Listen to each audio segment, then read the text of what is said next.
Hello, hello. All right. Who's hyped for some anime boy? Yeah. So do you need the file name? No problem. Have fun, guys. Yeah, go ahead. Do you need a name? Do you need a name My for name the is file? IHYourPie. I am the best Echo speedrunner. Follow me on Twitter, twitter.com/IHYourPie, but the I in pie is actually a 1.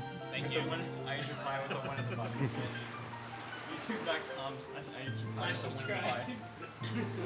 Okay, I've been waiting for this all night. What is Alright. the final file name? The final file name is Philly.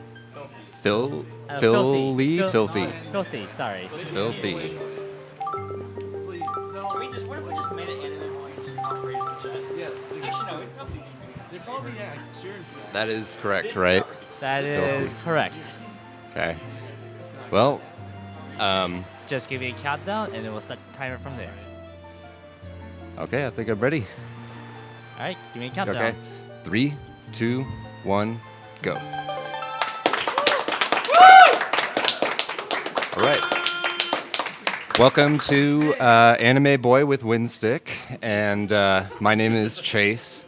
My Twitch name is Chasetopherlee, and it is very late, and this is going to be an interesting run. So yeah, we're going to be chilling here for 4 hours with Anime Boy. So, greetings, Europe from America. Mm-hmm. And props to all the people in the U.S. who are staying up for this run. Nice job. So I'm gonna give some shout outs to the community. First off, we got a 4-minute intro to just chill. By the way, so I want to shout out the whole Wind Waker community. I'm probably gonna forget some people, so I'm very sorry, but I'm gonna try. Chaotic Ace and Gymnast and Wixie Earns were planning to be here for this run. Some plans fell through, and so it's just me. But those guys are awesome members of the community. We also have Demon 9, who's another really good player. There's also Woofer, ZFG, Cries. They do a lot of stuff with this game.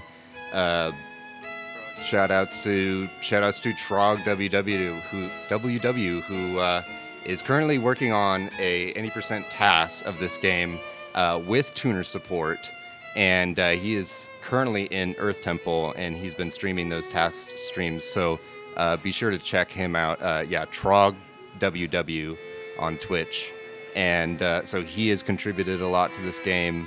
Other notable runners are Cryptic, Linkus. We got some new boys coming in: Mordecai, Midnight, Chroma Kid, Yarnfang, Gigaplur. I'm probably still forgetting some people, but shout outs to the whole community. People think that this game doesn't really have that big of a community, but it's actually quite sizable.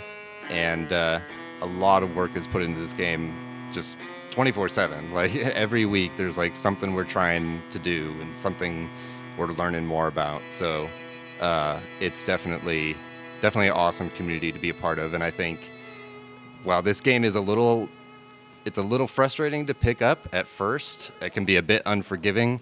I think we do a pretty good job of bringing in new runners and teaching them new strats, and just teaching them how to be consistent at the game, because that's pretty much the key to this run, is being consistent for 4 hours.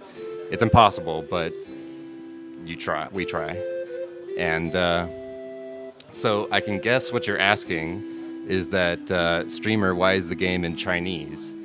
This is actually the Japanese version of the game, and it's pretty much for the reason that you would expect. The text is a lot faster. We save several minutes on cutscenes just with the Japanese text, just mainly because it scrolls at the same speed as other languages of a frame per character, but Japanese just has far fewer characters. So It's not a frame per character. It's a couple frames per character, but I forget. So yeah, we have made it past the glorious intro. Intro hype is over now. So we're at outset.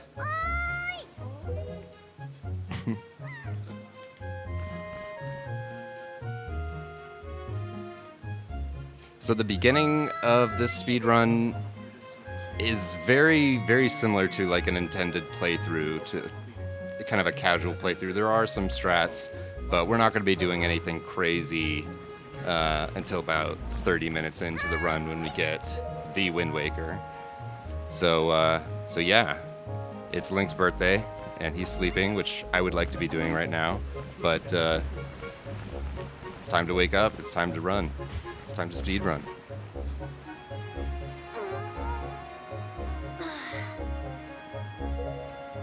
Just as a personal question, do you prefer the original or the HD version? I actually started speedrunning the HD version first, and I still enjoy it. I'm planning to go back to it at some point. But that was kind of like my start into the speedrunning world, I guess, or the streaming world at least. I started with Wind Waker HD, and I think that kind of helped when I got around to learning the SD version, the GameCube version. So pretty much, Errol told us that Grandma has a birthday present for us, so we're gonna go check it out.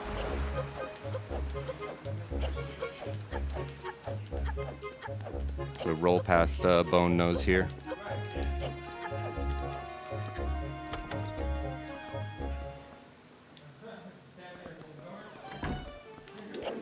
And just go see what Grandma wants. Probably gonna give us something that we don't care about. Just some filthy clothes.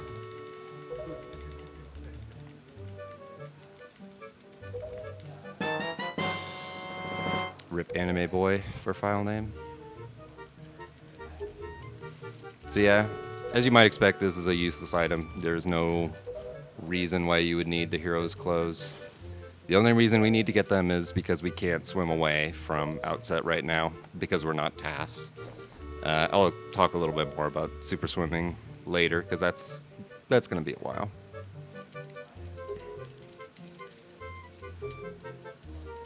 So just finished talking to Grandma.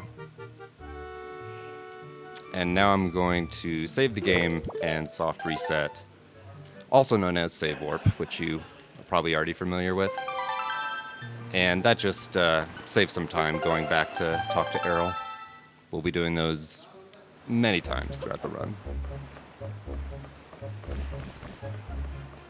So yeah, just taking kind of the intended route to finish up this first island. And now we're gonna get another useless item. Link has been getting some terrific birthday presents.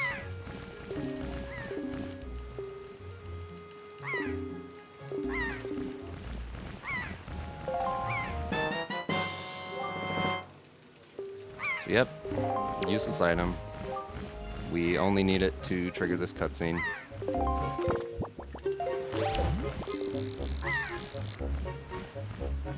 So that is Quill, the Rito postman. And we triggered this cutscene with Helm Rock capturing Tetra. Who is definitely not Zelda. Spoilers. An interesting thing is that this pirate ship is actually sitting out there in the water. It's just invisible before this cutscene starts. So triggering this cutscene is actually what causes the pirate ship to become visible. And also the pirate there, I'm forgetting his name. I'm bad. Someone in the chat will do it. But if you skip this cutscene, later on when he appears in a cutscene, he's completely invisible because you never triggered this cutscene. So there are a lot of funky things like that. Okay, and now we gotta go get the sword because we need to go help Tetra.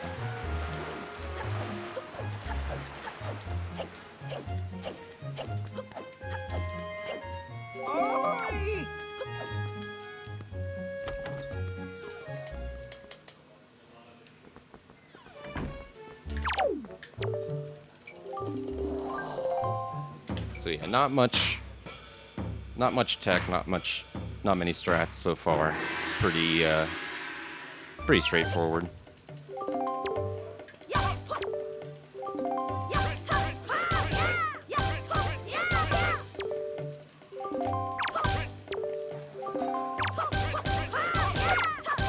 Just going through a little sword tutorial.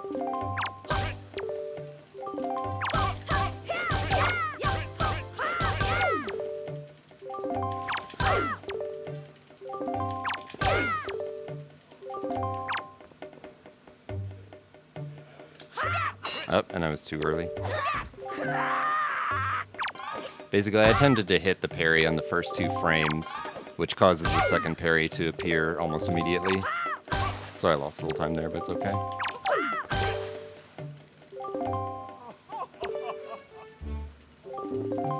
And we get the sword. Pretty important item in Zelda. Yeah. And once again, we're going to save warp. Just to get us a little bit closer to where we need to go next, which is the forest above Outset.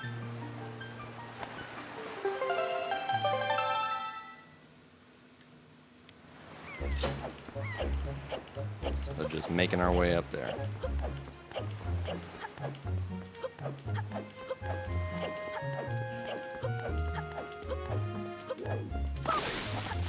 And by the way, if there are donations, this beginning part of the run is probably some of the best time for them.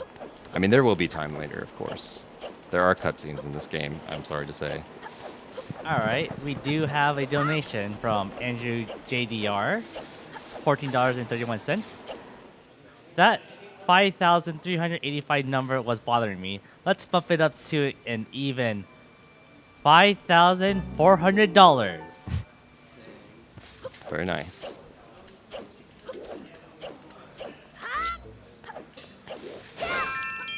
So we can get a red rupee in that log just by quick spinning. Your sword can pick up rupees and other item drops in this game, which wasn't the case in the N64 Zeldas, so that's kind of a new mechanic.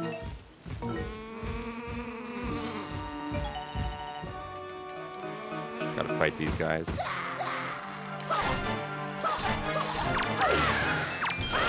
That was a kind of mediocre fight, and so I'm trying to get rupees. I need rupees to buy the sale in Windfall later. So I need 80 rupees for that. I'll get some more in FF1. 26 is actually a pretty good number right now, so I'm okay.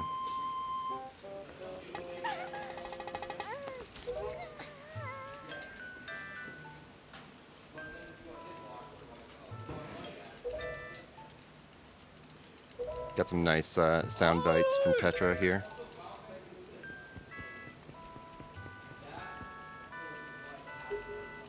Yeah, I forgot the name of this pirate. I'm bad. But he was the guy I was talking about earlier.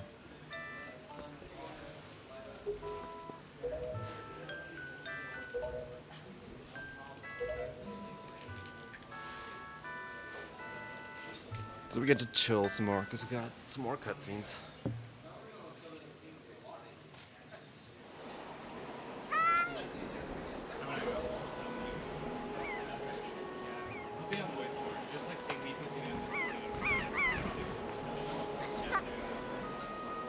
Also, shout-outs to Gold Phoenix, because I promised to shout-out him and I forgot in the intro. Sorry, buddy. But yeah, he's awesome. He's an old boy.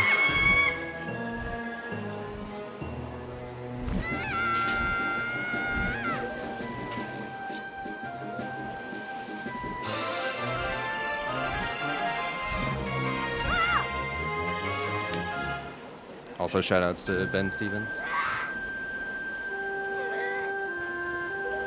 who hates this game, although he uses it as his avatar on Twitch for whatever reason. Also, Tetra what? I'm kind of surprised there's not an American player or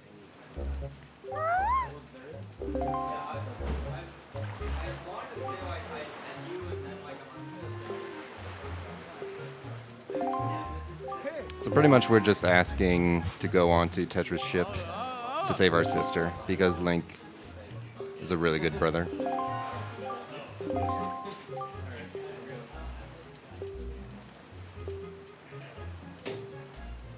And this postman butts in with some more expository dialogue that we can't read.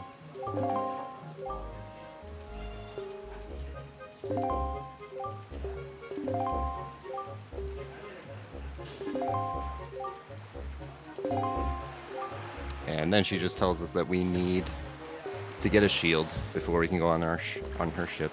So, unfortunately, we're going to have to go back to Grandma for another useless birthday present.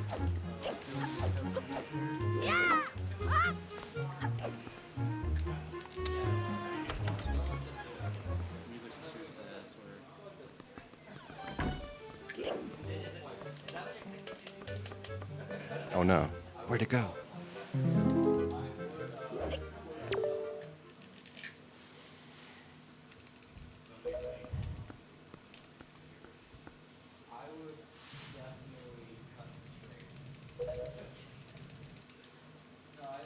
Granny thump. Very touching moment.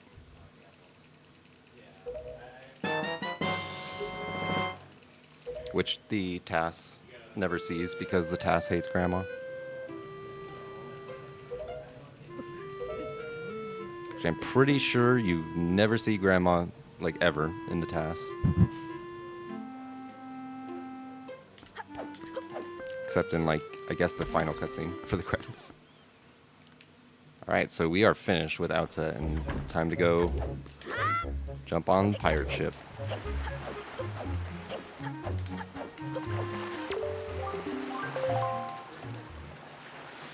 Sub 16, easy peasy. I don't even know if it was sub 16, but pretty confident.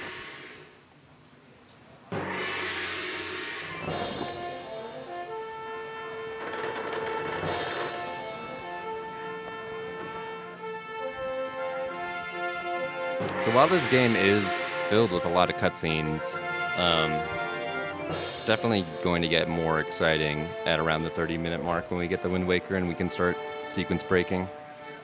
It's mainly just this beginning part that has a bunch of cutscenes.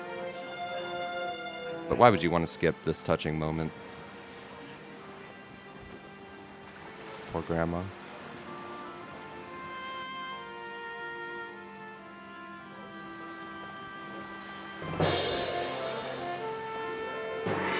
Say goodbye.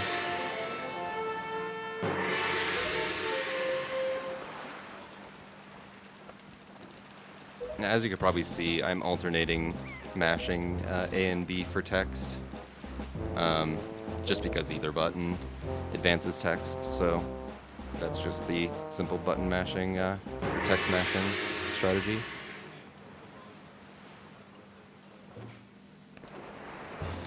So now we're on the pirate ship. We got to go prove our worth to Nico, so we can get another useless item.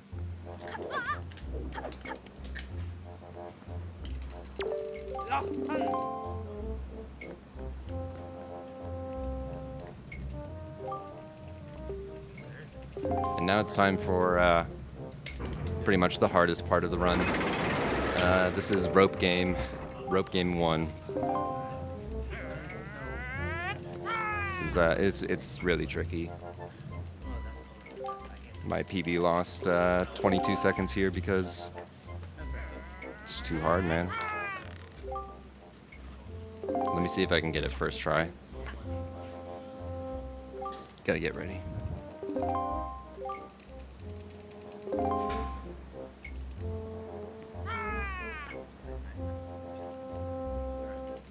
Okay, here we go.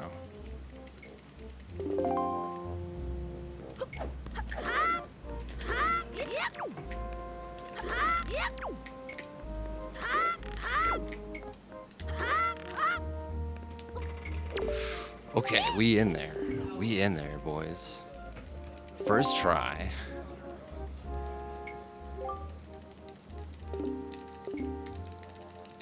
I was just kidding, by the way. That game is incredibly easy. And another useless item. The spoils bag, where we can pick up items from enemies that we don't ever want to pick up because they cause a little cutscene that wastes time.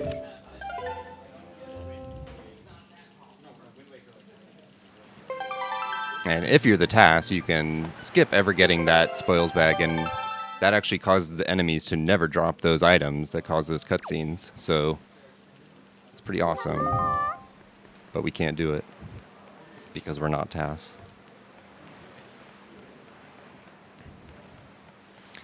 So right here, I tried to move very quickly to climb the ladder, and I need to be somewhat good with the tech smashing here because I need to kind of make a cycle.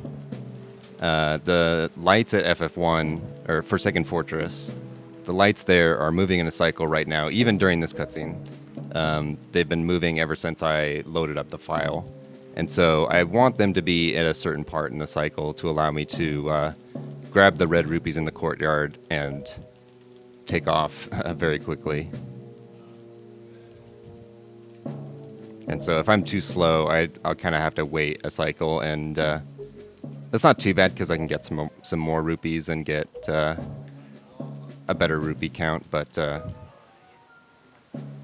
think I should be fine.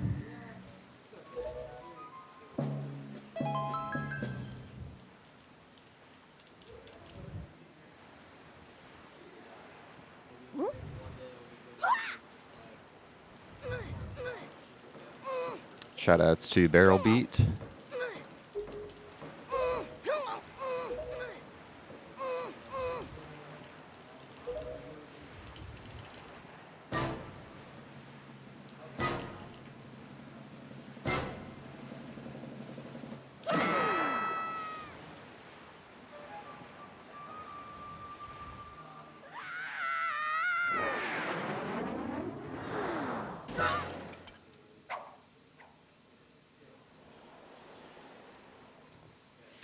And we get to witness one of the many times in this game where Link should have died. But it's okay, because this is a cartoon.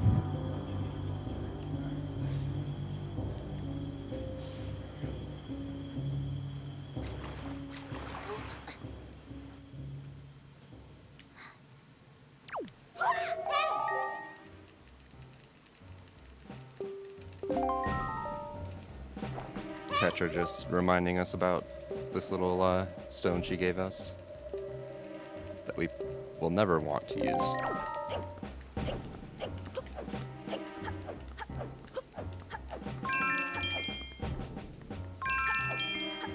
Should be okay. Yeah.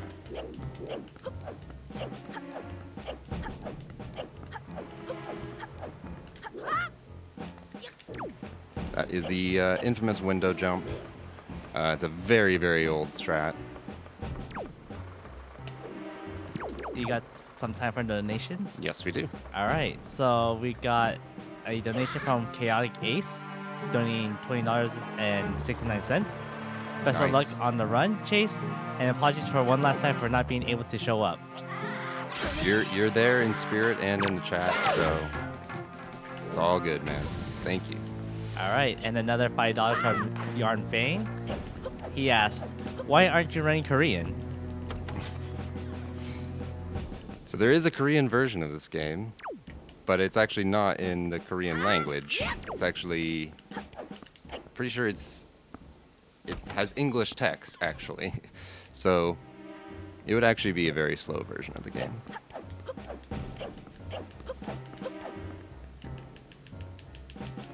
So my whole purpose here is to take out that one searchlight and then go up to the top of this fortress and claim my sword that I lost. And if you've never seen a speedrun, you might be surprised that I only need to take out that one searchlight, because it's really the only one that's actually kind of blocking my path to the sword. So all the other ones are just pointing off in a different direction or pointing at the courtyard. So only need to take out one.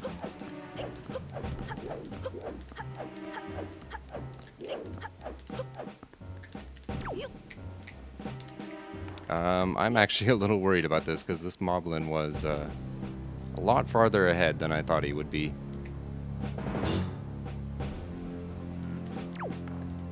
It's actually random when he starts walking, and I didn't want to lose 2.5 minutes, so don't even care.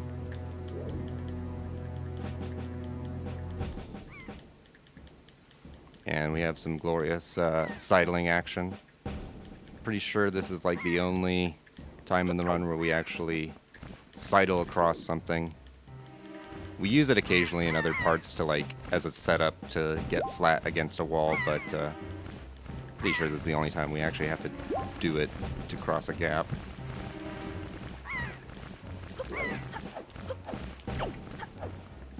And we made it. We made it to our sword. We did it, Reddit.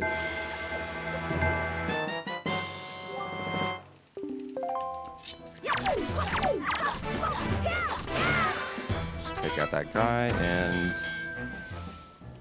entering the door will finish this area. I tried to side hop during the cutscene, but it's kind of tricky. Right. So most of the beginning part of this run is over now. Soon after this, we're going to get the Wind Waker and start breaking things. Actually, what am I talking about? We're here. We rescued Errol. It's over, right? We can go home. It's all good. World record. World record. Except, uh-oh. Watch out, Link.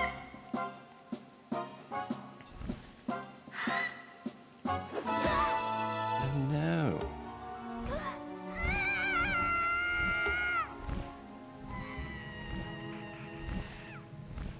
Shoutouts to being able to check Twitter during your speedrun. That's how you know you play the best speed game. Yeah.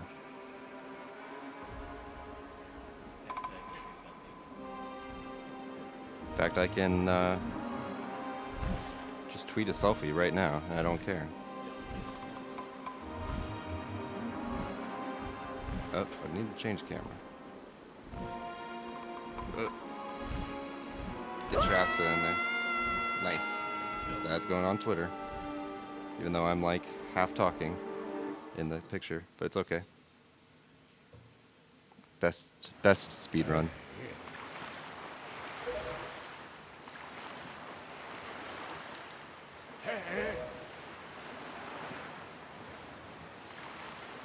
Hashtag cutscenes are good for speedruns. Mm-hmm. But not glitches. Glitches are cheating. It's all about those cutscenes.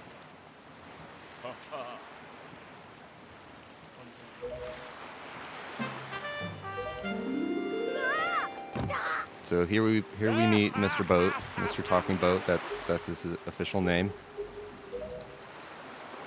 And hopefully you all know the story of this game. I shouldn't really have to explain it. Hi, Mr. Talking Boat. Hello, he says. So he pretty much tells us we can't beat Ganondorf without the Master Sword. So we're gonna have to collect some MacGuffins to get the Master Sword. So I guess the run isn't over. So no world recce for us. Gotta play a little bit more, I guess.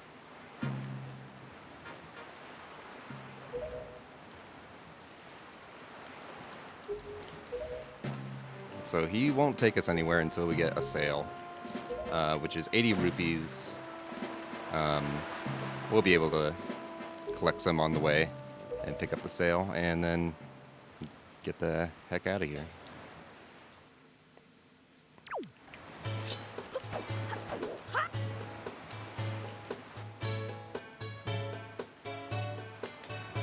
Good music though.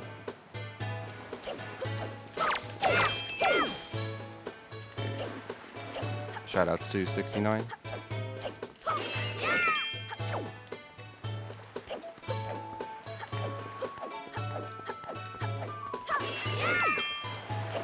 It's very rare that I need to get this pot here, but sometimes it has a red rupee, so that's kind of nice. Because we need rupees for more than the sale. We're going to be using rupees for items on the Tingle Tuner later on, so... And also to decipher Triforce charts. But that's pretty far away right now.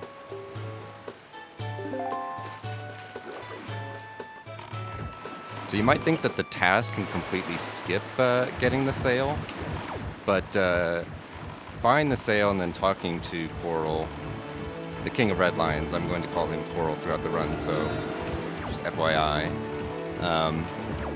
Talking to Coral after you buy the sale unlocks the map screen and also the chart screen where you can open up charts. And so you can't collect the Triforce shards until you've deciphered the charts and opened them up. They won't appear. So that is actually a vital component to beating the game without barrier skip. So we need to get the sale no matter what, even if we were going to super swim everywhere like the task does. So now I'm just playing a little mini game, getting rupees from these barrels. Like I said, I need rupees for the Tingle Tuner, which I did not pick up while I was at Windfall, but I'm going to be heading right back there pretty soon, and I'll get Tingle then. So I can't sail pump over these barrels, otherwise they spawn too far in front of me. So I put away the sail. Also, sail pumping is what I'm doing with the sail, with pulling it out and taking it away rather quickly. Basically, when you pull out the sail, you get a tiny little boost. And you can abuse that by just continually pulling it out over and over again.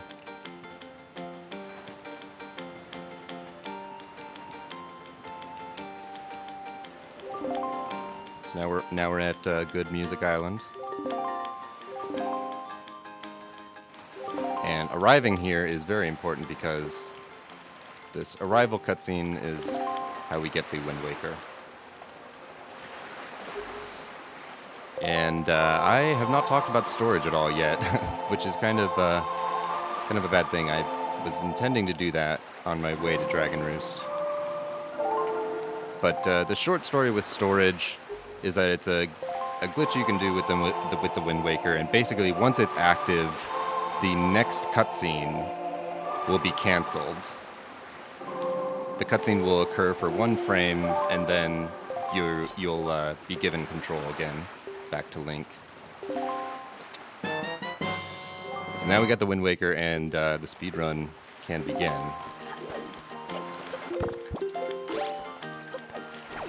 Wind Waker on Z.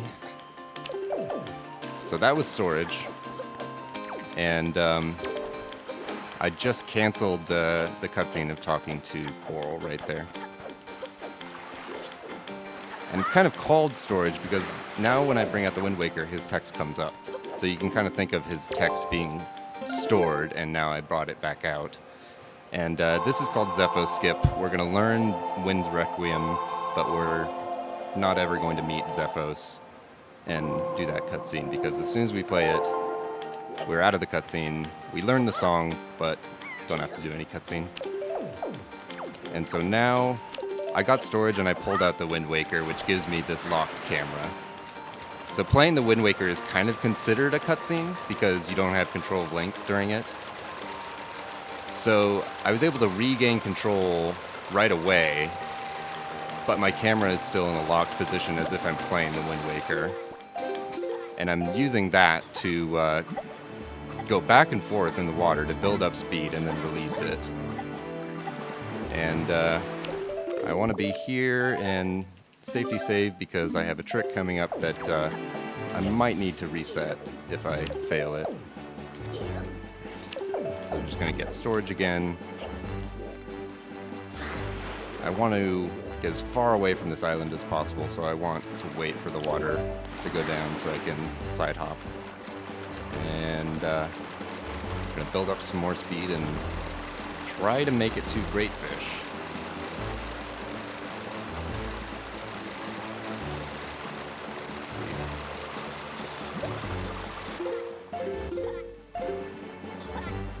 should be good speed.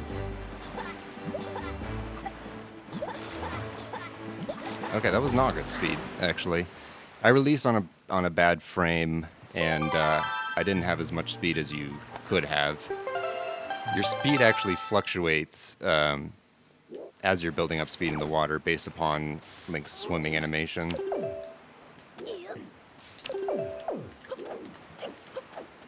So basically, I released at a bad time and I didn't have good enough speed. And the reason I had to reset is because the cutscene triggered while I was in camera lock, and that will actually soft lock the game. And I have no choice but to reset and try this again.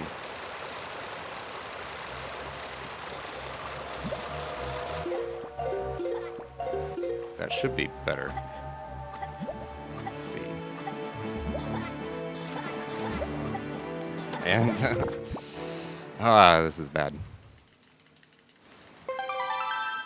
When you turn in the water, you lose. Sometimes you'll lose speed, and I didn't want to have too much speed because the island was not fully loaded. This is kind of an unfortunate start. I did not want to get stuck on this for too long, but luckily, after this, we've got something maybe even worse. But hopefully I get this soon. I don't like that frame. I don't like that frame either. It's a little better, but my angle's kind of bad.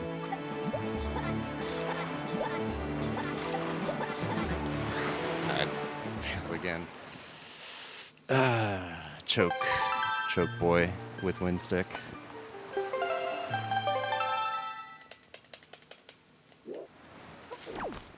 I was more worried about failing something else coming up than this trick.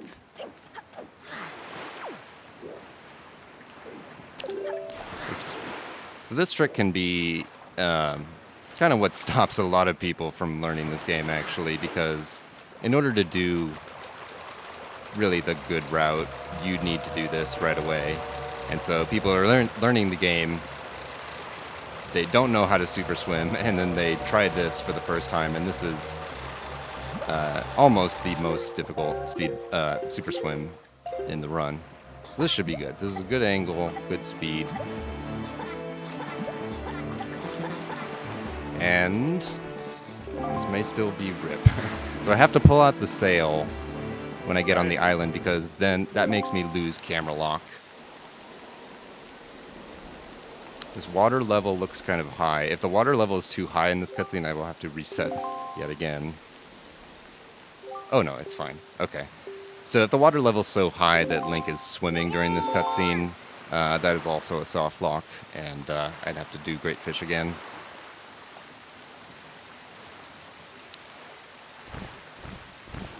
So okay, we're past that. That was pretty bad.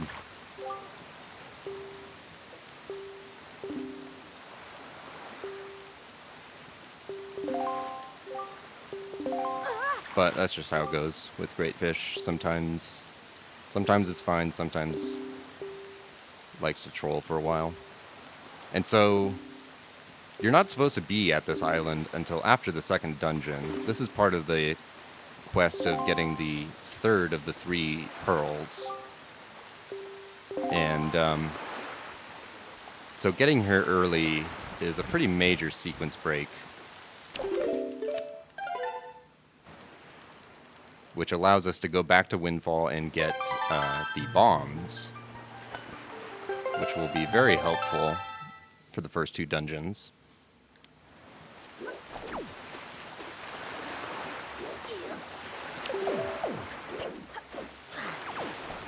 So here I'm actually getting storage twice. This is a technique called double storage, and I'm failing a little bit.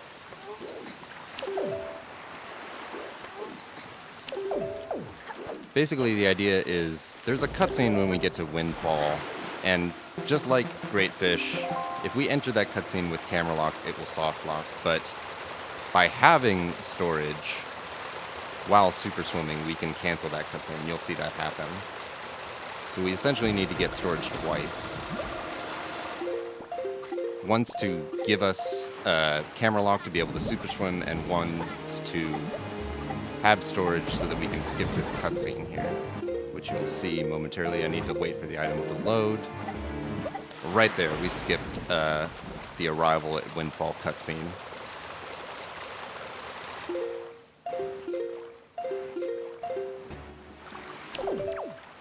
And now we are going to go rescue Tingle.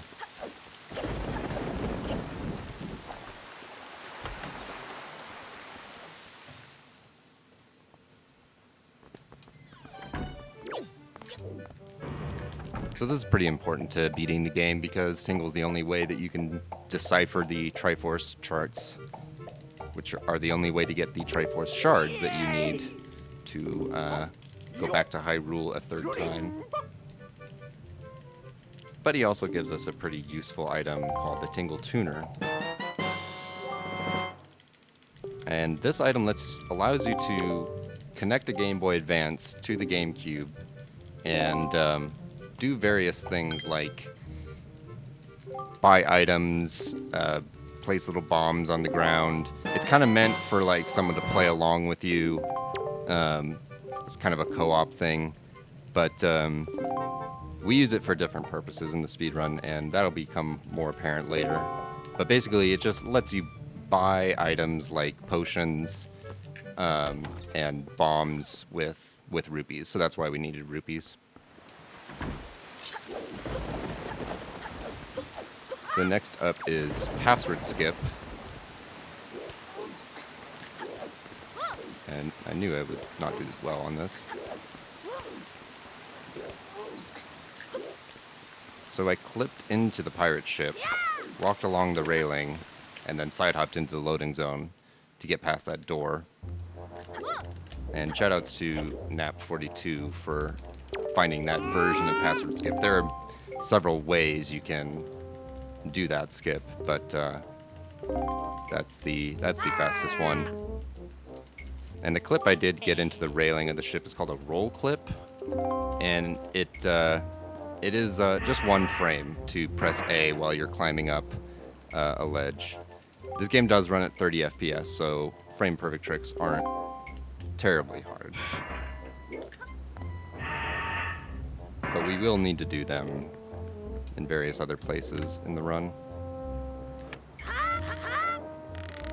I thought that was bad, but we're good. So I'm kind of skipping, swinging on these ropes a little bit. And here I'm letting go of the rope while I'm swinging forward to re-grab it and get a little bit more speed to avoid swinging multiple times. And so now we're getting bombs, and we haven't been to any dungeons. We don't have any pearls, but we get bombs, and bombs are very, very helpful to the speedrun.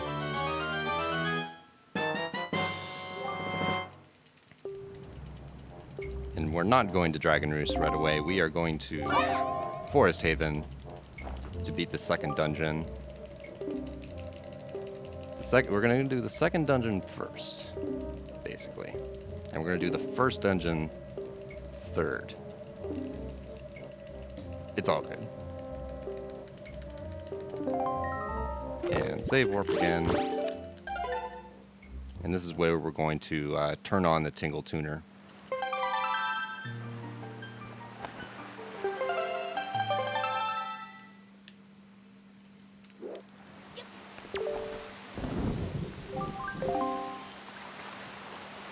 And I like to put the tuner for the Game Boy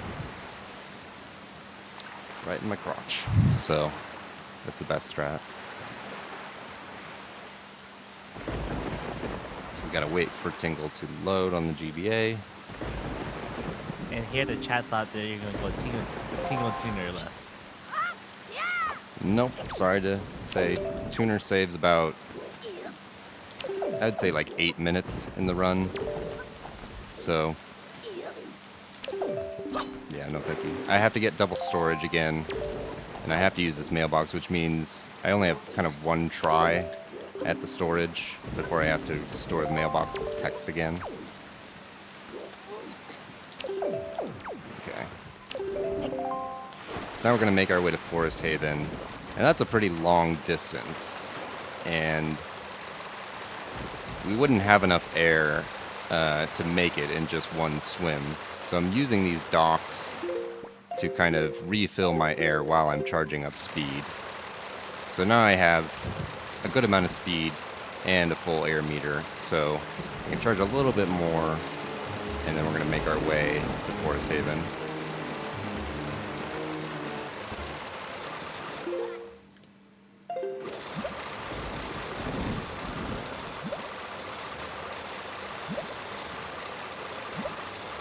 And I'm almost there.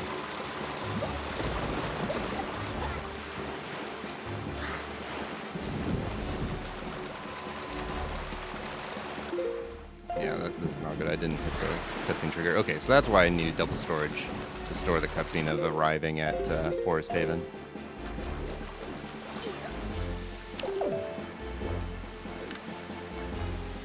And just do a Wind Waker dive, which is accomplished by just pulling out the Wind Waker.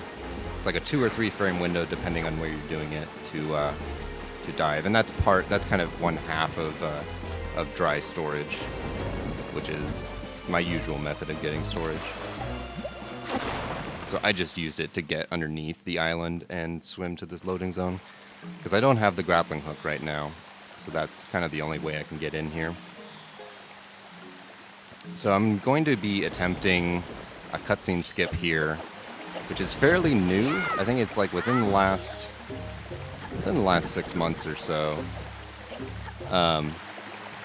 But it's very tricky. If I miss it, it's okay, but I would really like to get it. So the first thing I'm going to do is I'm going to get storage and bonk the tree, which is going to cancel the cutscene of the chews falling off the tree. And that's going to do something pretty funky, which you'll see in a moment because I need to get storage again. So now the chews are kind of freaking out because their AI did not get set properly by canceling the cutscene and bonking the tree. So I can't actually use my sword on them. All I can do is push them out of bounds. And I can use bombs to wedge them out of corners so that I can push them out. And basically my goal is to push all of them out except for one, because once the last chew dies, the cutscene will start. But what I'm going to try to do is void out as soon as the last chew dies. Or rather, I want the last chew to die like while I'm voiding out, like during the fade out of the void. So, need some serious time.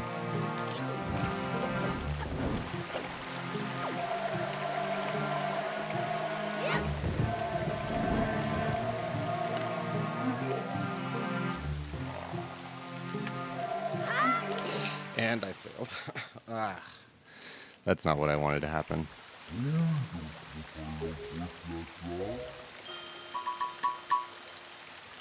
So let's just pretend I wasn't going for any skip, and that's just the fastest way to kill all the chews.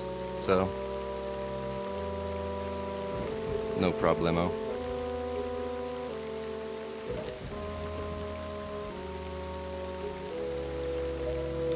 But yeah, I was trying to get crushed on the chin of the Deku tree, and I walked forward either a little too early or I would just walked forward too far and jumped off before he got a chance to crush me.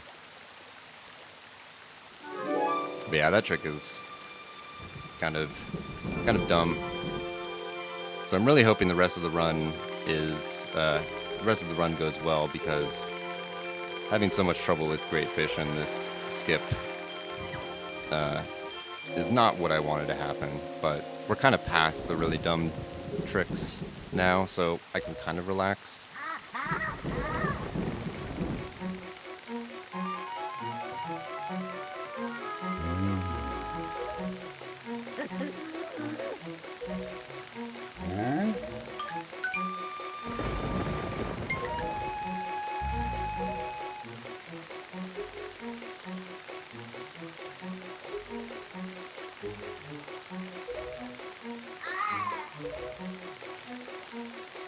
So this cutscene's like 2 minutes, like 2.5 minutes. So I'm quite a bit behind now. But there's not, like I said, there's not as much dumb stuff. Until later. Much later.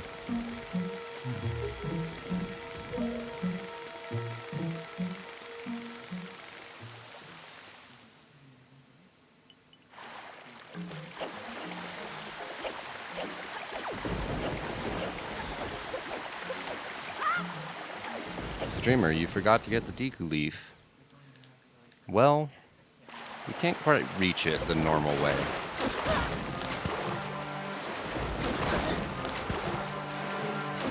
To reach it, we're gonna have to zombie hover up to the top of this area and get it from the top, because we do not have the grappling hook, as I had mentioned before. So zombie hovering is accomplished by killing yourself pretty much and doing continual jump slashes, which you'll see in a moment.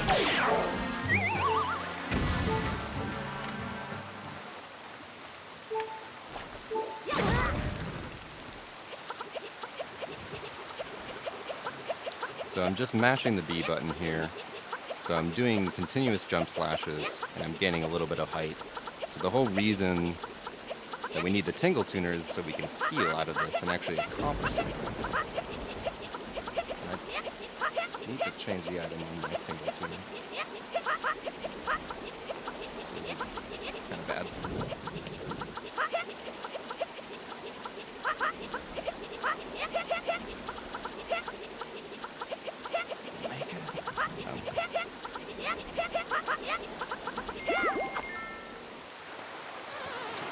Okay, so I just had to hover up high enough underneath that platform so that I actually spawn up here when I fall in the water.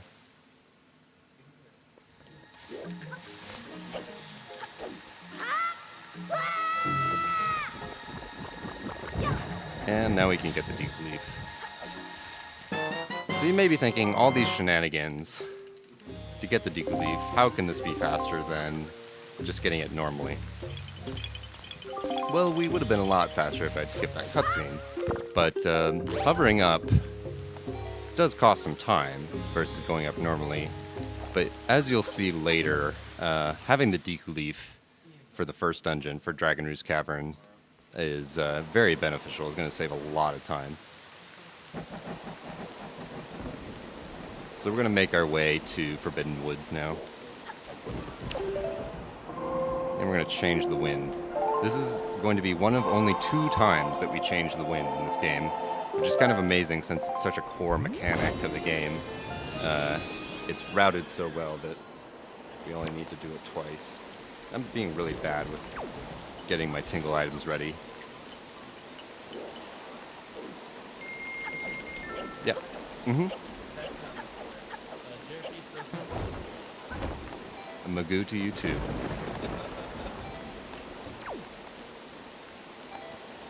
And right there was another usage of the Tingle Tuner called a Tingle Balloon, which lets me hover in the air for a little while.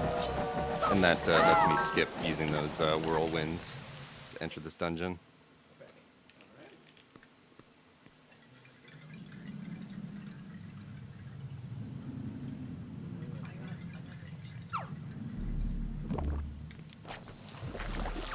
So you're not supposed to have bombs when you normally come to this dungeon. So bombs and also storage are just going to completely break this temple. It's pretty much a joke of a dungeon with those things.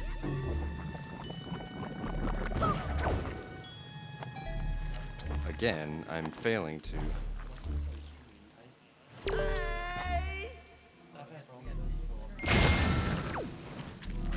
Okay, that was not supposed to happen. But shoutouts to Hay.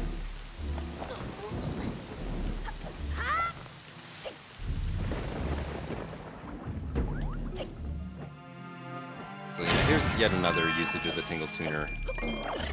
Activate these bombs on the ground.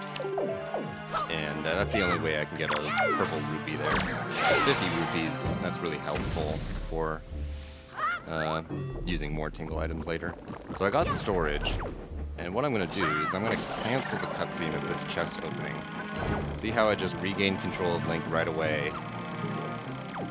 And now something very funky is happening, which it's kind of subtle in this dungeon, because we won't use it that much. You saw I was able to just kind of walk up that slope on the left side of that chest there. That's because my collision is kind of glitchy right now. Partially because the chest opening cutscene didn't properly complete. It just kind of got canceled right away. So I retain the collision that I have in that cutscene, which is slightly reduced, so that Link can kind of like touch the chest. So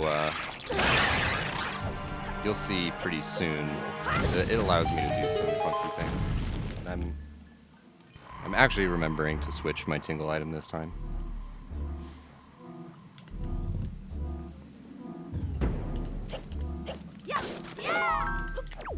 And we can just do that because we have chest storage. And you heard there that I actually got the contents of the chest, which were 20 rupees. So don't try that at home without storing a chest. Streamer, you forgot to get the boomerang.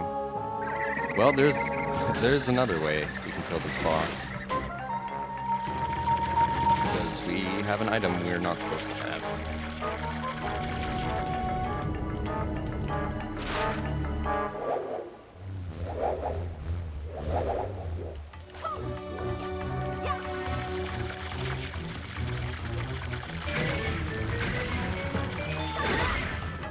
And one more.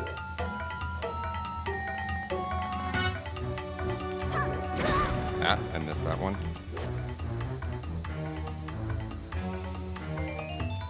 Alright, so you just need to time some bomb throws to hit his hitbox, and you never need to cut down the vines.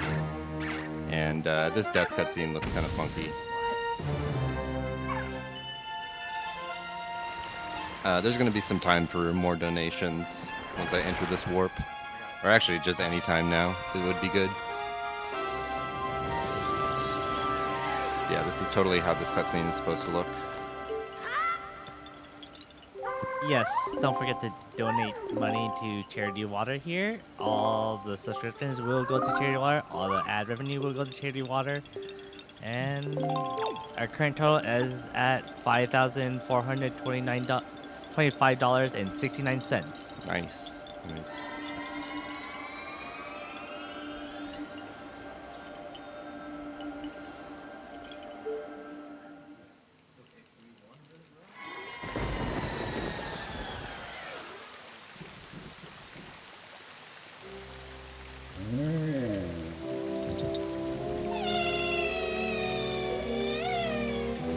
Get your awes ready, chat.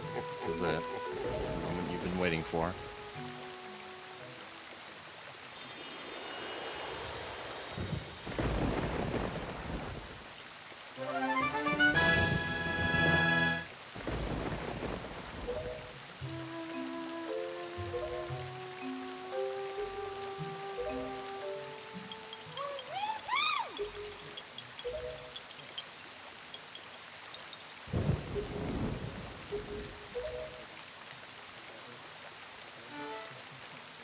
And more cutscenes, of course.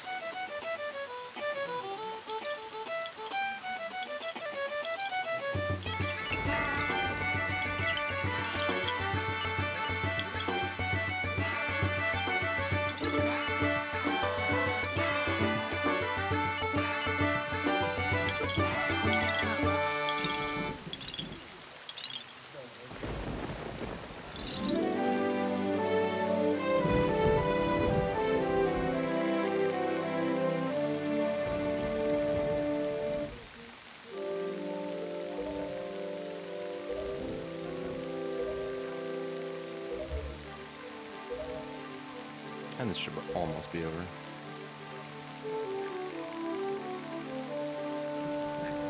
So now we're going to make our way to Outset to finish up the quest of getting the third pearl, Nehru's Pearl. And we'll come back to Dragon Roost after that.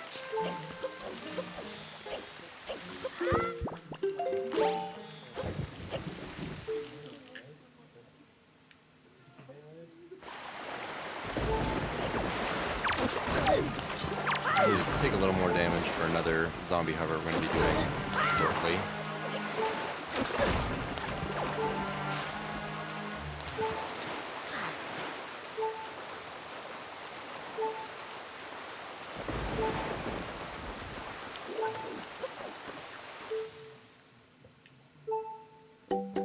So I say hi to Beetle and say bye to Beetle, mostly so I can spawn back over here and Beetle's boat can be here, because this is the easiest way for me to get storage at this island. And yes, I'm doing double storage once again, because there is a cutscene at outset that I need to skip. We're not going to be doing double storage much more. I think it's only one more time in the run later on.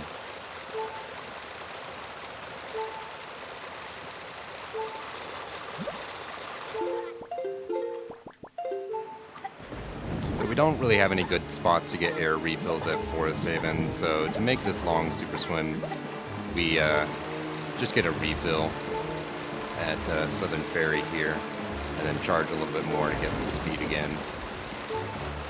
Actually, just getting the refill without popping up on the island is actually kind of difficult to do. It's kind of random whether or not you can get it, so that's pretty cool that I was able to get it.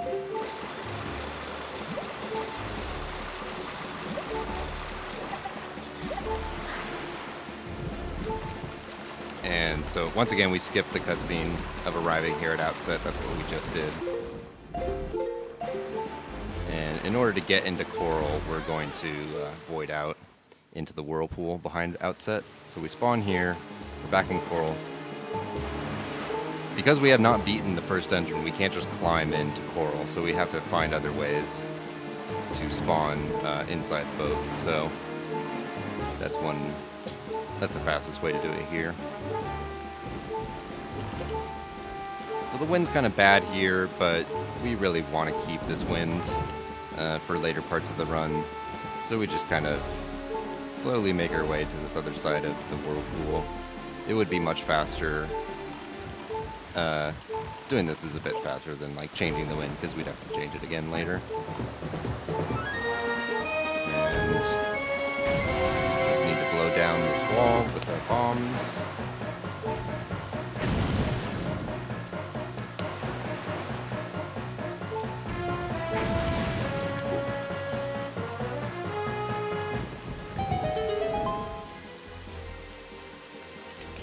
You got another cutscene here, so if there are any donations, go ahead. Feel free to just jump in.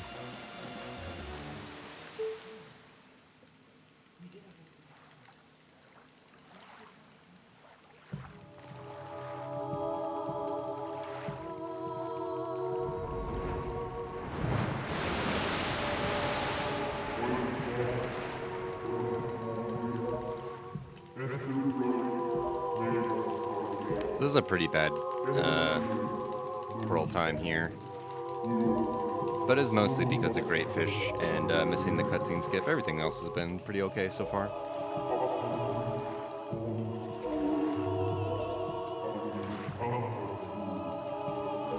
But yeah, I didn't expect those to go perfectly, because marathon luck, of course.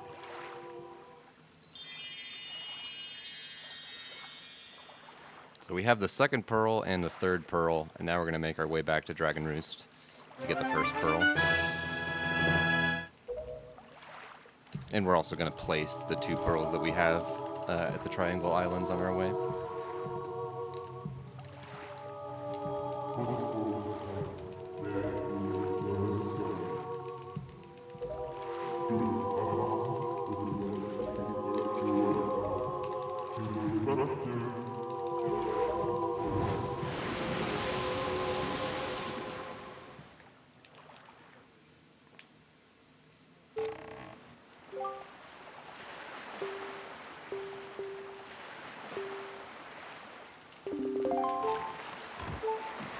That's the wrong button. Sail. So just making our way to the front of the island where we can get storage again and super swim, because sailing is slow.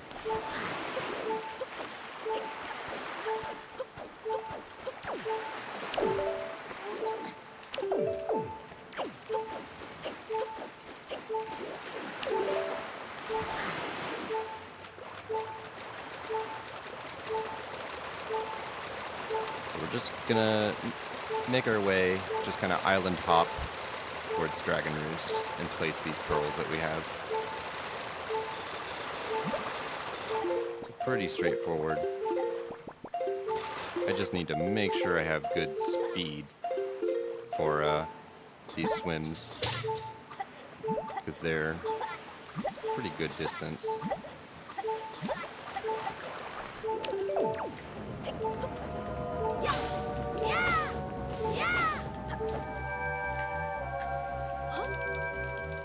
So I'm actually looking at Link's animation when I'm kind of map buffering like that to make sure that I release on a good frame that will give me good speed, because that actually kind of goes back and forth between good and bad speed while you're charging. So I'm just making sure that I am releasing on a good frame to have enough speed to make it. Do we have time for a quick donation? Yeah, go ahead. All right, this is $5 for Games with Hams. Thanks, guys, for a great weekend. Thanks, Jeff, for being a good bud. Thanks to Esports Arena for being a great host. And thanks to all the runners for being fast. You're welcome, Hams. Love you, bud.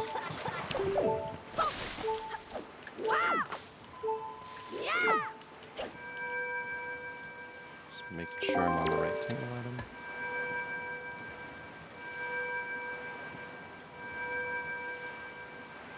Okay, so we placed 2 pearls. All we need to do now is get the 3rd pearl and place it, and we can enter the Tower of the Gods, the 3rd dungeon.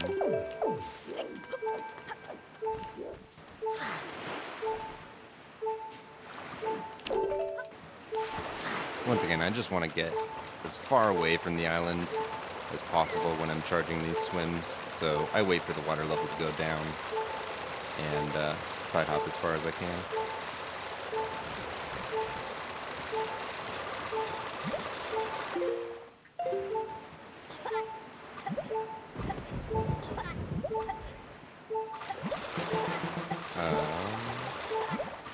Where am I? Okay. Luckily I had a little extra life, so I could do that. And I didn't die. I kind of got lost a little bit there, and I went around the back of the island.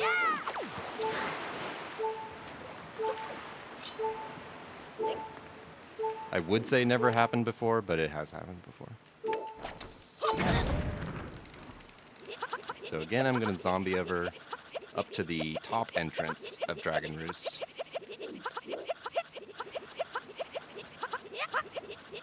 Okay. Now's a good time to heal. So if I enter from the bottom entrance, I'm going to hit a cutscene where you get the delivery bag, which is yet another useless item. So if I zombie hover up here, and then enter this way, I can avoid that cutscene, because there's no need for the delivery bag. And I'm using bombs to enter loading zones because I'm going to need to do yet another hover pretty soon in the dungeon. So while I'm waiting for the wind to change here, I just do some more bombs.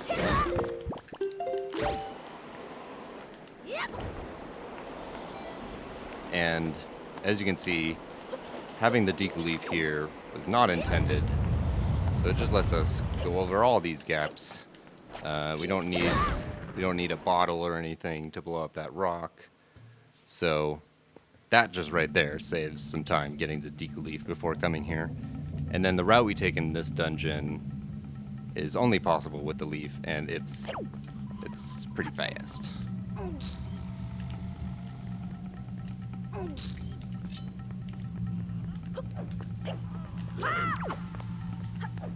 So I'm going to use these enemies here to take some more damage for another hover.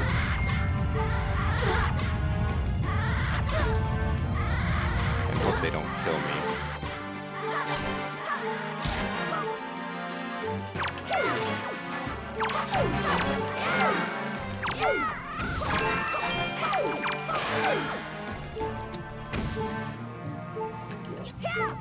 It's a little spooky to go down all the way to a quarter heart and kind of get around them without dying. So Getting down to half is a little safer.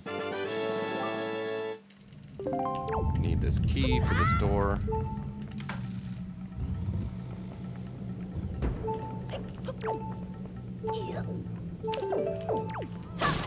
Cancel this opening cutscene. Oh, and I need to take a little bit more damage. Okay, get in position. That should be good. Now for a very long hover. So a lot of people think they could never play this game because they don't have good mashing skills. But you actually do not really need that fast of mashing to be able to do these hovers successfully. I'm by no means the fastest button masher, but I'm able to do them okay.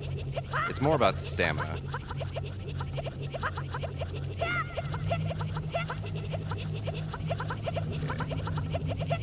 I'm probably looking beautiful on cam right now.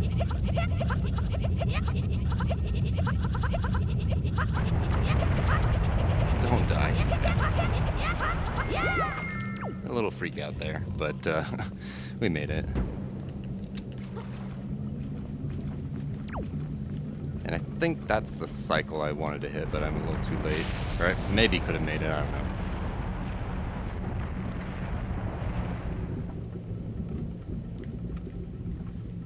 Just wait for this. Sometimes it really likes to troll and take forever for no reason, really.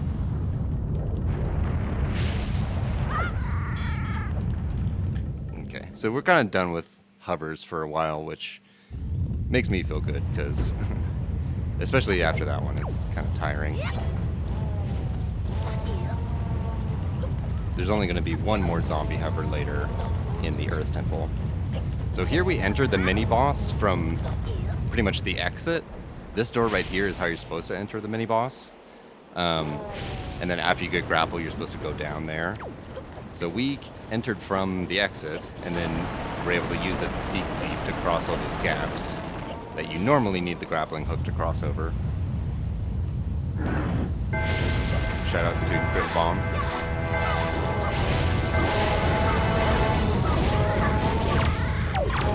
This fight did not go how I wanted, because I can't quick spin. But there we go. No swag storage. You can get storage there and then be moving around during this cutscene. Got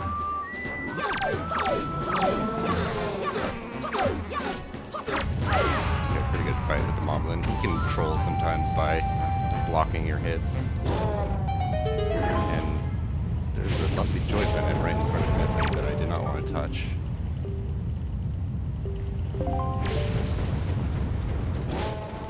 So now we finally get the grappling hook. Which is a very necessary item for a lot of reasons, really. We need it to beat Goma, the boss of this dungeon. We need it to ring the bell at the top of Tower of the Gods to go down to Hyrule the first time we get the Master Sword. And we also need it to fish up the Triforce shards from the ocean. So while we won't really use it very much outside of those things, it's still a very necessary item.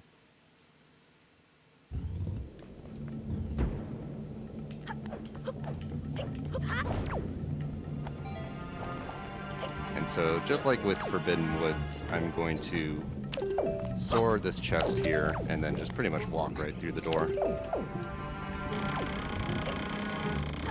So because I stored that chest, I can walk up slopes, clip through things, and then just kind of go in that little gap there and hit the loading zone for the boss and skip the boss key.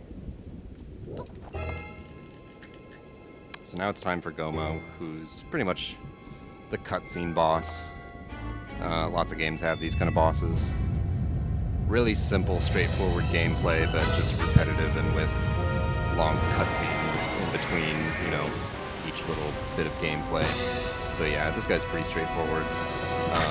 If there are any donations, this would be a good time too.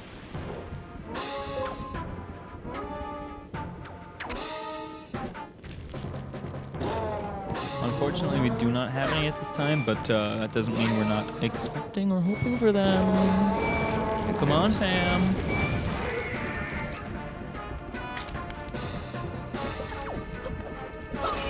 I have a lot of rubies right now. It's probably because of that red ruby I got in Windfall.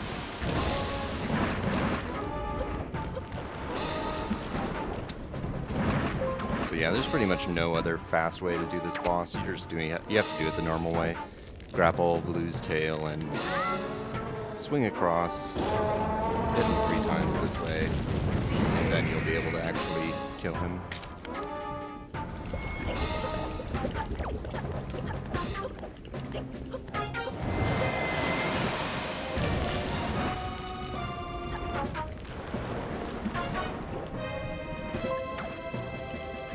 So pretty much the only strat is to kind of be ready to throw the grapple and throw it as soon as you're able to.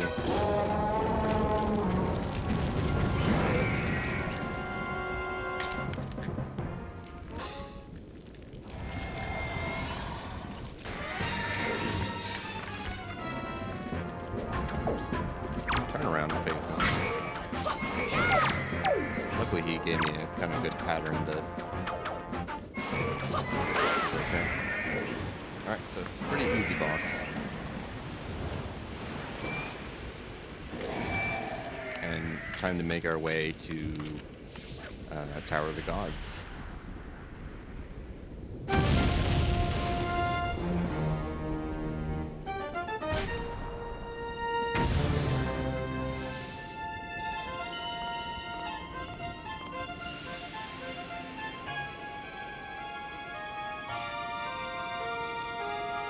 Rip my notification feed.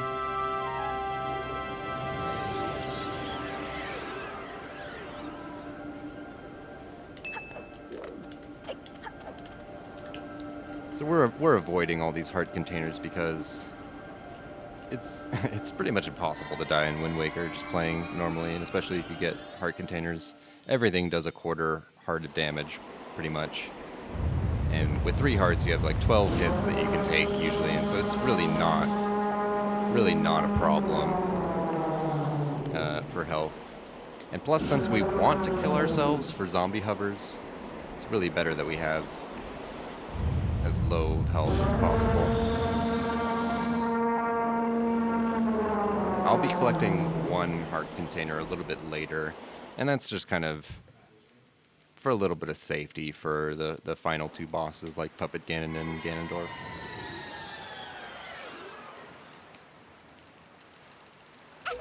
But that'll be after the last zombie hover, where it won't really lose any time. Collecting the heart loses a couple seconds, but it's not much.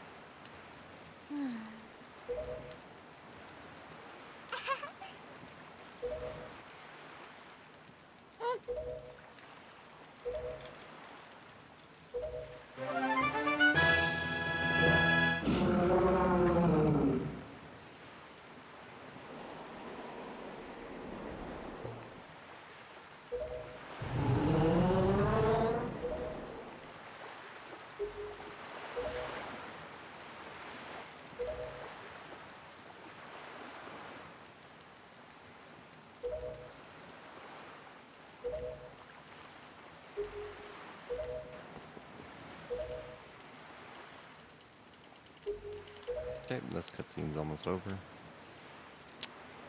So, yep, just head to the last Triangle Island, place the pearl, and watch the bathroom break cutscene.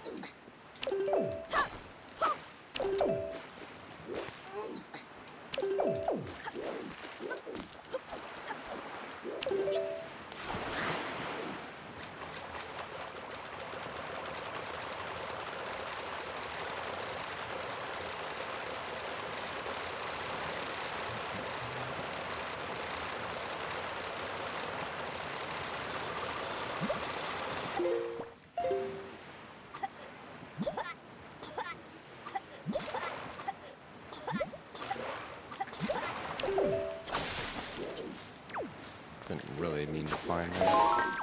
Nice, some magic.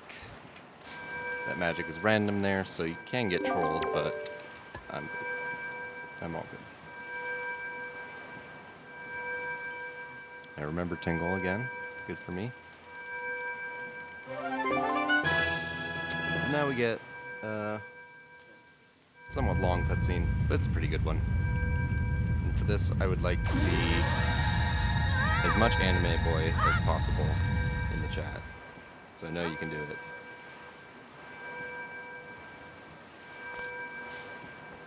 Let me see that Anime Boy.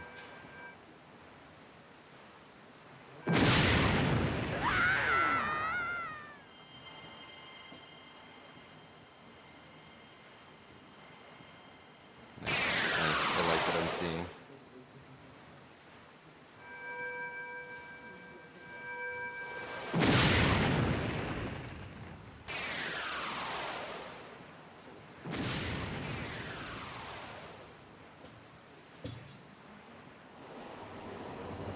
All right, so there was a donation of $1.41 from Hatu Cantaloupe, and that brings us our donation total to 5432.10, as in 5,432 and 10 cents. Nice.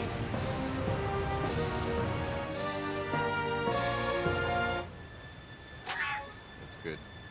The anime boy is strong with you, Chad. Good job.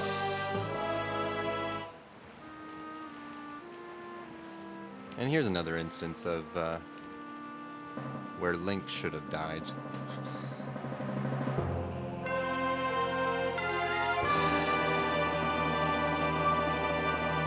But maybe he just used the Tinkle Tuner like right away to heal himself. Who knows?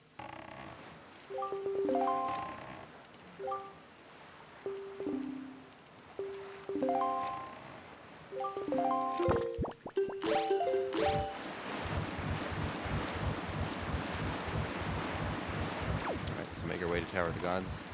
Coral has a bunch of text boxes right there because we've been avoiding talking to him for a while, so he's been saving up a bunch of things to tell us, and so he just unloads right there.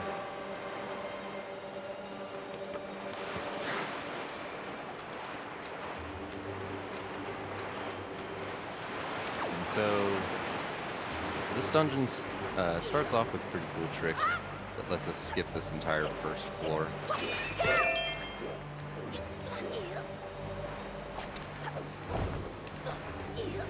Basically, I use a bomb to clip myself out of bounds, and that's called a ledge clip. And that's pretty much one of the oldest clips in this game, the ledge clip, like that method of clipping. Basically, you're hanging onto a ledge, and you kind of push yourself into a bomb, and it pushes back, and it pushes you through the wall.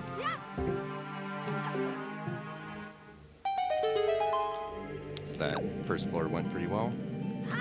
Now the rest of the dungeon is pretty much glitchless. We're going to be saving some time using the Tinkle Tuner in ways that were probably not expected or intended. But other than that, we're not going to be getting storage or chest storage in this dungeon. It's kind of just making our way through these rooms.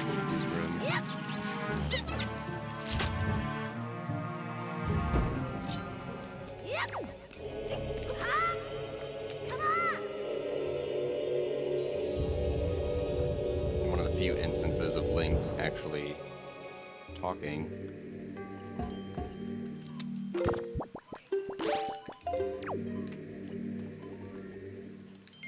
Here we're using a single balloon to just get around this room, avoid the tedious moving of the statue through that little maze.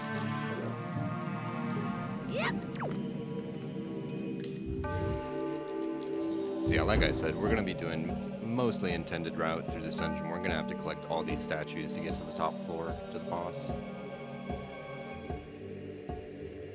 So get your donations in because there's a high chance of them being read during this dungeon.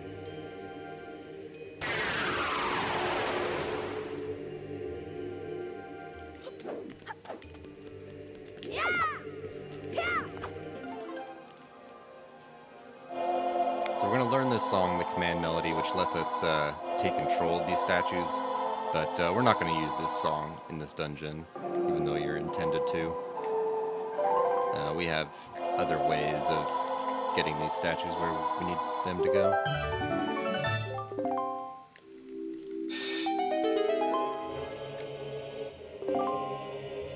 Okay, I did manage to survive during that cutscene,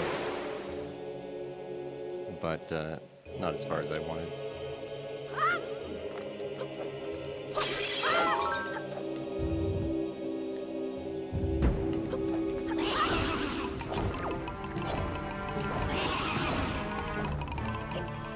Just leap across that gap. I've been doing a technique with the leaf which I haven't explained yet. Pretty much by pressing A to let go of the leaf and then pressing the leaf again to quickly pull it out. You can kind of maintain your height a little bit better than if you were just gliding with the leaf without pressing any buttons.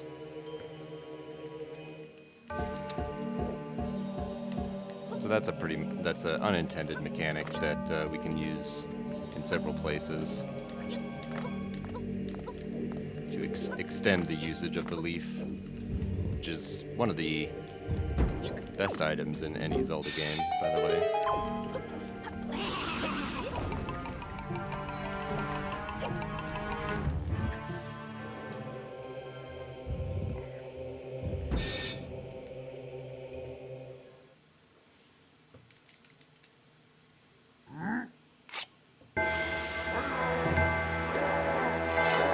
First time we see the Dark Nut, but he's a pushover.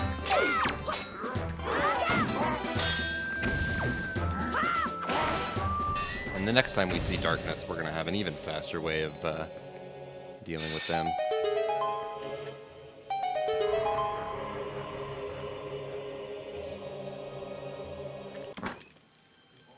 Alright, this dungeon's been pretty good so far.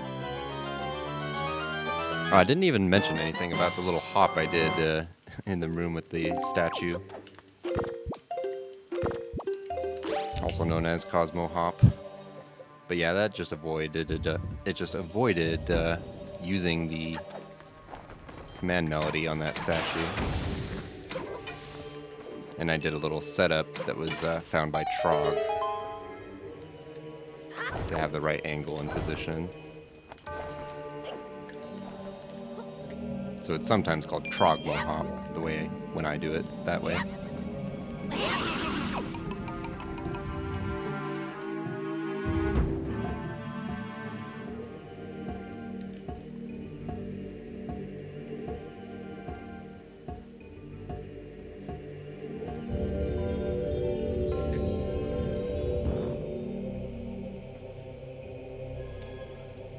So 2 statues down, 1 more to go.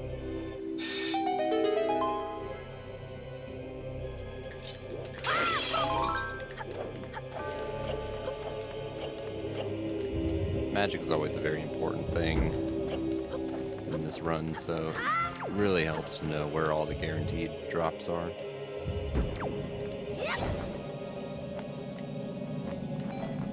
This is a kind of unintended way to get to this chest quickly, to get this key. And then we're gonna void out to spawn back at the door.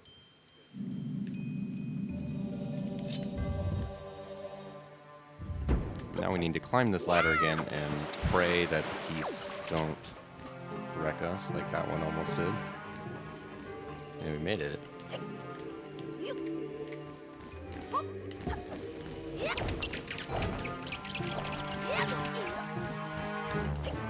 So normally you need to use more statues, more weight on the other side, so that you can kind of stand on that scale.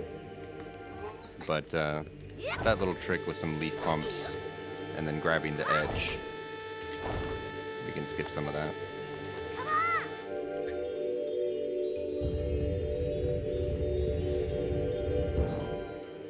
And so getting on top of the statue and calling it this way allows us to leaf back over these lasers to avoid using the song again.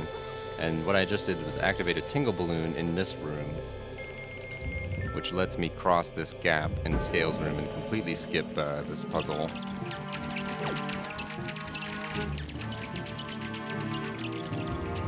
So how they try to keep you from doing that to skip that room is you're not able to use the tingle balloon when you're in that room. But what I did is I activated the balloon in the previous room and then walked in and it's still active. And I can just go right over the scales.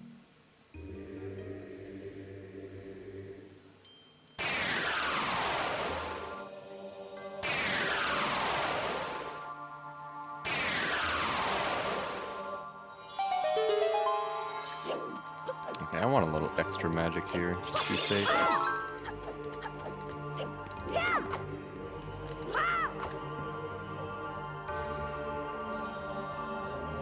I don't need crotch tingle tuner right now because I'm not doing hovers.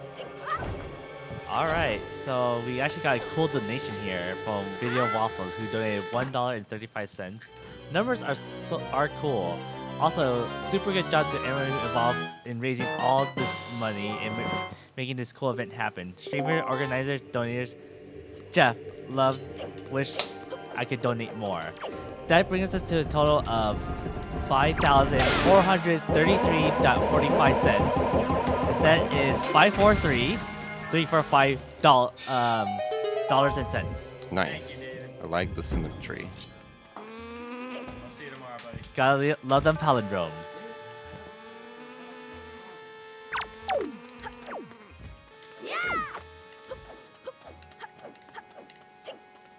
So, who wants to donate to get us to $5,555.55? You can do it, chat. I believe.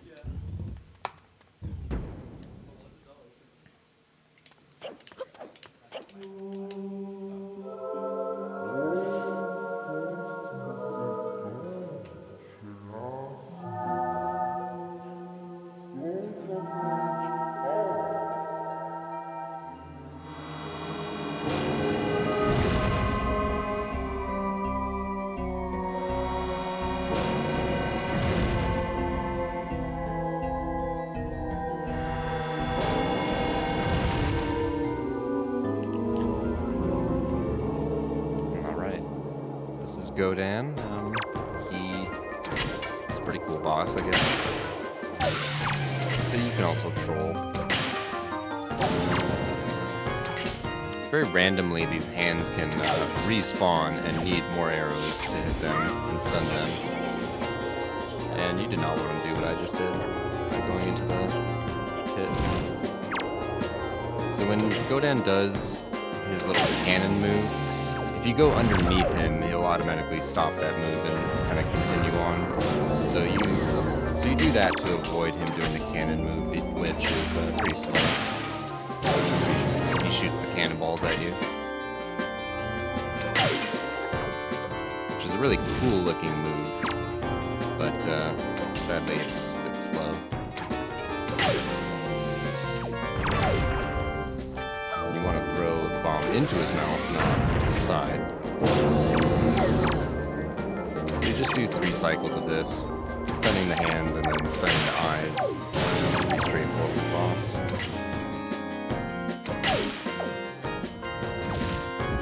The goal is just to not miss too many arrows that you run out of arrows. He gives you arrows, but we like to call those snot arrows because they come out of his nose. And luckily I didn't need to get them there, so it was a pretty decent fight.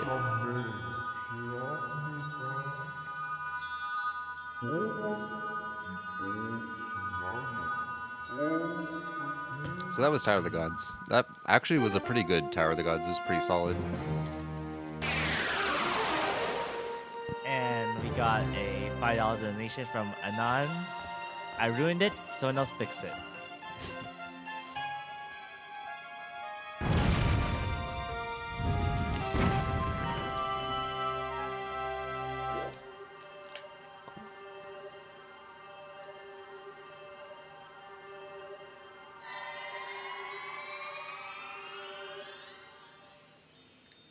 So now we need to ring this bell at the top of Tower of the Gods to go down to Hyrule. And you could do a little bit of swag by stop swinging and only ring the bell once, but it still triggers just like you're continually ringing the bell. So a question that a lot of people ask is, why can't you just hover to the top of Tower of the Gods and ring the bell and go straight to Hyrule and skip the whole dungeon? Well, that bell, I can only ring that bell on that specific map, and the map that I was just on was not actually the same map as the open sea. It's the same map as the cutscene of Tower of the Gods Rising, which is just a special map that's just like just the tower and then just like one triangle island. So it's just a separate map entirely from the normal sea, the normal overworld. So sadly, you can't just hover to the top and ring the bell. I think there still is collision there if you were to zombie hover up, but you can't ring the bell. I may be wrong. Maybe it's just, it's there, but there's absolutely no collision. I forget. And you just fall right through. You can't actually land up there. Yeah.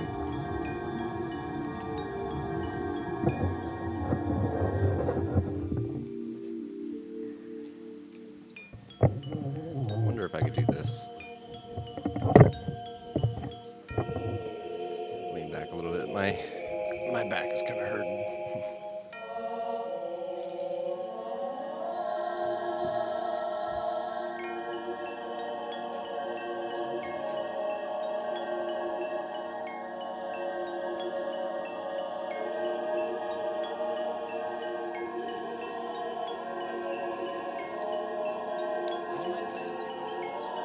No, not at all.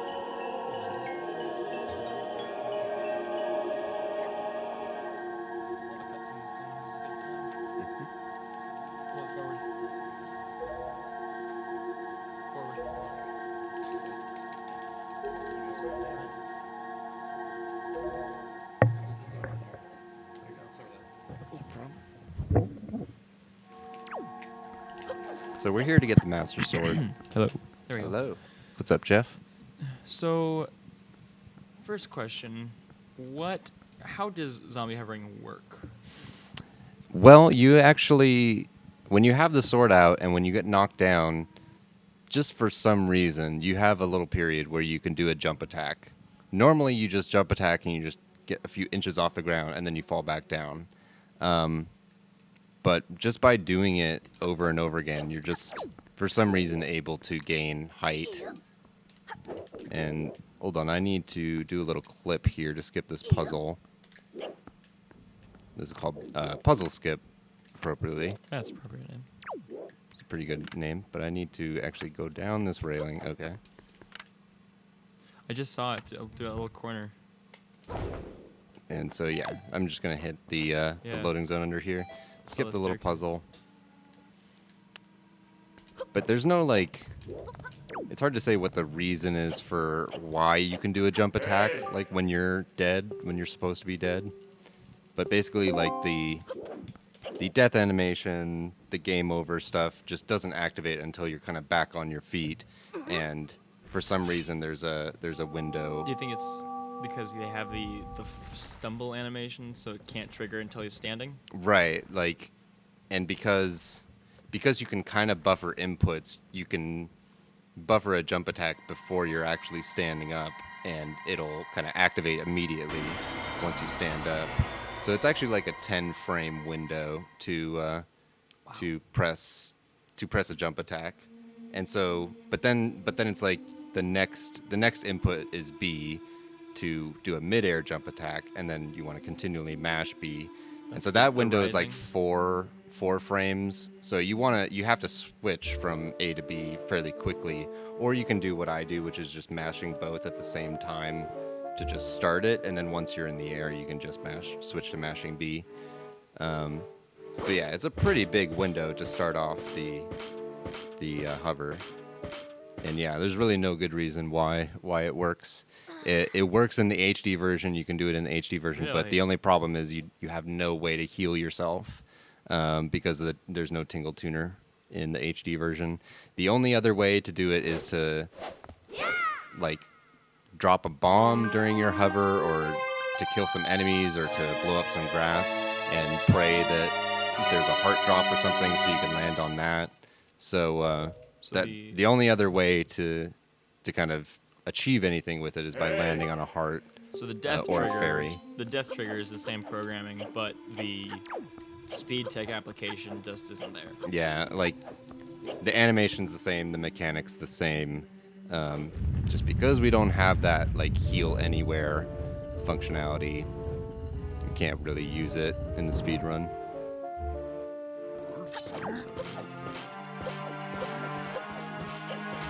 So normally you have to kill all these enemies here, but we want to go fast and just get out of here as quickly as possible.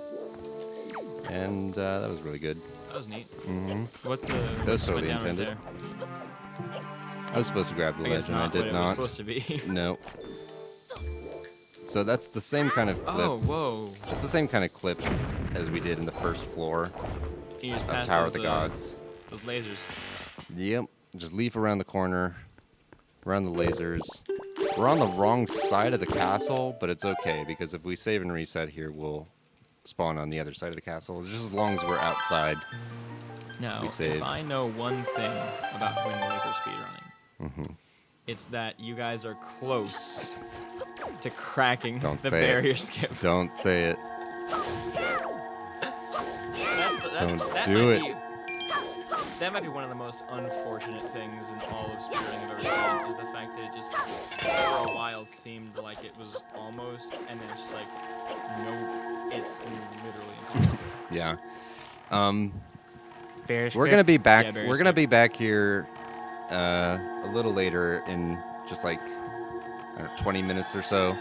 And so there are some longer cutscenes when we come back here, and I can talk a little bit more about the barrier during that.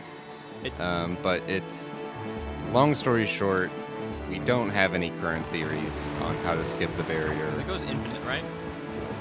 It goes way too high. Okay. The physical barrier goes way too high for you to be able to zombie hover over. Not infinite though. It actually is an open cylinder with So an the open people top. that think that it's still possible aren't exactly flat. I feel like I'm earthers. not going the right way. I guess I am because I don't see the island. The people that think it's possible, they're not exactly as crazy as flat earthers.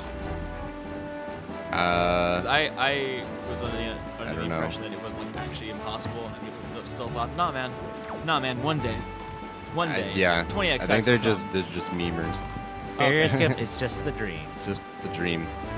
What I'll talk about a little later is a more plausible skip, which is breaking the barrier early, which I feel like is a bit more possible than barrier skip. But I'll still explain why it doesn't quite work, or we don't know how to make it work currently. So here I'm getting the warp song, which is very helpful for Is that getting just a around the weird overworld. camera angle, or is your collision and stuff still? No. Just when you're shooting the arrow while in the boat, you just kind of get that weird angle because you're like going around him. Right. Yeah, it's just kind of tricky to shoot him, but not that hard. Okay. It's got the warp song now. This is like the only Zelda game I've ever thought about speedrunning. Really, Yeah. it's Mostly for the It visual, takes, the visual aspect, really. it probably takes more commitment than any other Zelda game, I would say. I'm biased, of course, but I think it takes a lot of commitment to get consistent at, because that's like the big thing. It's consistency. So yeah, and because it's a long run, and it's gonna take a long time to kind of get comfortable with tricks. Like a lot of people learn this stuff and just get burnt out because There are a lot of tricks. there's just so many different things that are unforgiving. It's like you mess up something and you lose 1 or 2 minutes or something like that. So now, how does this just happen? It looks like nothing happened there.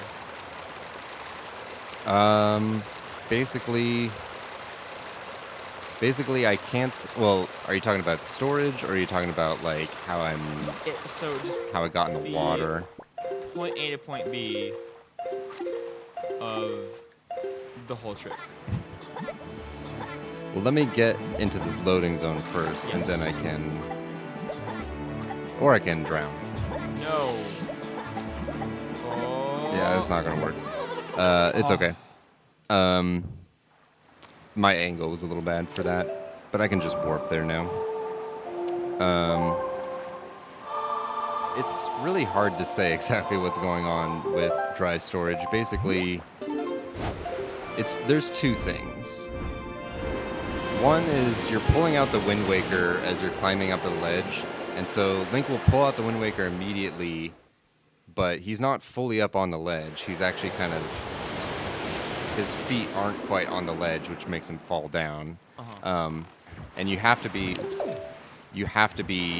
have something in front of you when you're climbing up the ledge, so that when he pulls out the Wind Waker, he actually turns around, so that the camera is not like in the wall. And so you have to like climb up the ledge in a certain spot so that the camera turns around, which makes it so his feet aren't on the ledge, and it makes him dive with the Wind Waker. And so, like, playing the Wind Waker while moving, while falling, is definitely not really an intended thing to ever happen. But we use that just by itself. Like, we use that to enter Forest Haven. But, and we'll use it again soon. But basically, all you have to do after you dive is just press B to cancel the Wind Waker 3 frames before you hit the ground. And so that's a specific thing. Basically what happens is you put away the Wind Waker and you leave the state of being in the cutscene of the Wind Waker, but just based on that timing of pulling out the Wind Waker, you kind of still have it in your hand, and you're able to cancel a second time. And that second cancel is pretty much what storage is. Like, it's a cancel that never canceled anything. So what it does is it kind of stays with you and cancels the next thing that you do. Because, yeah. So it's like, I'm pressing B twice. I'm pressing cancel twice. The first cancel cancels the Wind Waker dive. And then the second cancel doesn't have anything to cancel because I'm actually not in a cutscene. And so the bit that says exit the current cutscene is set, but I'm not in a cutscene. And so what happens is it cancels the next cutscene. And pulling out the Wind Waker is also considered a cutscene. And so that's why when it cancels that, playing the Wind Waker cutscene, that's when I get that weird, funky camera lock. It's called camera lock.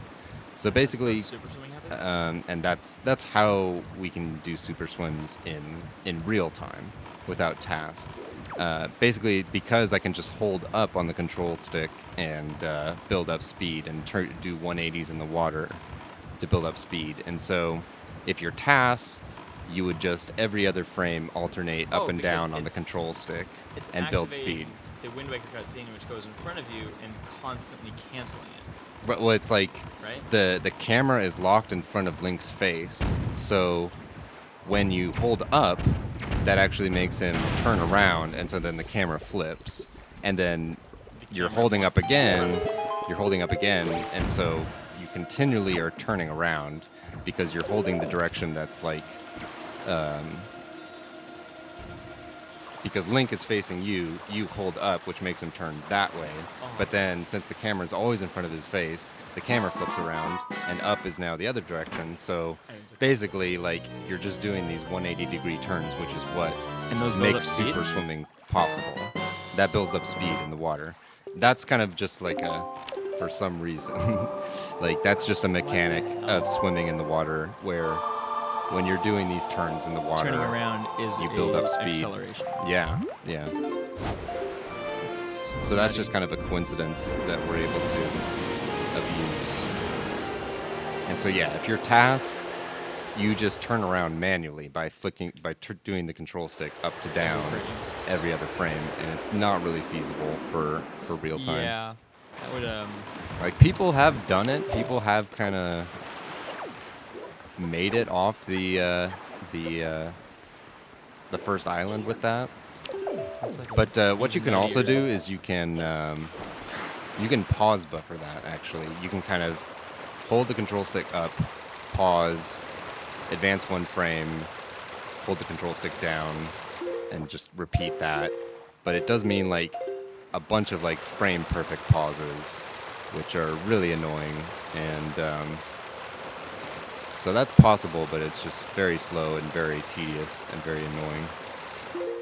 Now, I'm noticing that there are some, like at a certain point, the noises and the flicker get faster as he does the turn. What causes that? Just building up speed, and also his swimming animation. The swimming animation just kind of changes as you kind of speed up and slow down a little bit. That just kind of has to do with Link's swimming animation. It's stacking? I don't really know how else to explain it. It's just that it's a consequence of building up speed in the water, and that's just kind of the noises he's making as he's turning around in the water. And so you're just building up more speed, and So they recur. yeah.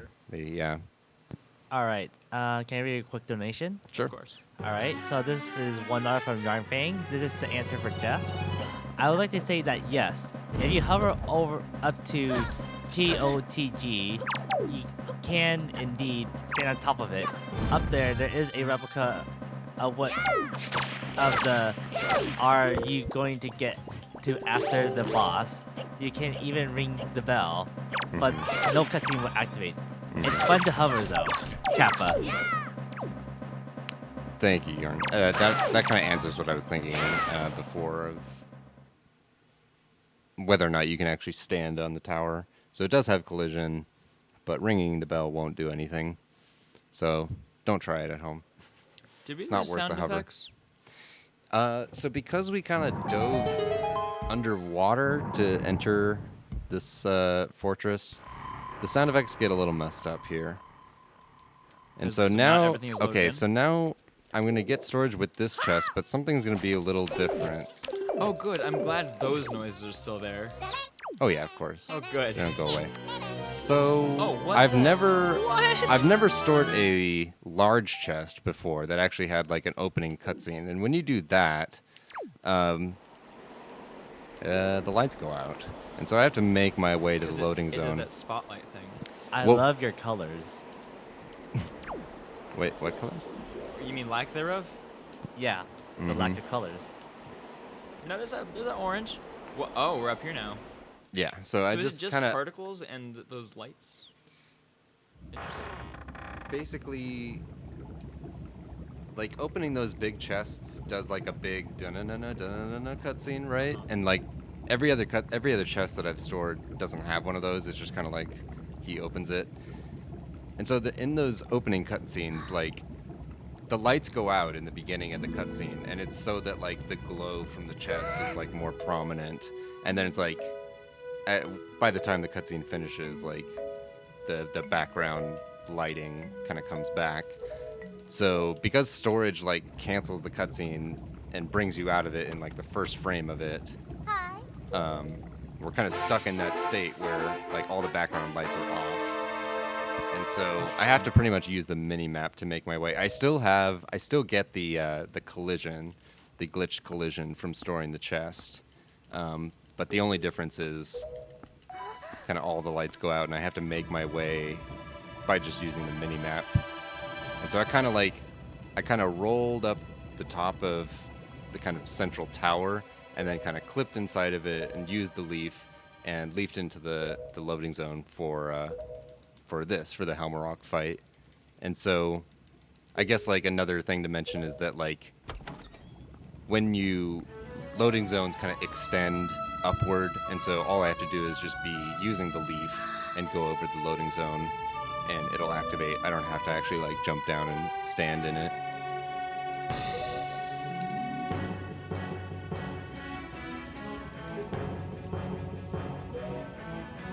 So we've saved our sister, but we gotta go have our revenge with Ganondorf. He's a big meanie. It's been a long time since I've seen the GameCube version. I love the Wii U, like that afterglow everything has. But I forgot how cool everything looked. With just like every color is two-tone. Mm-hmm. It's got one light and one shadow, and it's just such a clean look. Yeah, yeah. I think I like the look of the HD version. I think it looks great, but it doesn't mean that this game has aged horribly. I don't think it hasn't has. aged It's whatsoever. If it anything, still like, is very very beautiful. yeah, I the think it's only I thing think is it's just, like, aged a lot some better than textures. Other than that, it's like Twilight Princess on GameCube. But yeah, it just occasional things. Twilight could Princess look better, aged like, but, kinda like Brawl did, I think. Mhm. Where it tried to do more than it should have. Like it wanted to be the realistic look, but it couldn't quite achieve that. This and so, Paper Mario both have just such a mhm. timeless. Yeah, look I to them. love the look of Thousand Year Door. Like it still looks beautiful today. There's just nothing wrong you can say about it. It's like something I was talking about with a friend where we modeled the look or something after like the current design. It can model a look after something that's like more simplistic in form. There's less of that can. Right.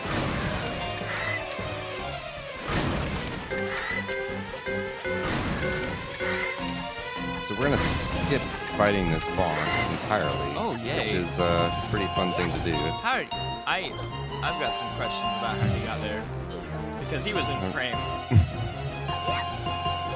Yeah, he just pops up. So Wasn't I this need to trick take some discovered damage. relatively recently? I think it's like 2 years old, possibly. Yeah, that's Basically, it was around when I first learned this game.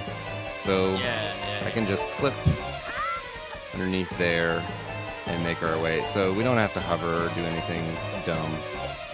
But yeah, this trick was around when I started learning this game. So it has been a while. I never had to do any hover or anything. There's so many tricks in this game that it just looks so cool. It's like I don't know, doing Yoshi stuff is, I think, a lot the same. Like, there's a lot of commitment, a lot of consistency, but it's just a constant barrage of little tricks here and there. Right. And I'm getting, this is the first game I've ever gotten that same vibe from. Yeah, and it that's definitely really has. what's attracting me like to it. It does have these big tricks, but there's definitely just small optimizations throughout the run, and that's kind of like most of how the time has been brought down over the years.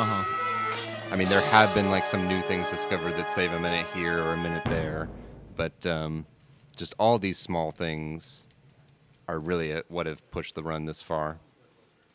Yeah, I'm really loving this. The whole. I've always been interested by it, but I've never looked into it as much as now. Yeah, and I think sometimes people get put off from this game because they just watch the world record video and they want to do every single little optimization in the world record. What was that last But- part? I was just saying, like, sometimes people get too much into it because they are trying to do all the optimizations at once when they still are kind of learning the big tricks. Oh, that's mistakes like I super make in swims. And Yoshi so, Island already. Basically, my advice is just to like learn super swimming, get comfortable with it. That's going to be the kind of deciding factor for whether or not you're going to stick with this game. And so just get comfortable with those and learn some of the, like, just kind of learn the route and don't worry too much about the small strats here and there because those come later. So yeah, it seems overwhelming at first, but I think it is possible to kind of ease yourself into it. I'm not even. I'm like taking everything into consideration so far. I'm not even feeling overwhelmed. Like, it's just like. This is looking into it tonight. This is the first time I've gotten that same feeling, and it's really cool. That like I have an There's always idea of what strats, I'm getting like, there's into and always, how like, much. Little optimizations throughout it. Just a lot of knowledge required. But yeah, that's why it's such a huge time commitment. I think that might be a Not good just summer like in project. the time it takes to do a run, but like the time it takes to Learn the learn route. and internalize like all these little Yeah, things. that's probably gonna be the biggest thing is not having it be a list of things, but rather just a just Like a committed gradual, to like, memory. addition. Yeah. Secondary way of playing the game because platformers are so linear. Whereas Yeah, this sometimes is you're just kind of like is literally an very open limited ocean. to what you can do, and with this, you just have so many more options for movement, for Optimization. combat.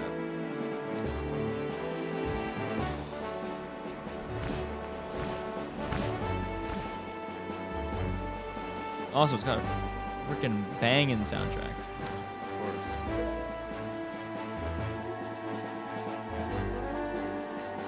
Yeah, I'm looking at the time. It's not too bad. This run has gotten a lot better since I like failed that Deku Leaf cutscene, but it's okay so far. How are you holding up, by the way, time-wise? Time? Like what time is this, time-wise? Oh, you mean like Oh, how what a late it is? What a frame of animation that one was. I forgot that that's where that came from. No, I mean like how late it is. Like how are you holding up? I'm doing okay. Sitting back here is kind of helping a little bit. That's good. My Don't back is killing me. don't do what I've done every time I've sat back in this couch. I don't think I'll have trouble with that. Gotta sit comfy there.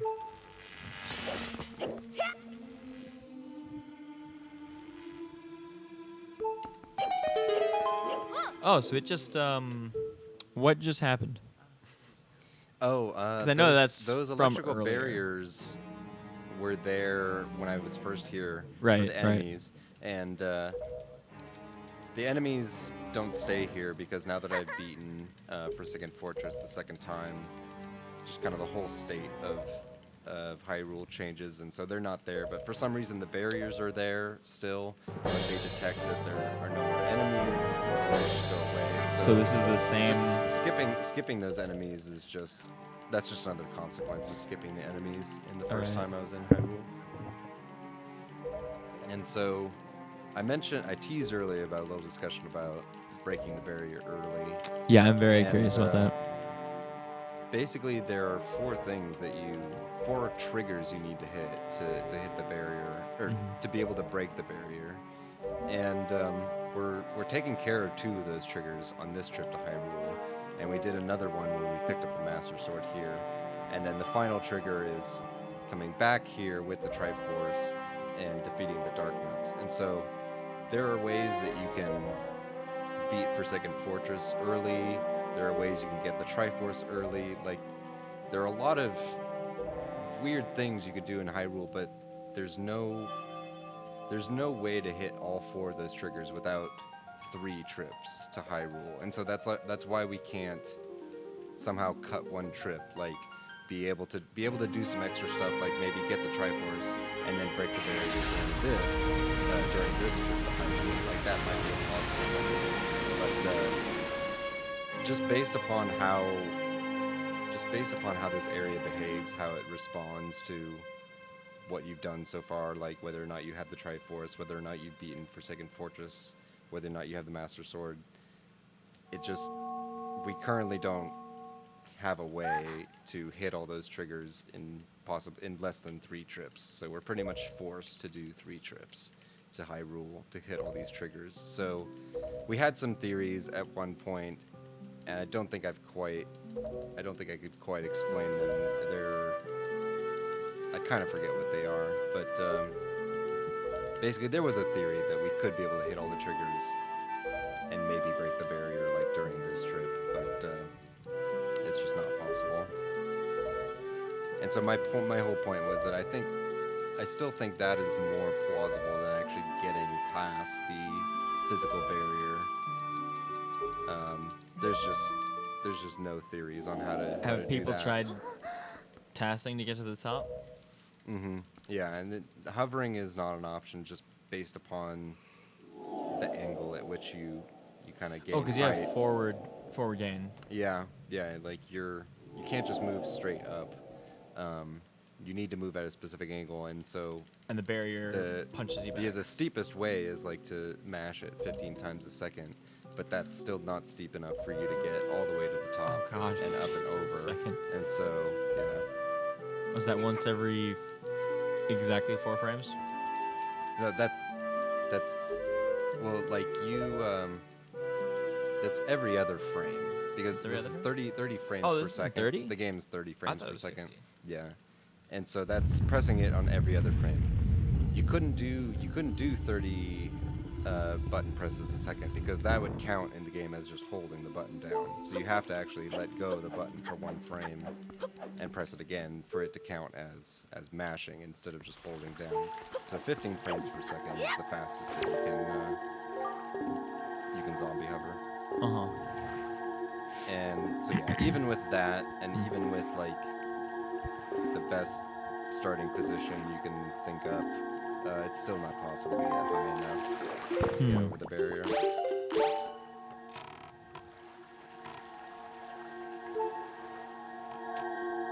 So this is gonna start the section of the run that I usually call the mid-game. We pretty much have a bunch of overworld stuff to do before we can go to the Earth Temple. There's a lot of collecting Triforce. We won't be doing Triforce stuff. It's mostly just there's a lot of things you need to do. Getting the songs for the Earth and Wind Temple, getting the power bracelets and iron boots, getting the fire and ice arrows. Right. Something I didn't mention before is that the Japanese version actually requires you to get 4 more treasure charts to get one of the Triforce charts. I meant to point it out before, but when you destroy the golden ship at Needle Rock Island, in the US version that'll give you a Triforce chart, but in this version it just gave me a treasure chart. And so now I'm going to open up that treasure chart, and it's going to lead to another treasure chart. So you're kind of led on this hunt for the Triforce chart. So I have to do like open 4 extra chests, dig them up. But even though you have to do that much more gameplay, just the speed of the Japanese text more than makes up for it.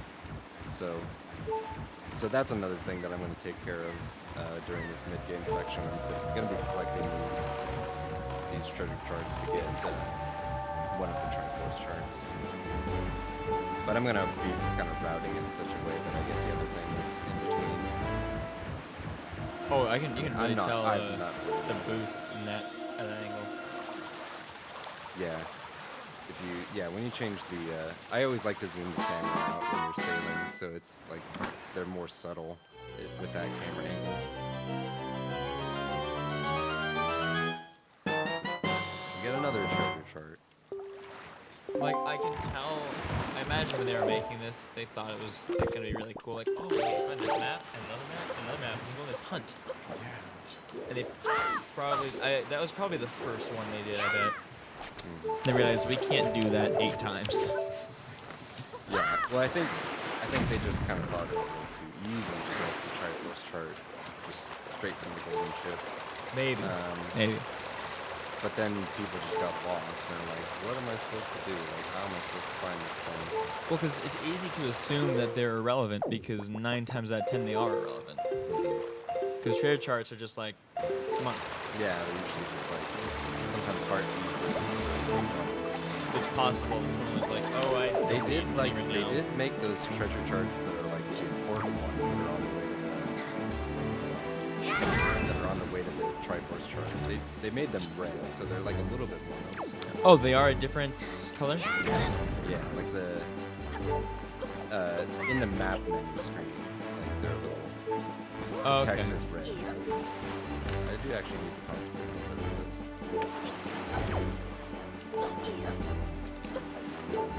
So that's and you can do a roll click there, which is 1 frame.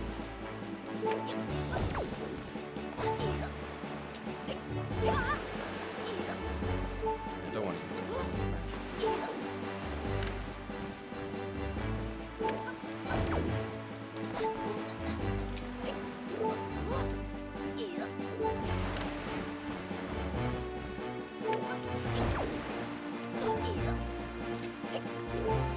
So what is going on with this?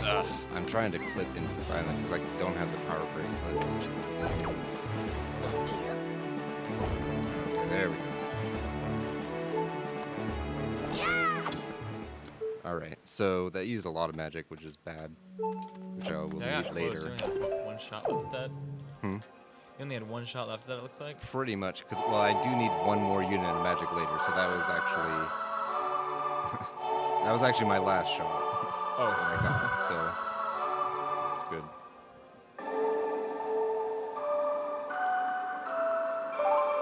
So yeah, we don't have the power bracelets yet, and so we clip into this island to get this song, the Earth God's lyric.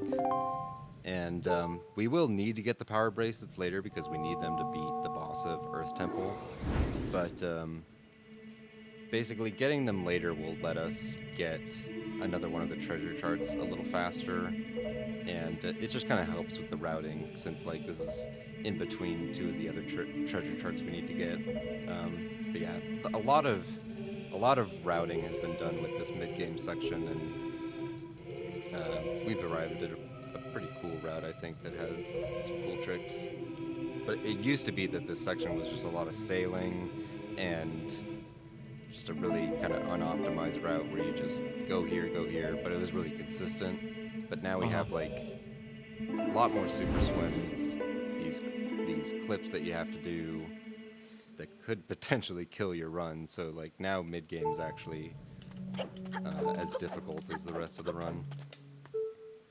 So yeah, I need to do another clip later, and I only have one chance at it now, so this may be bad.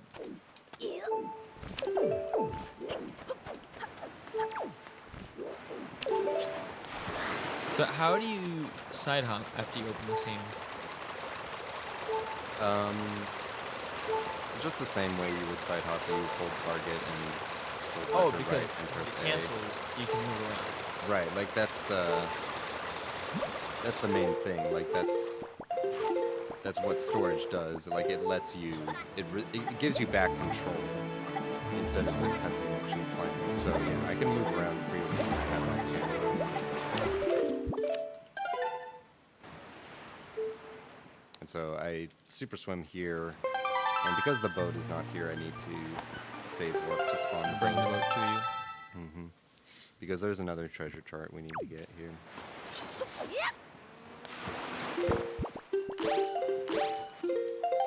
Open it up. Oh, I see the red text.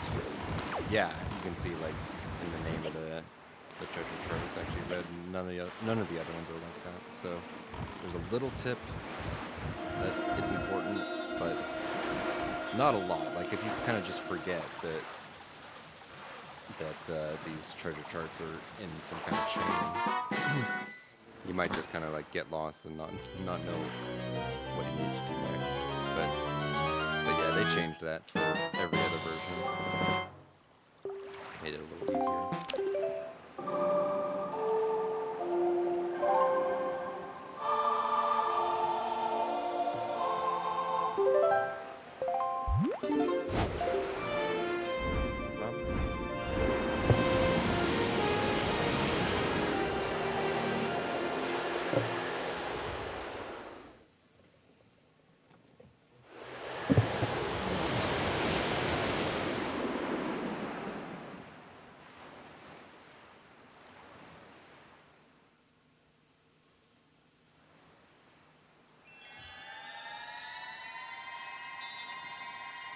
Another somewhat lengthy cutscene, but then after this, well, never mind. I was gonna say like the cutscenes will be over soon, but no, there's another long cutscene coming up. That's kind of what mid game is all about. It's like short little bursts of gameplay to get items, and every one of them has a little cutscene. But pretty much once we get to Earth Temple, there really won't be many cutscenes left except for like finishing Earth Temple and Wind Temple. And then not until like the very end of the game.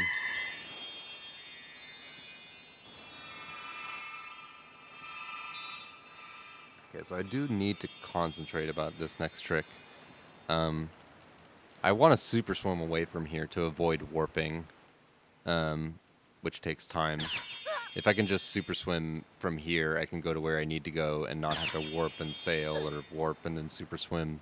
So I'm going to use a bomb to clip myself out of this area. Not a lot of people realize that this area is actually on the Great Sea. Like, this isn't just another map that gets loaded when you warp to this specific location. We're actually on the Great Sea, and the open sea is like right beyond these walls, and you can go to anywhere else in the ocean. So I just need to clip out with camera lock and super swim to my next destination. So I will need magic for that, and I only have 1 unit of magic, so hopefully I'm able to get it first try. Oops, I want that.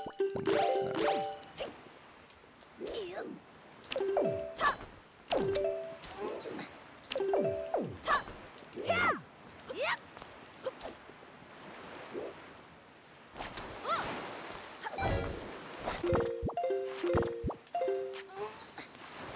All right, we're good.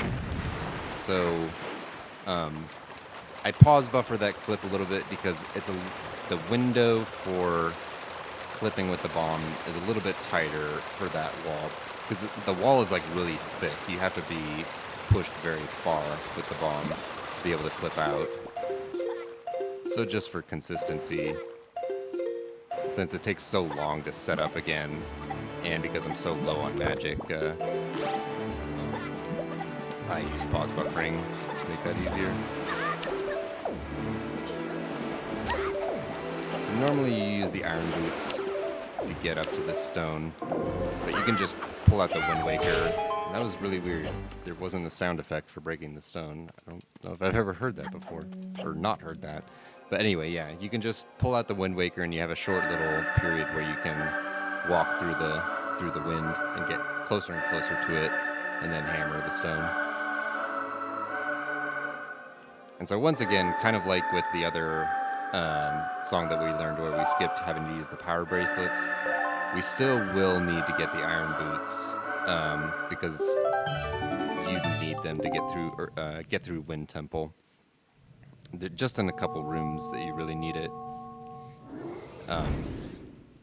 It's really only one room where they're absolutely required, but they are helpful in other places. But still, we're just kind of one room away from being able to skip the iron boots.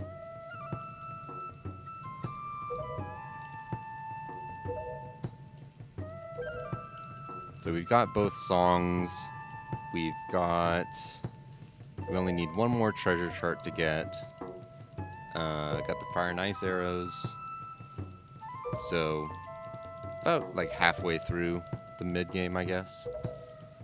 But after that clip, it's like a lot more relaxing. There's not anything kind of spooky.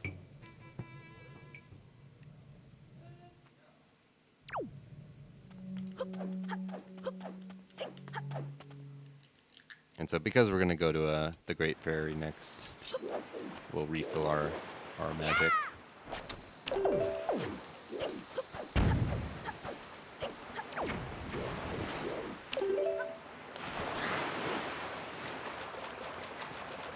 So I haven't mentioned before this slightly other technique for super swimming.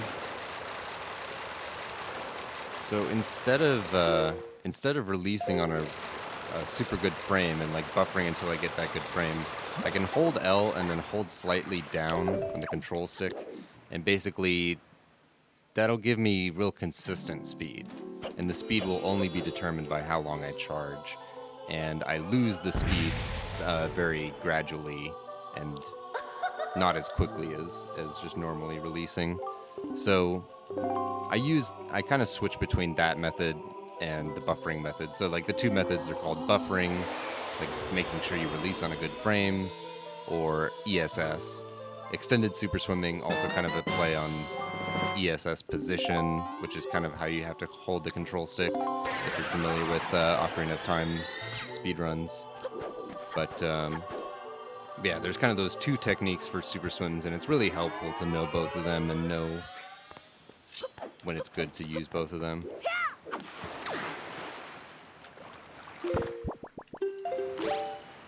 So we upgraded our wallet Yeah, that's. I guess I kind of forgot. That's another thing we need to do in this section of the game. But yeah, we're gonna get both wallet upgrades so that we can hold a max of 5,000 rupees because we need a little over 3,000 rupees to decipher all the Triforce cards, and we don't want to have to make multiple trips to Tingle to decipher all the charts. So we get the max wallet.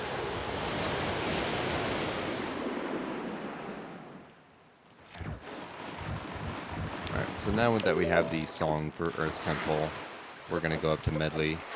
But we can't just walk up there because the cutscene, the trigger for the delivery bag cutscene is still there.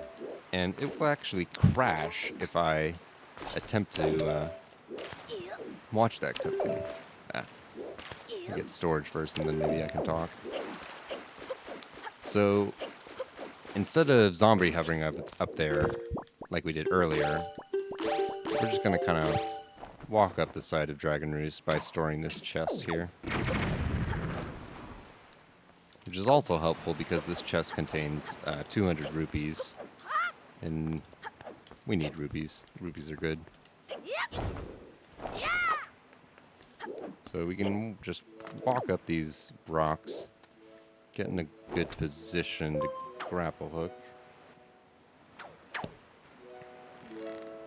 And then just land on this side of the island, come up, and now we're here at Medley.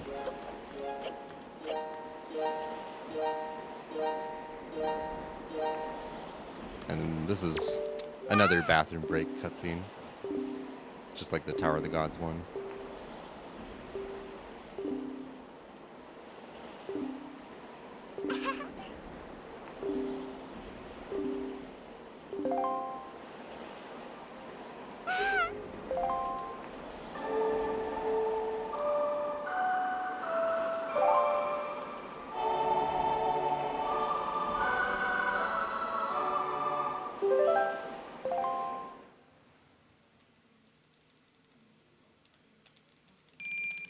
Couple text boxes, then I can chill.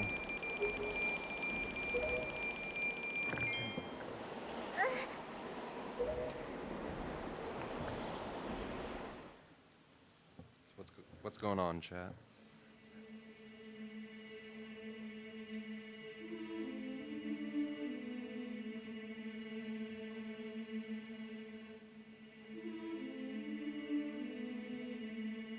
Have an anime boy.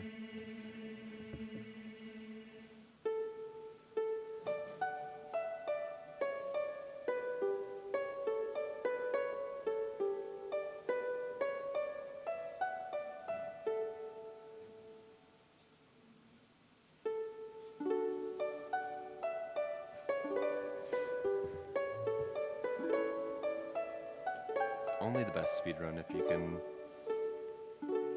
hang out with chat during your run.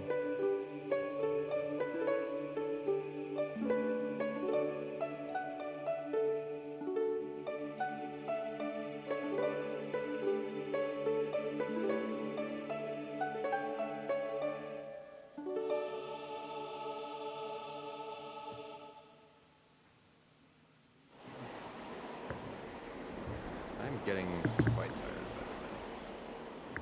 But it should be okay to finish this. But if my commentary is probably going to get worse and worse as this run goes on.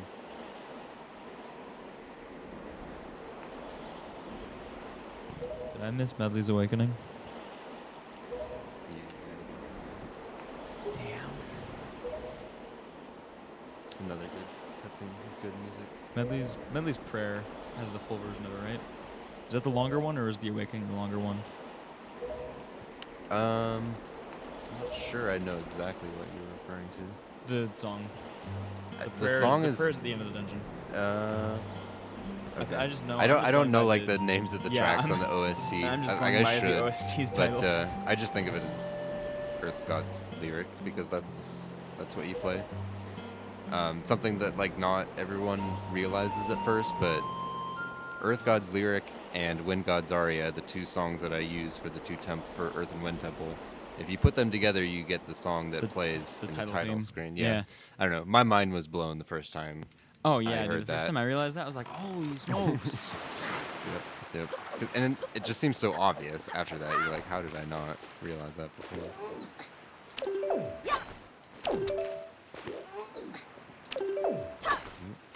Yeah, Storage is getting worse. from a musical standpoint, I really like that song. Like that whole, like, the main theme of the game. It's really good. Do you play anything? Yeah, it's really good. Instruments? Yeah. I actually used to play the piano for several years. Nice. And yeah, I love the piano. So we're finally getting the power bracelets that we didn't need to use before. So if I'm And- gathering this correctly, you want to let go. When you go to the map and check which direction you're looking. So, yeah, like just Closing for it this, completely I opposite didn't. direction. This was kind of a special case where I didn't need good speed because I actually need to drown near the island to spawn the boat. But the main reason of bringing up the map is so that I can check that I'm in. Oops, that's all right. So that I can check I'm facing the right direction, or rather the wrong direction, since you go backwards when you release your speed. And so, yeah, since you're turning around every frame, like you could just release and YOLO, and it'll be like a 50% chance that you're facing the direction you want to go. But normally, we use the map to check that you're facing the direction you want to face. And so right there, I wasn't paying attention at all to frames or his animation to get good speed. I was only worried about facing the right way. Right. And so this is my favorite area of the game. There's been a lot of fun things that have happened in this map. Oh, not being like annoying at all. I'm just really fascinated by all of this work. I'm glad that you're enjoying it, honestly. I'm feeling a little bad that I'm not like a little more energetic. It's I all am good. getting a little. It's 3 in the little morning. tired. It's all good. Don't worry, it's all good over here too. I think the chat's enjoying it too. They seem to be having fun. Are they enjoying their time? I'm seeing a lot of names in there. Also, shoutouts to High Exhaust. I'll never say that name right, but I forgot to shout out him when I was doing shoutouts in the beginning. I think you High said the exhaust. phrase the whole Wind Waker community, so I think that covered it. Oh yeah, easy. If the chat's having fun, give us some anime boys. Nice. When in doubt, just post anime boy. That's all you need.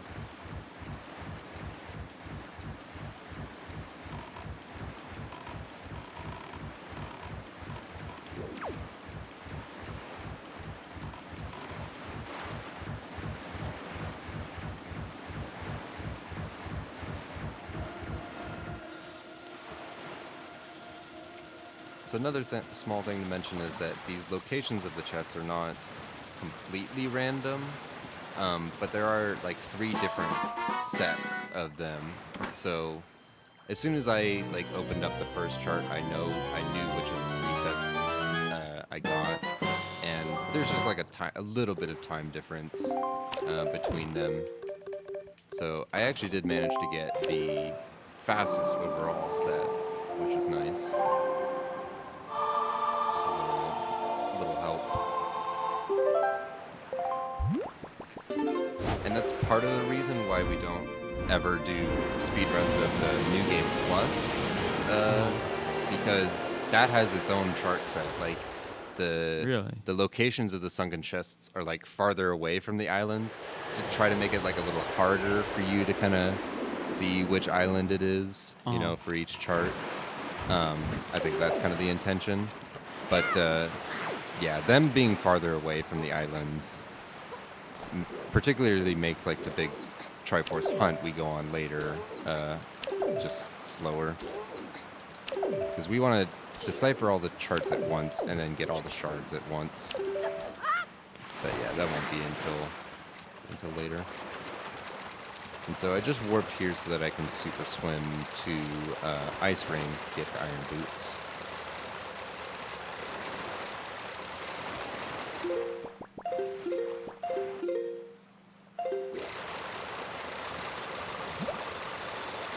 so similar to Fire Mountain, how I just kind of drowned and voided out to spawn the boat.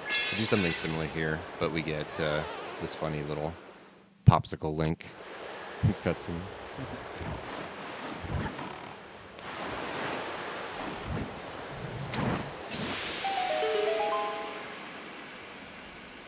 So I melt this chest here because it makes it kind of nice to jump onto this outer platform here. That chest just contains a treasure chart, and yeah, there's no need to actually open the chest, but we want to get on top of it. And here we just do something kind of silly. To get past this wind, we just roll. We can just roll past that wind and kind of avoid this whole little mini dungeon.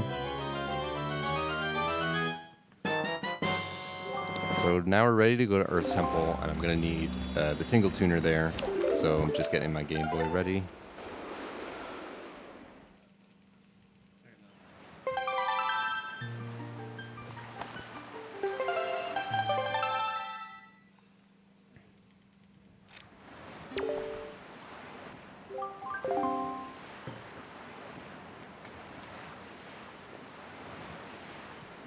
Back in the crotch.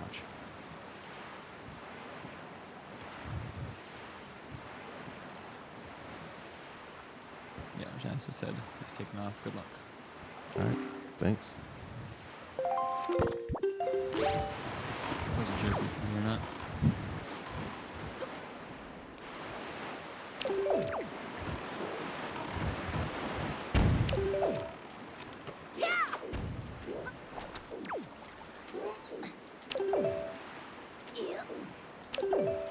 Okay, we haven't had to do double storage in a while, but we're gonna do it here to skip the cutscene of arriving at Earth Temple. I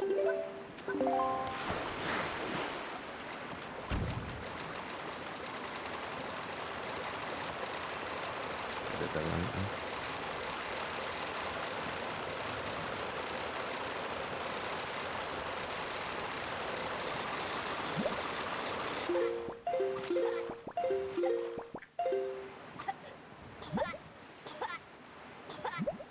Good thing that island didn't load when I was the reef didn't load when I was like inside of it.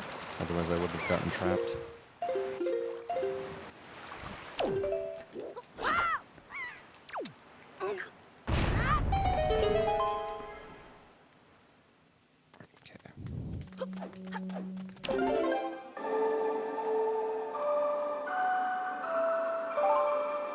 So now that we're at Earth Temple, excuse me, that's kind of like what I mark off as the end of the mid-game.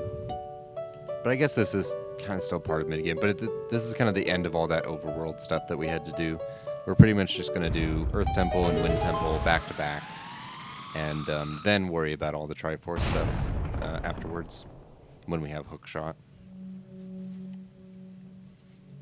There's really no point to doing Earth Temple except to be able to get to Wind Temple. If you could somehow go to Wind Temple, you would get the full Master Sword. It's not like you have to get both halves to get the fully powered Master Sword. Since you can't do them out of order, each one just gives you either the half or the full, respectively.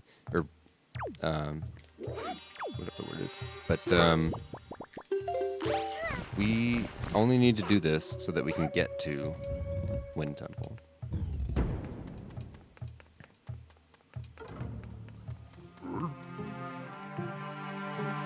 And here I'm going to do a little trick to avoid having to play the command melody song for Medley to hit both these switches. Oops. Side up onto the switch.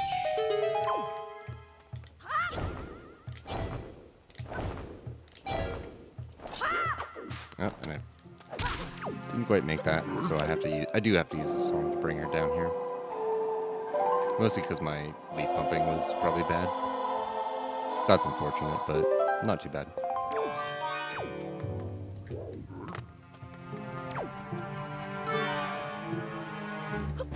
gonna blame it on lack of sleep.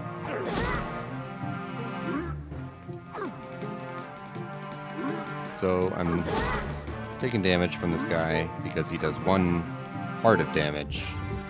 The Moblin, when he does that move, when you're not facing him, he'll do a big swing of his stick and do 1 heart of damage, which is pretty rare for enemies to do that. I want that magic right there.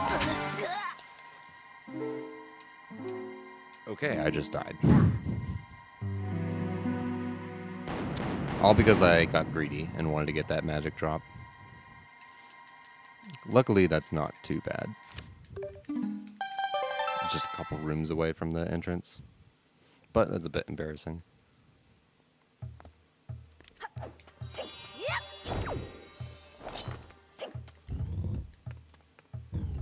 And I will need to take damage from the Moblin again.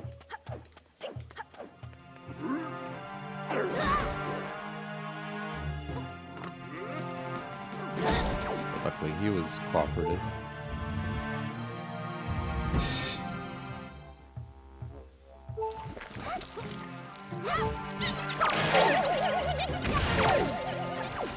This is weird. I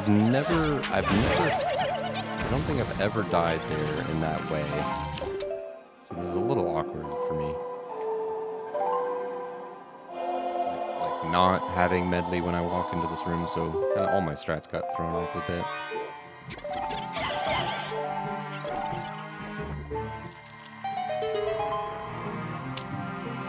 I think I didn't spawn one of those shoes. That's bad.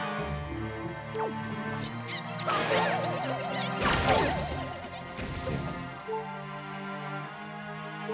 Use medley to...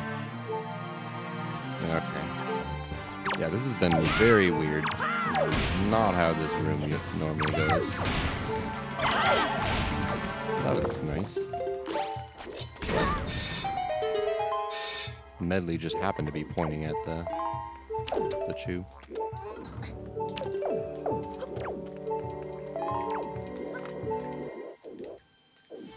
Alright, so this is that chest contains the dungeon map, and so I have no need to actually get the map, but I'm going to use that chest for storage, and because it's a large chest, you get the blackout. And so because of that, I can just kind of walk up this statue here.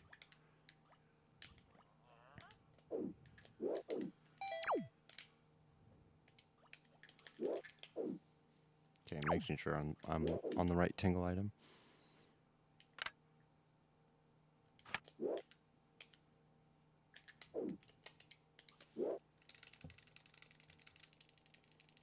Okay, this is called Earth Temple Hover, and because we have chest storage, if I could press the button to heal, because we have chest storage, we can just kind of clip through the corner of this room.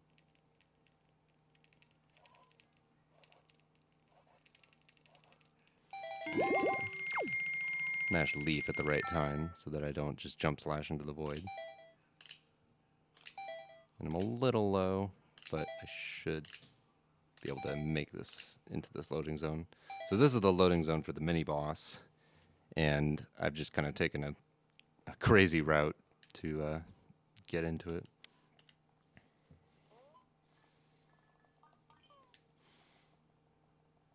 And we're also going to skip fighting this mini boss and just go right up to the chest.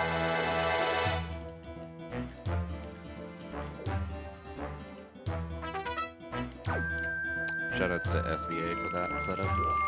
It's not the fastest, but it's super consistent. It also gives me time to use a green ting, which is one of the tingle items, to refill my magic a little bit, because I need a lot of magic for this next part of the temple. So now that we have the mirror shield, which we do need to beat the boss of Earth Temple, now we're just going to get chest storage again and make our way to the boss room.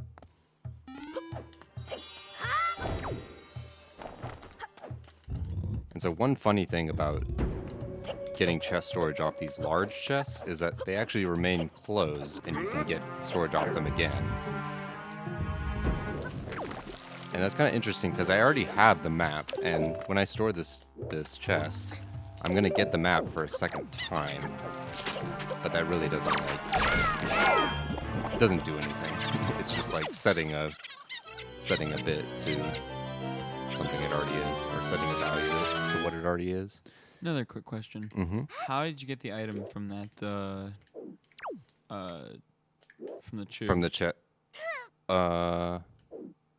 wait, from the chew or from the chest? No, from the chew. You slashed at it twice and then got magic before you killed him. Or did you That kill may have been a different one drop. and That didn't may have been a notice? drop from another chew. Okay, I because don't it know. looked like you got it somehow from the black one, and I was like, what? I don't remember. I'd have to look It was again. probably just weird timing. Yeah, but they 'Cause I was they like, all I'm pretty dropped sure they don't like work like that. something This when is they the Zelda die. one. Yeah. Okay, this is kind of tough trick to get around this songstone. Yeah, and only possible with chest storage. Okay, I'm glad I got that. Just need to do some leaf pumps around the corner to get on the other side of the stone and skip playing the song. So that saves a good amount of time. And so we're just going to be doing more of those kind of tricks with chest storage to get through all of this temple without really doing anything. So it's just a lot of movement.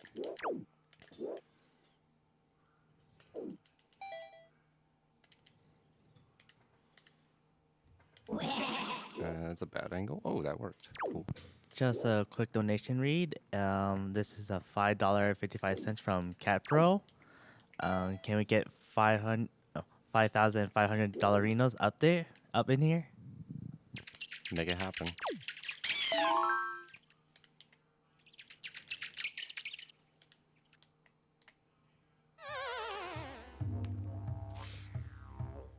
Okay, that was not supposed to happen. So I just lost chest storage because I respawned. So I'm gonna need to use this chest over here. I'm gonna kill this guy because he'll be in my way. So backup strats.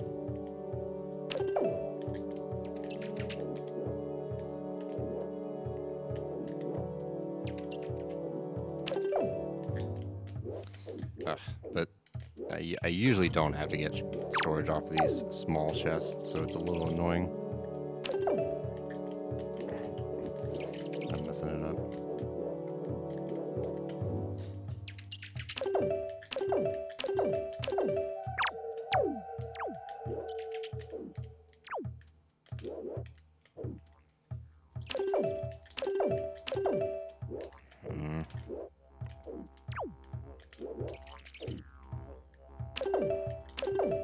Oh.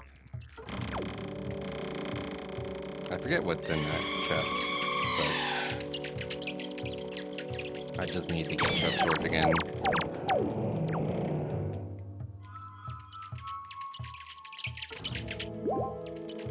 Let's not get crushed again. So yeah, I just walked up too far in that stone and just kind of got crushed by the ceiling.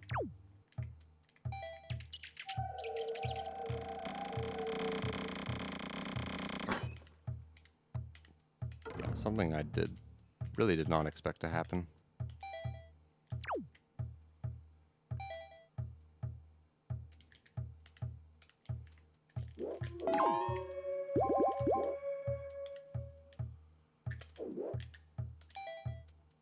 So yeah, we can just kind of backflip into the area around the boss door and flip out of bounds, and then leap into the loading zone behind it.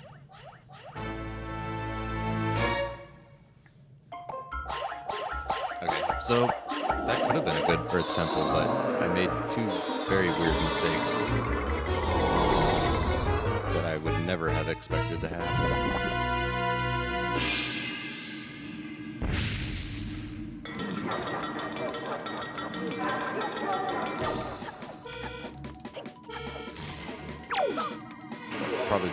Probably because 3 a.m.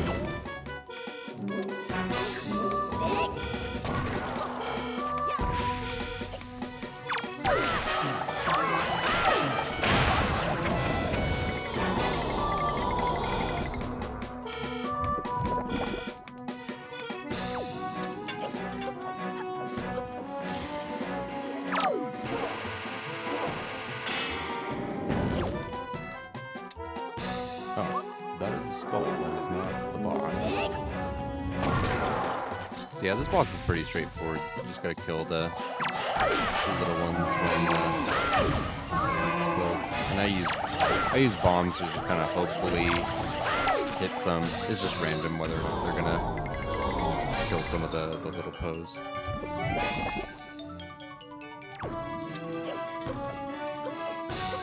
Sometimes he likes to turn off the light when I need it. One interesting thing is that if barrier early was possible, or barrier skip was possible, and you had light arrows in this fight, you could actually skip using the mirror shield and just shoot him with the light arrow, and that'll be like the same as shining the light on him with the mirror shield. So it's kind of interesting that you can kill him with light arrows. And he's really the only reason that we get the mirror shield at all. So if you could somehow get light arrows early, you would use them. You would use those on him.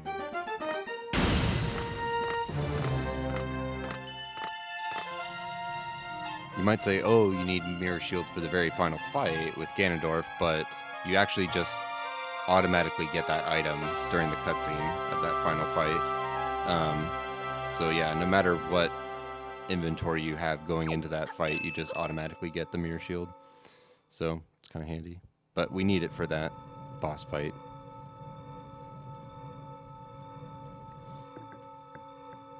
Yep, so we're going to go right to Wind Temple after this, and then start on the Triforce quest.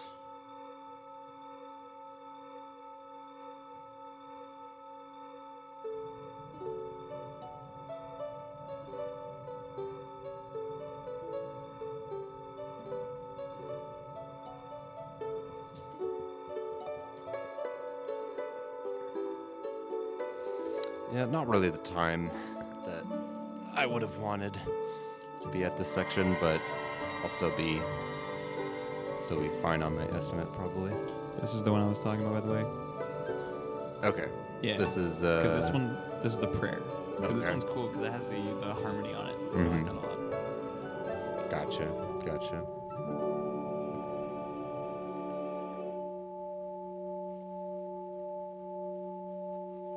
An interesting thing here in the Japanese version, there's no like jingle here when you get the half-charged Master Sword. Normally, there's like the little Master Sword fanfare right here, but there's just no music. Oh yeah, isn't in it the like Japanese version. the sort of fanfare? Yeah, the Master Sword like. Because it does that, but it's kind of like wonky, right? It's like. It's like off key deliberately. I don't know. I don't think so. But it's like slightly different from when you pick up the Master Sword. It's just like its own little version. But anyway, it'll play when we get the full Master Sword after Wind Temple. Yeah, exactly. That's one musically. I love that piece because it's just like progressing in 3 different directions. Mm-hmm. All in like really good harmony.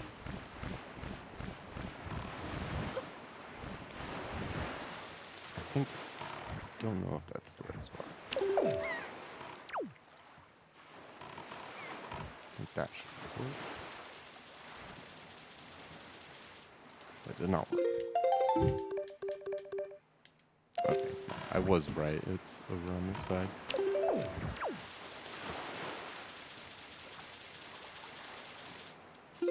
So we got another $5 donation from Cryptic. Good luck with the rest of the run of the chase, especially with Public Ganon. Thank you.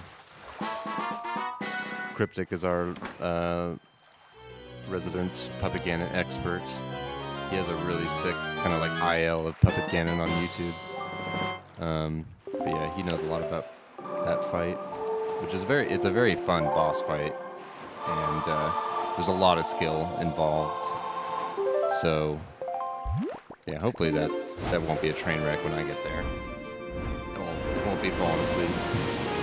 But yeah, that's probably like my favorite boss fight in the game, just because there's a lot of opportunity to do really skillful things and go fast.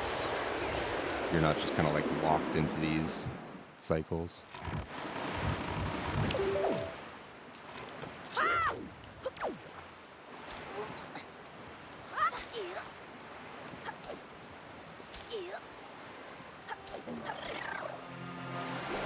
So we're just going here to get in the car.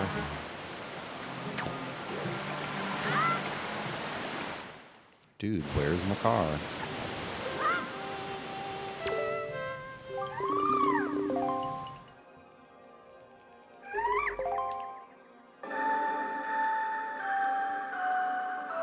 And what's nice is this cutscene of picking up my car is quite a bit shorter than the one with Medley.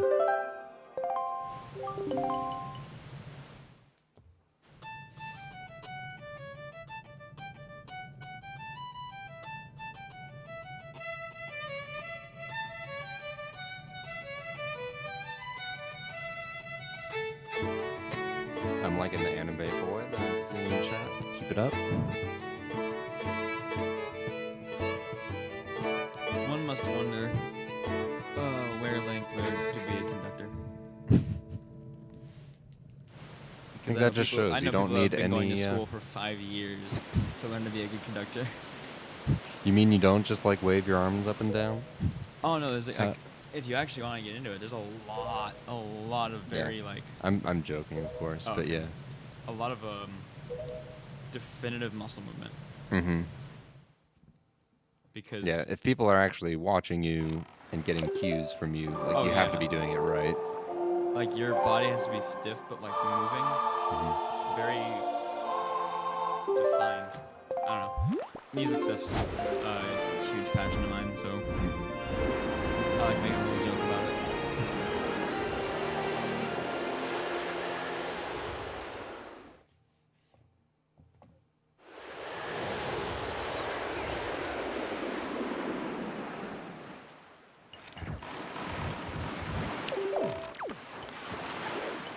Just making our way to Wind Temple. This is we won't bother with getting double storage to skip the little entrance cutscene because it's so short and it's just not worth it. So we're just gonna super swim right into it. And this will actually be one of those instances where we can actually enter the cutscene with camera lock and it won't soft lock. And it kind of looks kind of funny too. Because you just remain in camera lock during the whole approach cutscene.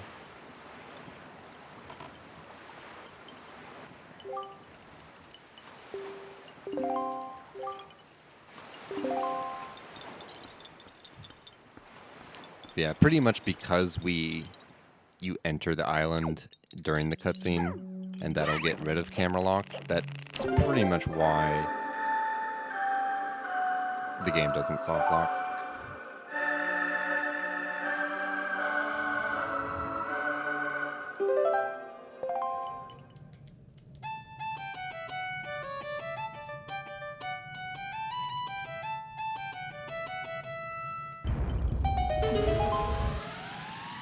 So Wind Temple is my favorite dungeon, both casually and in speedrun. It starts off a little slow because we need to use Makar a lot, but as soon as Makar gets captured, we're just gonna ditch him and go on our own.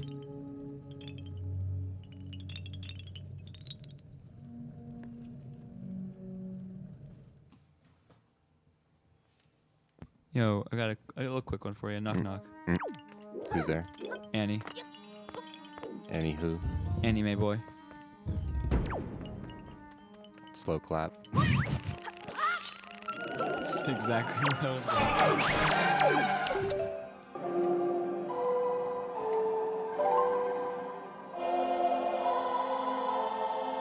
Is that your own creation or is that chat's creation? I wrote it in chat and then I was like, I want to say it out loud now. It's so good. We gotta say it on screen. Nice.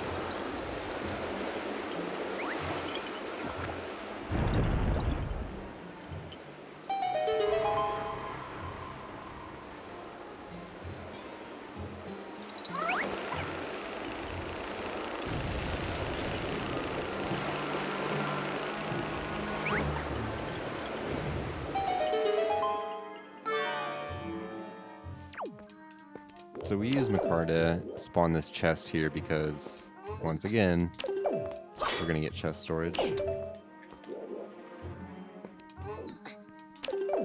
Getting storage off those little springs is kind of dumb. You have to climb up on like the very far edge of them to be able to get a Wind Waker dive.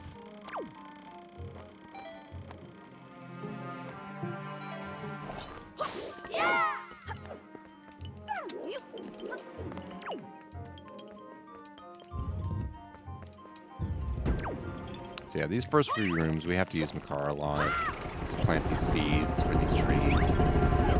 But as soon as he gets captured, things get more exciting.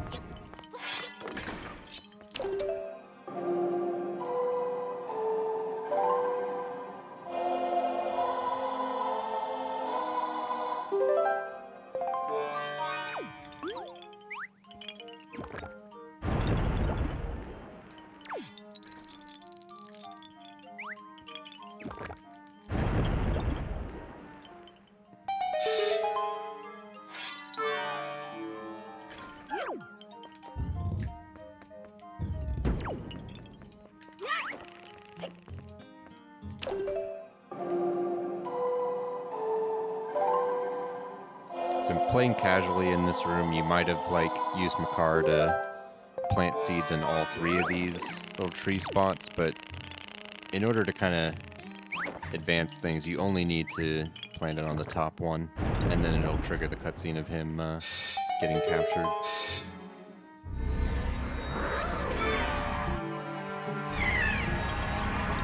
Okay, so now that Makar is gone, we can just make our way through this temple freely.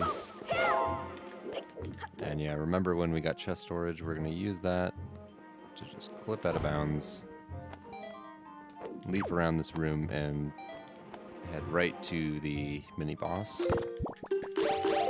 And I got a really low amount of bombs from that grass. It's random how much you get, so I will want to pick up some more in this room, because bombs are kind of important in this section.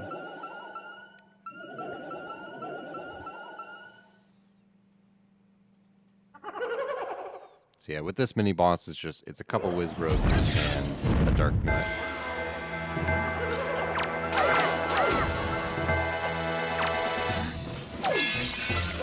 You want to kill the whiz ropes kind of quickly so that they don't spawn more enemies. And that was just bad luck. The Knight's Crest just fell right on top of me. And you can kill that Wizrobe by freezing him and then shooting a fire arrow at him. But for some reason, like, the hitbox for the fire arrow shot was like really low on his body, so it's just kind of weird. So I'm going to store this chest as well when I get storage. Which I can't seem to do now. I'll try the other strat. Bomb storage. That's not working either. Bear with me. Okay.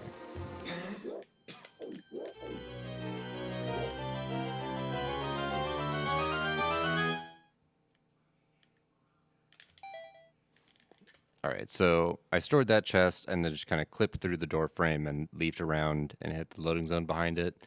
That skips the animation of like opening the chest and the text box when you get the hook shot. And then it also skips having to like hit the switch to open the door.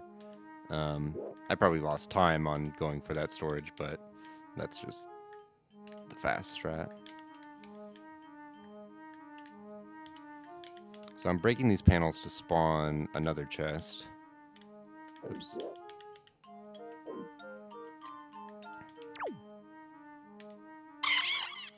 And I need a bomb boost there to break that last panel without falling down.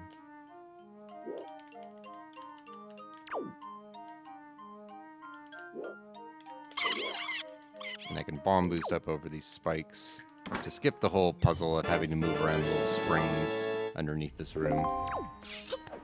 And once again, I'm gonna get bomb storage. Or rather chest storage, but I got storage using a bomb. The bomb just kind of pushes you off the chest, so you can get a Wind Waker dive off of that. And then you cancel the Wind Waker dive just like normal dry storage. And once again, we use the weird door frames here to clip out of bounds with chest storage. And now we're just gonna make a beeline for the boss room.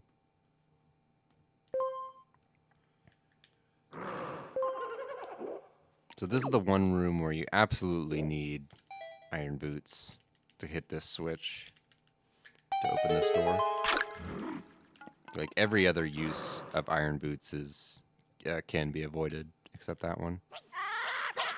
Okay, I want to get some drops from this grass. There's bombs and magic, which are nice to have.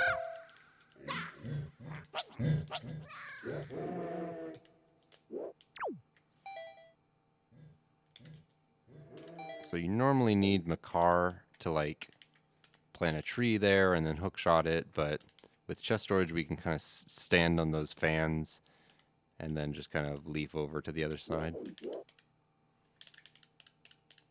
There's another strat that involves just leafing over and then grabbing the edge and then climbing up, but another weird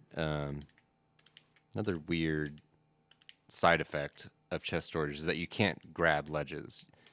You can if you like backwalk off a ledge and you like grab it by just like not holding a direction on the, well, just backwalking off a ledge, I guess. That's like the only way you can be holding a ledge with chest storage. Otherwise, you normally can't like climb up or grab ledges. So yeah, we just once again clipped through the door frame of the boss door and leaped around it.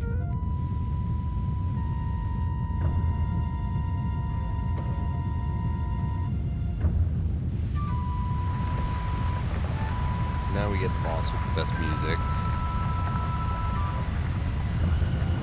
And this fight is, it's pretty cool when it's done well, but it's not always consistent to do the fastest strategies.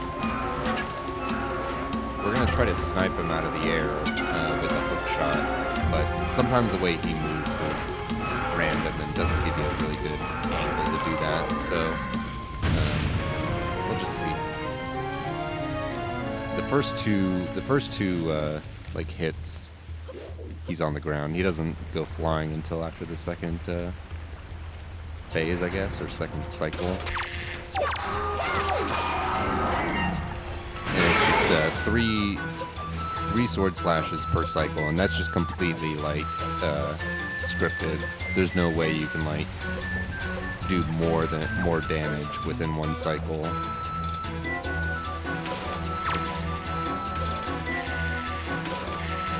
Sometimes these tongues are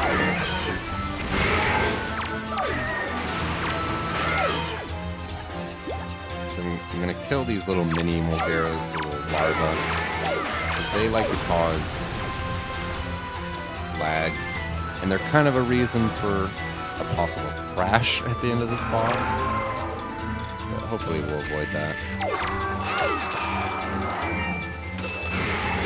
That was close. You can actually re-grab the tongue as it goes back in after you do that. I thought that was a pretty close attempt. I almost got it, but yeah, it's kind of tricky. I think I was a little late.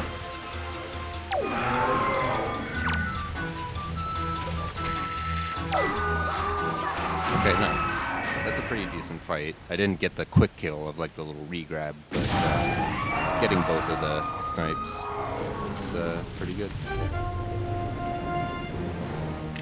So yeah, this Wind Temple went pretty well, except for storing the hookshot chest.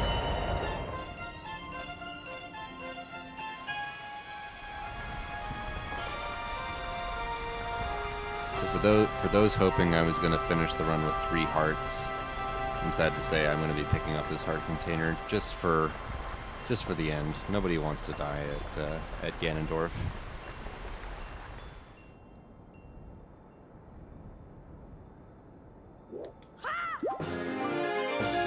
People always think like 3-heart Savage is the tough part of doing 3 hearts, but that's really the easy part. You'll see when I get there. Like I won't even need that 4th heart for Savage.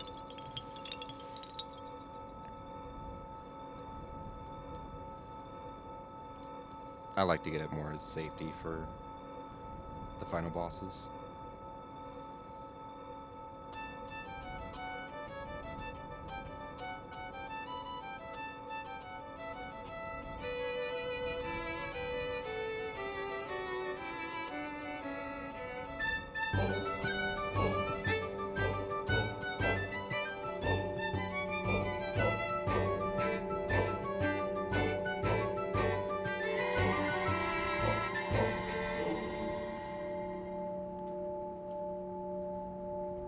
Alright, this is pretty much like the last cutscene until the final area of the game, like Ganon's Tower.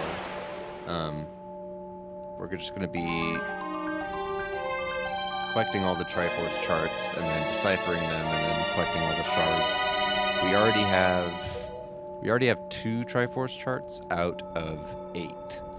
So we will get the 6 remaining charts and also collect enough rupees to decipher them all because Tingle is a very expensive service. And then we will collect all 8 shards, and then we can make our way to the end.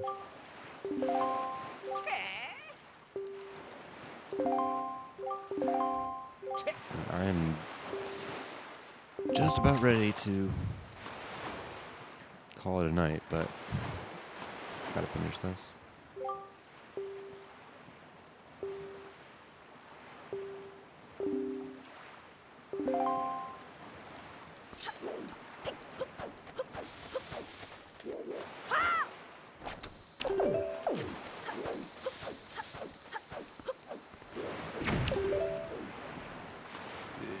I want to make sure I'm facing them the right way.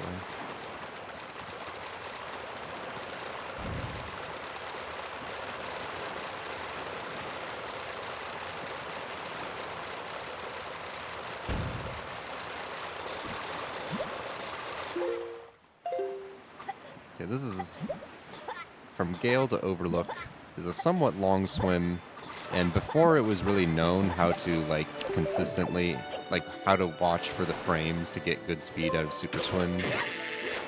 Before that, this used to be like a real run killer for the super swim just because it's pretty long. But now it's like almost impossible to fail. And that bomb almost wrecked me.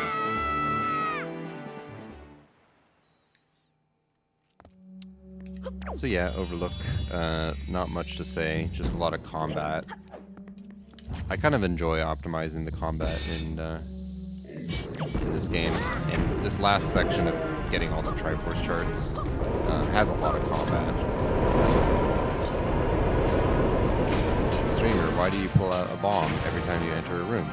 Well, that skips a little animation of Link looking back at the barred door closing behind him. So it saves about a second right there. Link doesn't look back because he's holding the bomb.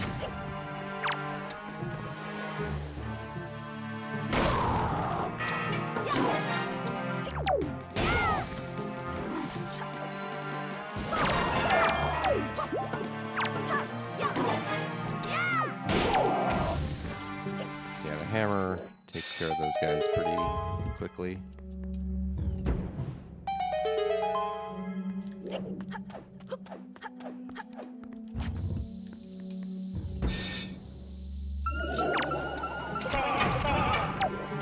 I forgot how many times I need to shoot these guys.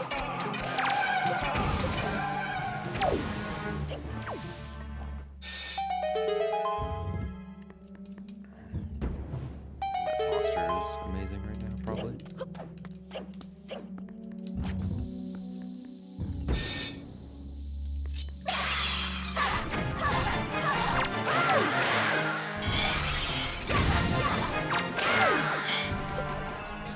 These guys, make sure I'm on ice arrows.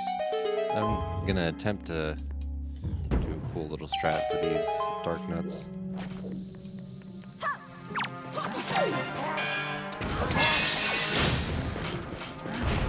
Doesn't fully work. But I got 2 of them with the strat.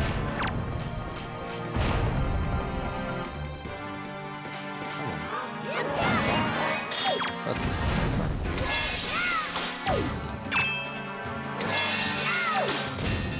Since I already picked up that Knight's Crest, I don't have to worry about avoiding them at all, because I won't get any cutscene.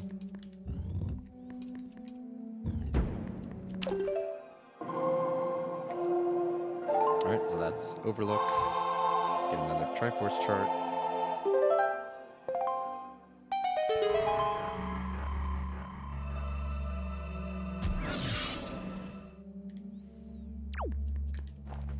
If I could open the chest.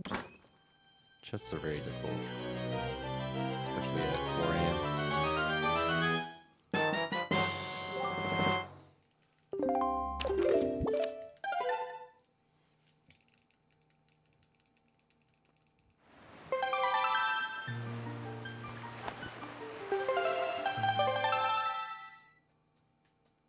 Next stop is Outset to go to Savage Labyrinth for that Triforce chart. And then right before that, we're gonna get the final wallet upgrade, the second wallet upgrade. Because Tingle needs a lot of rupees.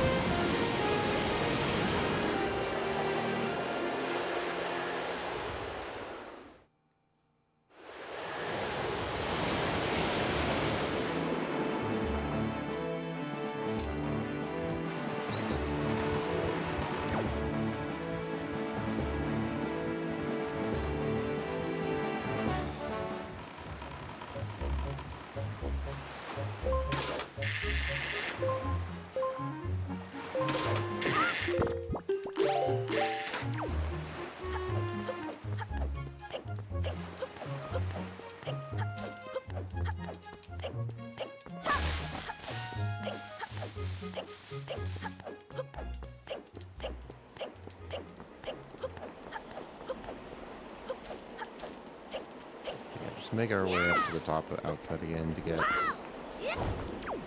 the other wallet upgrade.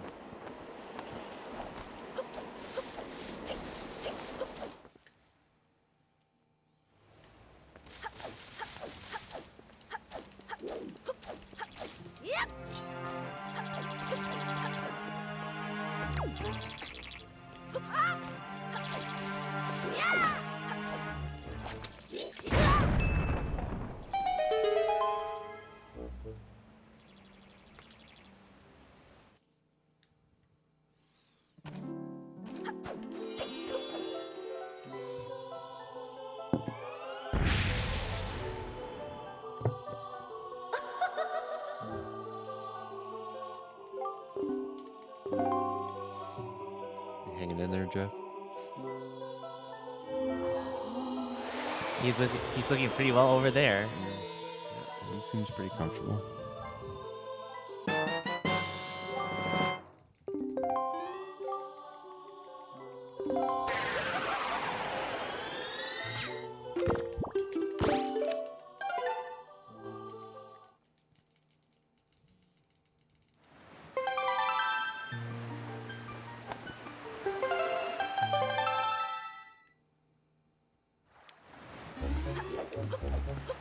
Alright, time for Savage Labyrinth.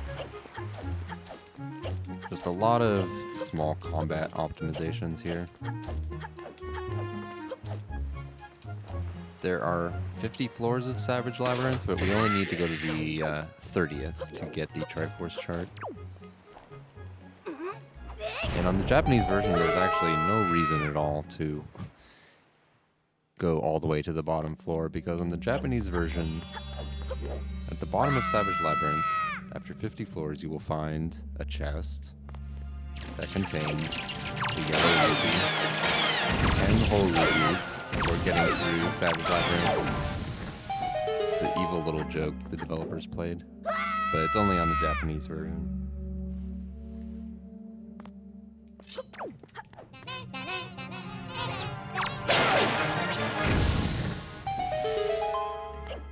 Yeah, 30 floors may sound like a lot, but the last 10, we're going to be able to skip all of them pretty much like really quickly, one by one. You won't really need to fight anything in those last floors.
Just now, Derrock has donated $5 with no message.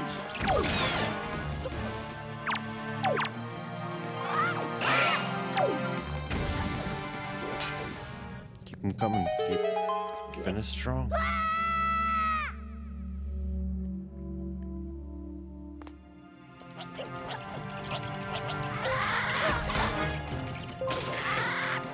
So these floors that have these torches can be skipped by taking damage using your invulnerability frames. I was not meant to place a bunch of bombs there.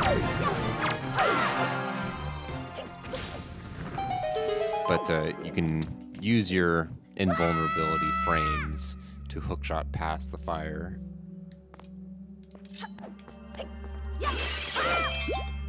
I mostly just want that arrow refill.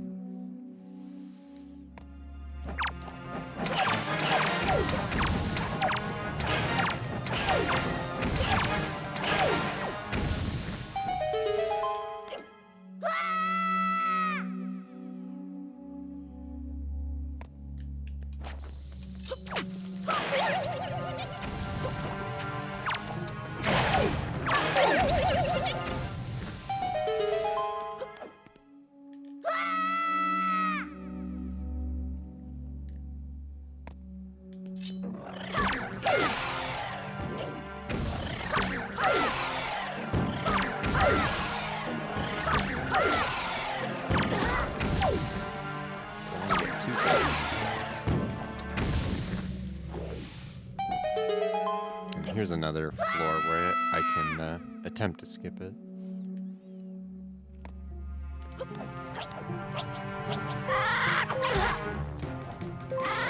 Alright.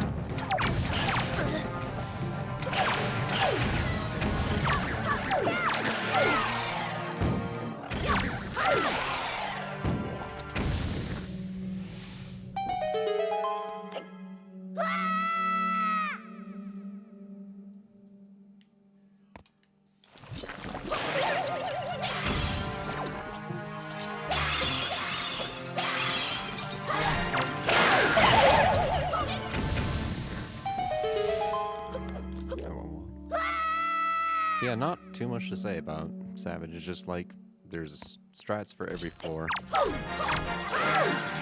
Hopefully I do them right.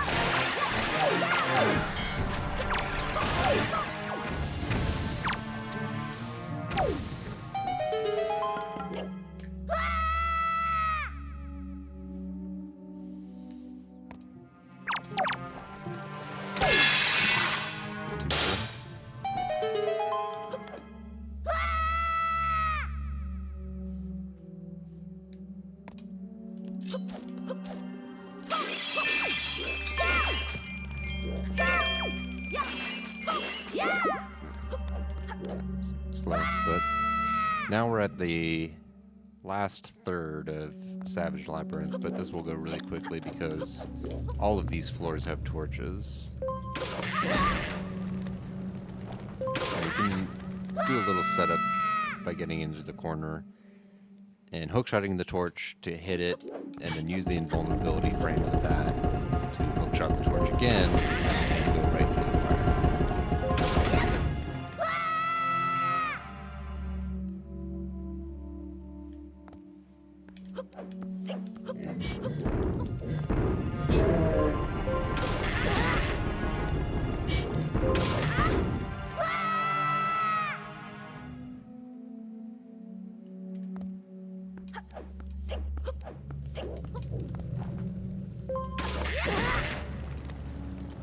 Yeah, another strat of doing these floor skips is by using the iron boots, and it is a tiny bit faster, but a little bit harder and not as consistent as this setup. Like, this setup is really easy to do and just kind of guarantees you're not going to mess up these floor skips and lose health and die, because dying in Savage would be kind of the worst thing.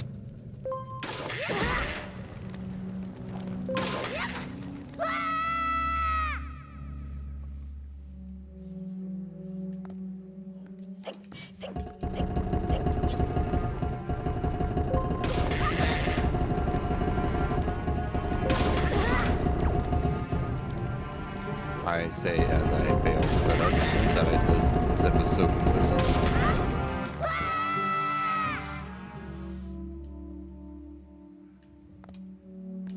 Just two more.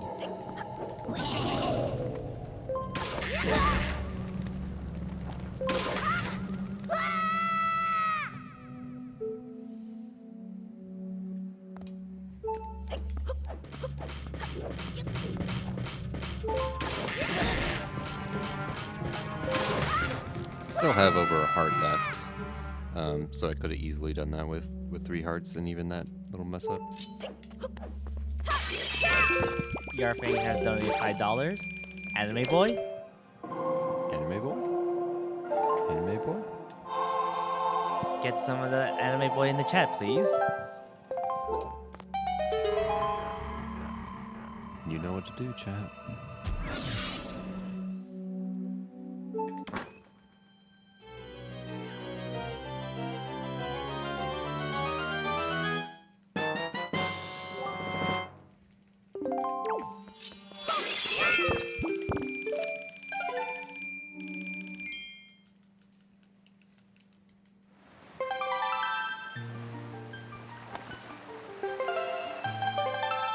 Alright, so done with Savage.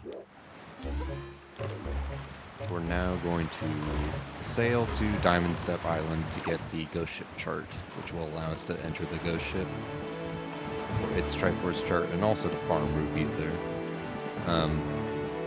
There is a somewhat new strategy, I guess new like within the last year, of super swimming to this island, but it's a pretty difficult super swim. I'd say it's harder than the Great Fish super swim. You basically have to go inside the island while it's only halfway loaded.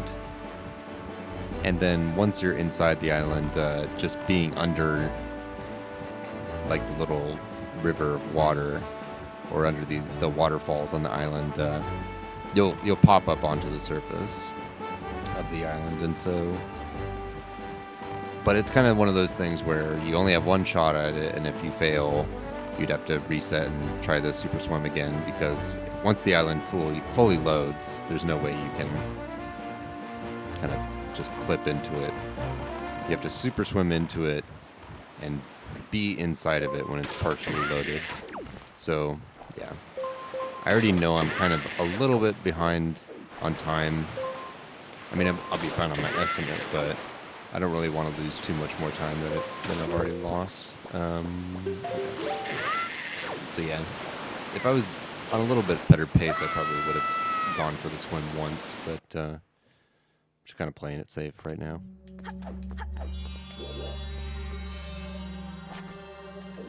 and that is called the push clip, which was found accidentally by Chaotic Ace.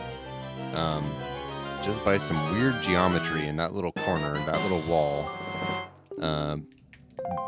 Pressing B to place a bomb behind you, just for some reason, like pushes you in the right way that you get pushed up that little seam and get pushed out of bounds. And you can hook shot the chest. And that's relatively new, I think within the last 6 months. But yeah, a lot easier than the L slide that you would normally have to do.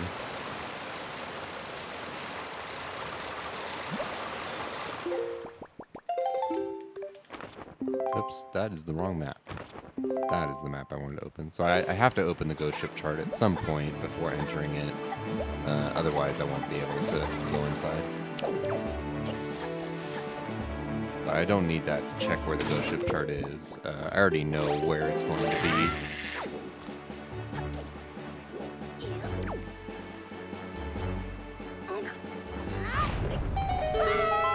After I go to Bird's Peak Rock, the ghost ship should be at Bomb Island. So it's really, really nearby. Alright, this is Stone Watcher. It's very similar to Overlook, but it's actually a little easier. It has weaker enemies.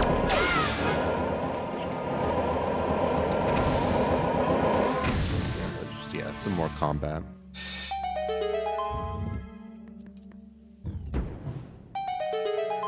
One interesting thing about these little cutscenes where the torches light is that you can actually light those torches with fire arrows, but all it does is skip this little cutscene of the torch lighting when you exit the room. You still need to kill all the enemies in all 4 rooms in order for the dark nuts to spawn in the main room.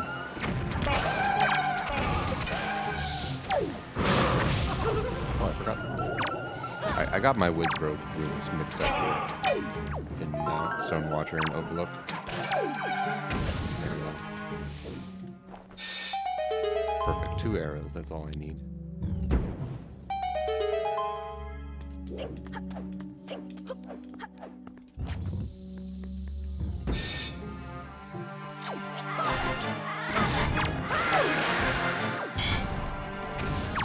How did you not die?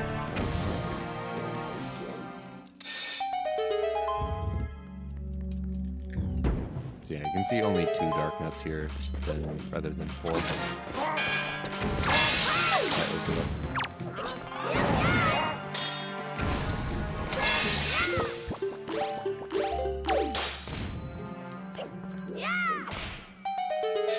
Okay, that's it for Stone Watcher. Pretty easy.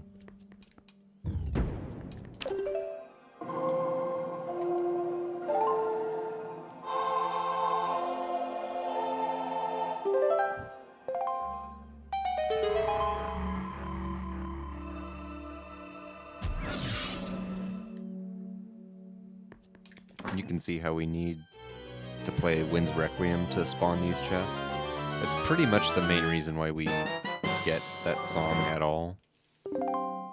I mean, yeah, it allows you to change the wind, but we could probably get around ever changing the wind. We could probably get around that, but we actually do need it to spawn these chests to get these Triforce charts.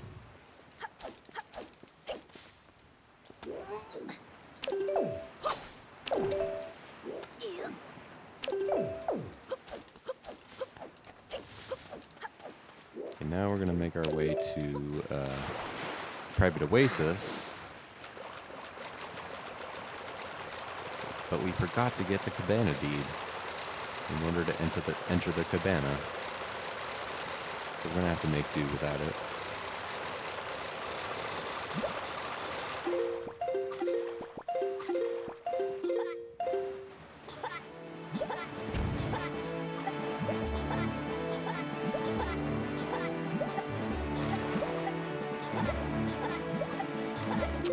Okay, I did not have enough speed to make that.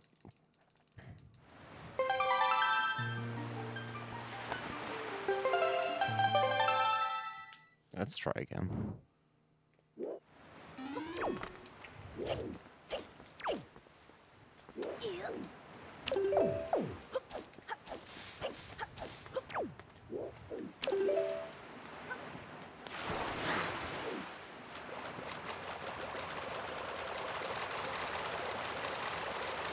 I might have had enough speed, but my angle was a little bit bad.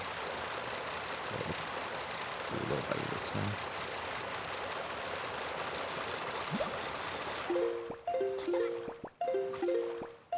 That should be good.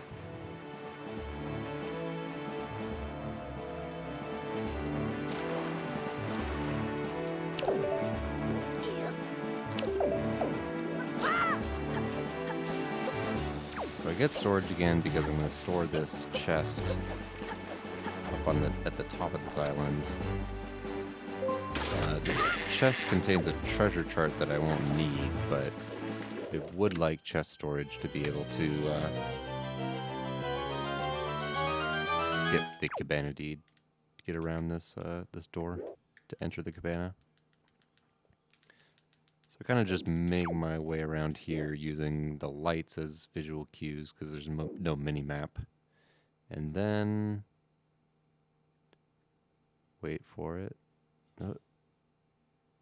Wait for it. Okay, that took forever. But basically what I did there is I was kind of partially clipped into the door, and then I pulled out the hook shot, and shot the hook shot at a tree on the other side of the cabana. So that pulled me through the cabana and pulled me through the loading zone for the inside here.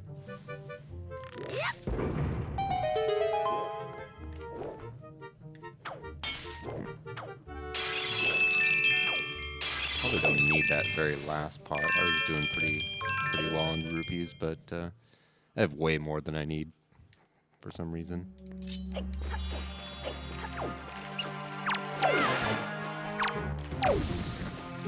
And here we can use the skull hammer to hit these switches through the walls to kind of skip ever having to go to the kind of bottom levels of the sewer section. So yeah, that just lets us go right to the chest.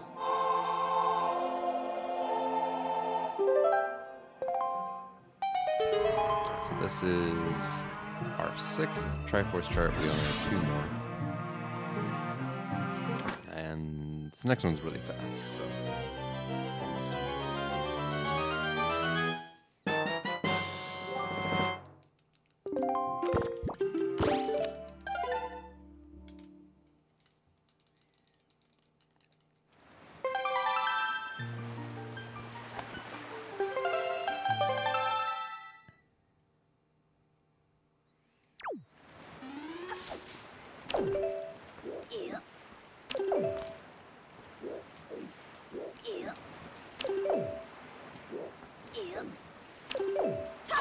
And storage is becoming difficult. So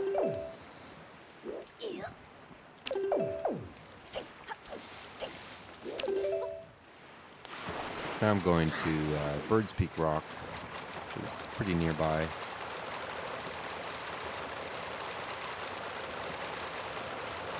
For the 7th Triforce chart.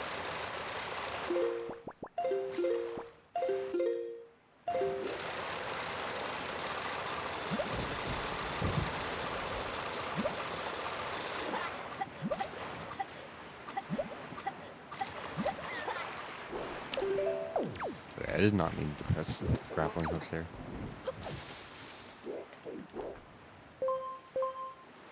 So I'm going to stand in a good spot, grapple the hook through the wall, and let go of the grappling hook at the right time, and I clip through that gate. And normally you need to buy the bait bag, buy at least 1 pair from Beetle to control the a seagull, and then hit like these 5 switches on those rocks. Like, there's so much you need to do that is all skipped by just clipping through the gate with the grappling hook. I'm not even sure why that grappling hook spot is even there.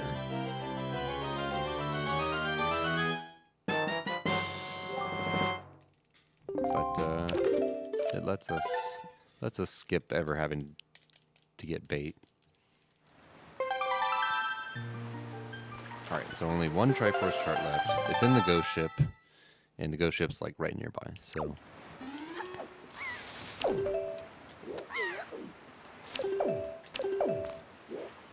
we have to use this really kind of awkward method of a Wind Waker dive by walking into this tree and pulling out the Wind Waker.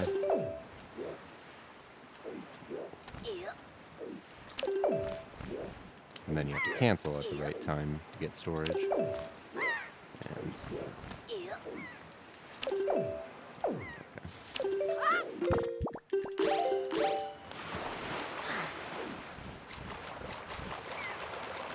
Alright, time for Ghost Ship. Got time for another donation? Yeah, definitely. All right, this is a donation from PXTFD, who donated $4.20. That is $4.20. $420? No, just $4.20. Oh. Aw, I know. Oh. Greens from Vegas. Just got home and I'm already missing all you guys. Hopefully I'll see you all next time we do this. Good luck, Chase, and smash the finale of this great marathon. I was passing out the entire drive home, so I'm going to sleep now. Miss you too, PX. Sounds good. Alright, if you haven't watched Wind Waker speedruns in a while, that might look pretty new. So, the old strat was to, well, not miss that leaf part there, first of all. But the old strat was just to save warp and sail back into the ghost ship and farm for rupees that way. But here we use the old bomb ledge clip to clip out of bounds, void out, and respawn so that we can collect these rupees again and again until we have enough for Tingle.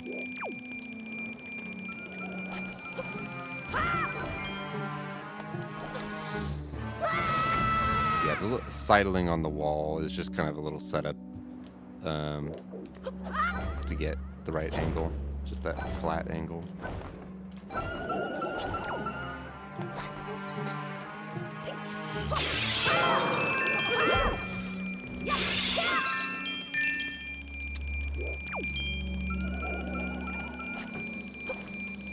Okay, I didn't quite do that right. I need to get all the way in the corner. Place the bomb.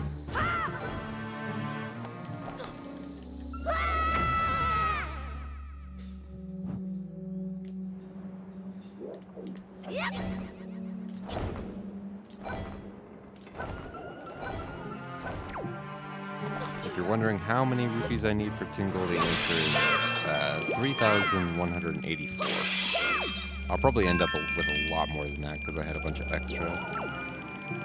But yeah, 3,100. 3,200, roughly.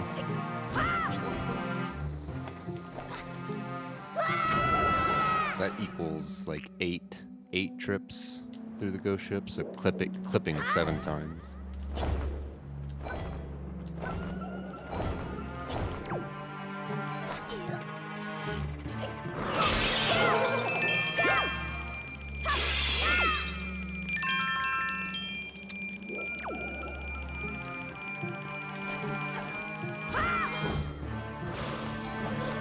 So one thing about doing this clip is that you kind of have to worry about the Wizrobe a little bit, because if he shoots his fireballs at you while you're trying to do the clip and you get knocked down, that's like super bad, because then you have to leap back across and then get the clip again.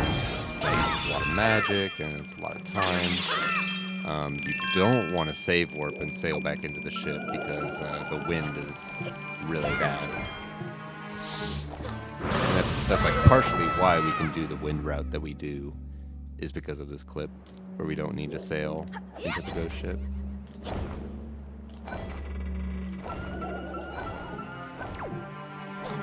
But if you're pretty quick with collecting the rupees from these pots, you should almost never really need to worry about the Wizrobe.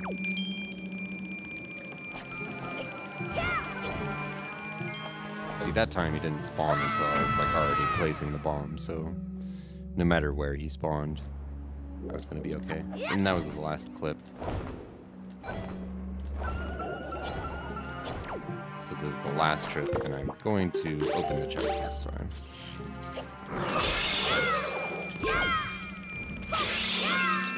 I don't even need that yellow rupee. Why am I carrying?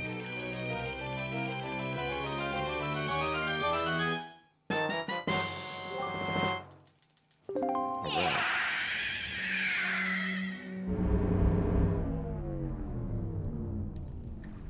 So we have all the Triforce shards now.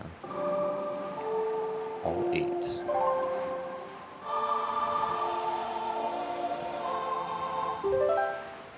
I would like to mention it is 4:20 a.m. right now.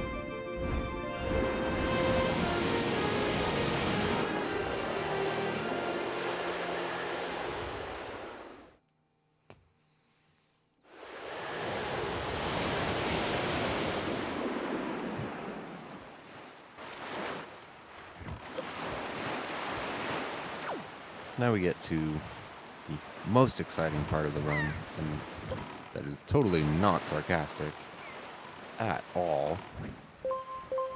But yeah, we need to collect all 8 Triforce shards by just doing a lot of warping and sailing and grappling hook and all that good stuff. And give Tingle a buttload of money.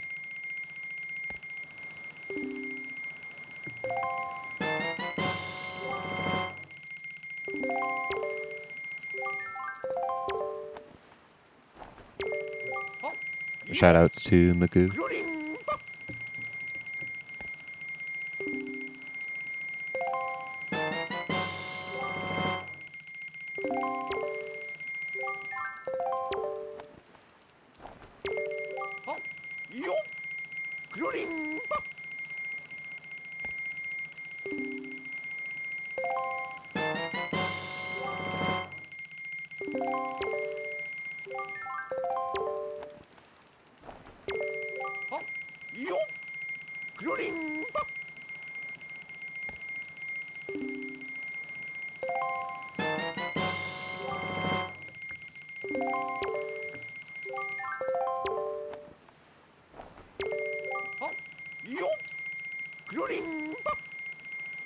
Also shoutouts to Pit Icarus because he just tweeted me requesting a shoutout.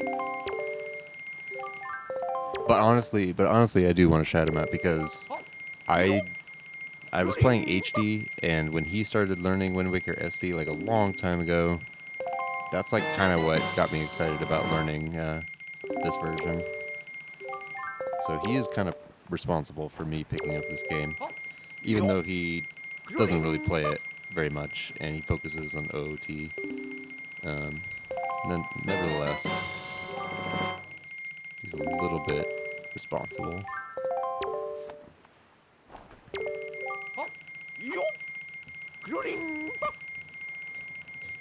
Oh my god, all these requests on Twitter.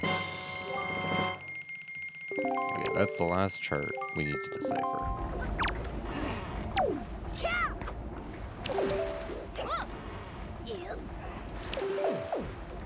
So getting storage there,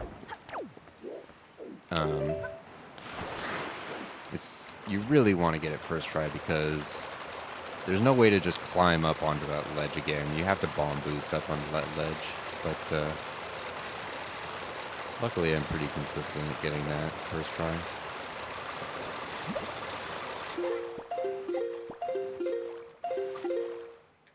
So while this section is going to be a lot of sailing and warping and digging up treasure, it does start off with a super swim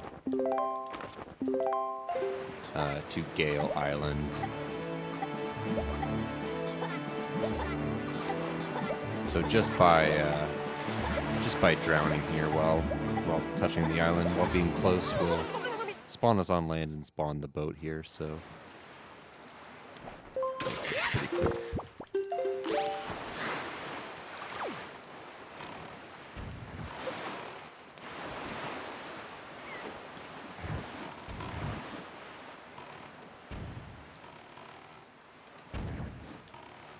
Should be right here. That's good.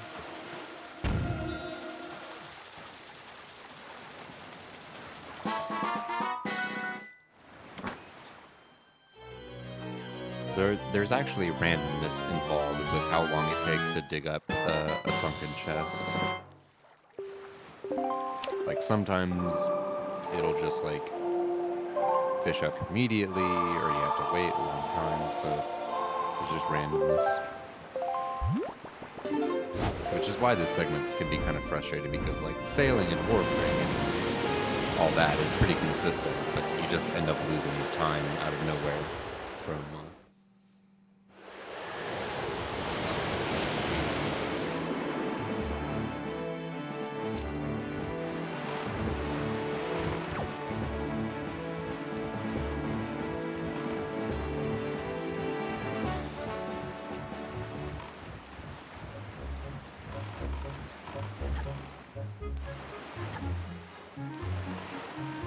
Do have to go around to the back of Outset to get this one,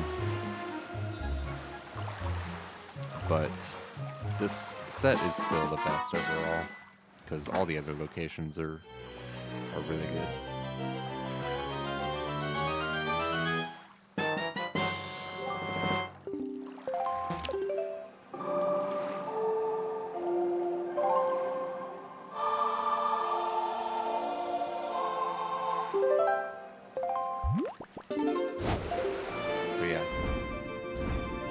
This would be a good time for donations if we had any, but if we don't, that means please donate because this run's almost over.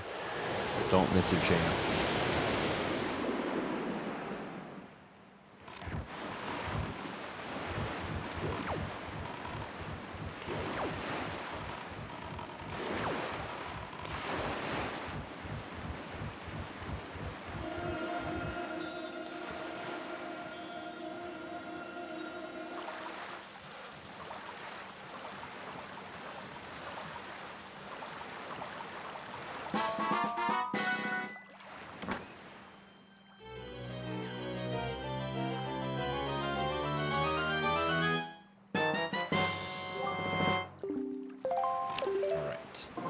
Now we're going to change the wind for the last time.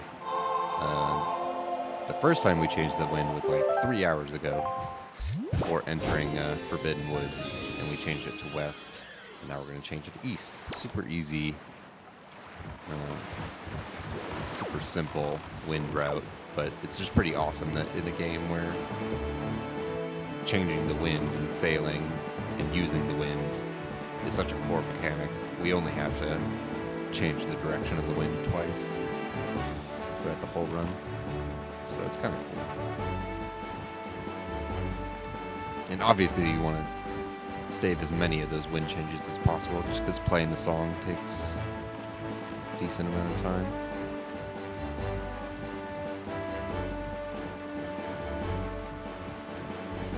But in the HD version you don't have to worry about that at all because with the Swift Sail you can change the wind in seconds.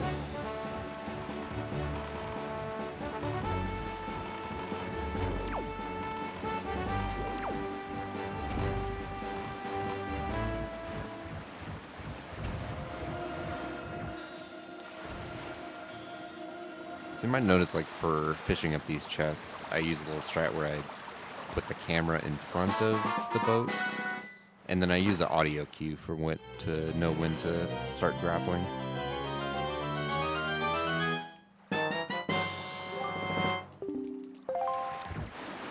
So yeah, because the camera's in front of the boat, I'll hear the chime for the chest just at the right time for me to use the grappling hook to stop the boat and pick up the chest. So now this chest is at Southern Triangle, and there are a ton of sea hats all around this island. And ideally, we want to just go right to the chest and fish it up and not get hit by any of them, but that almost never happens. So we got a donation from the Chroma Kid, donating $4.47. Nice. This Sup, message Chroma? is reset so we can have Anime Boy, Kappa.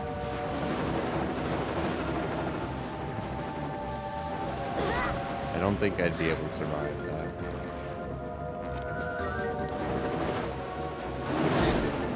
Let me just double check that I'm okay here. I'm a little bit too far. But yeah, this is what they'll do. They'll just ram you all day while you're trying to get this chest. And that's what happens if you're not close enough to the chest. Pick up a pot instead.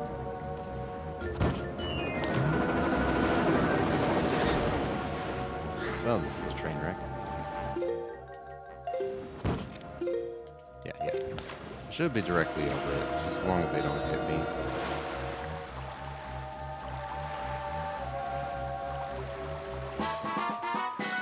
So it was a little bit of RNG, a little bit of me being bad. But yeah, that chest can be the source of a lot of time loss in this section.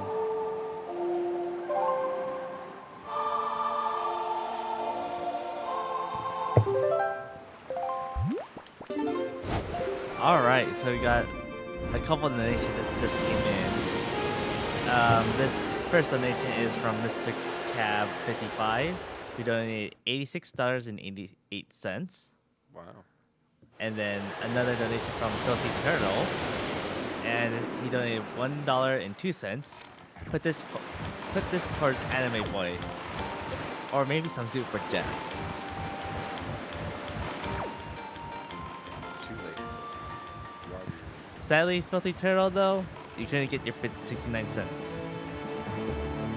Although we did pass 5,555 and 55 cents.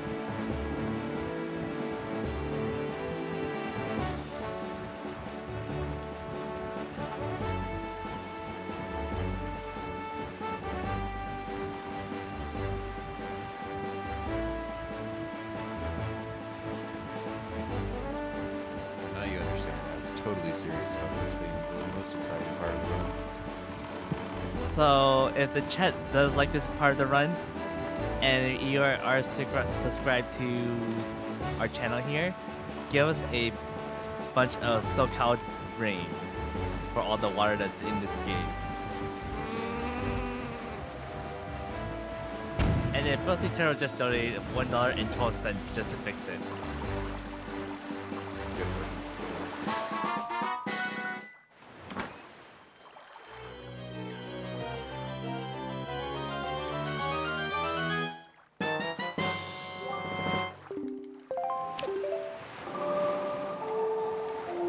Just 2 more shards left.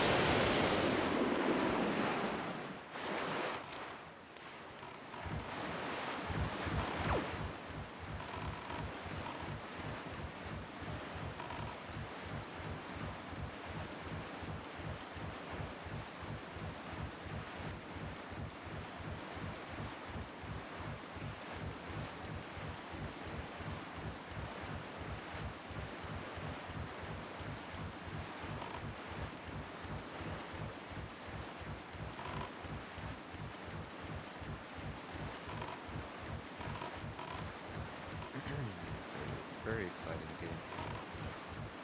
I could tell you this: you have bested my run from what I did earlier this for the marathon.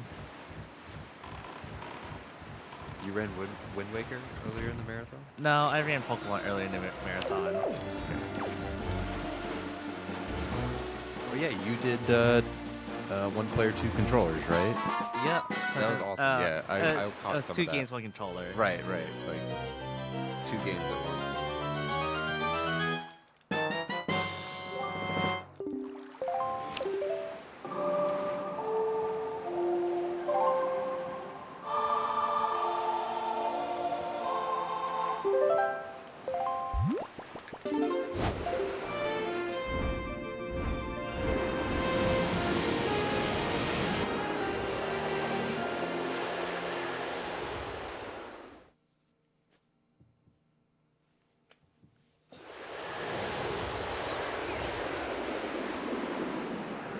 Final Triforce Shard.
And that's the final one.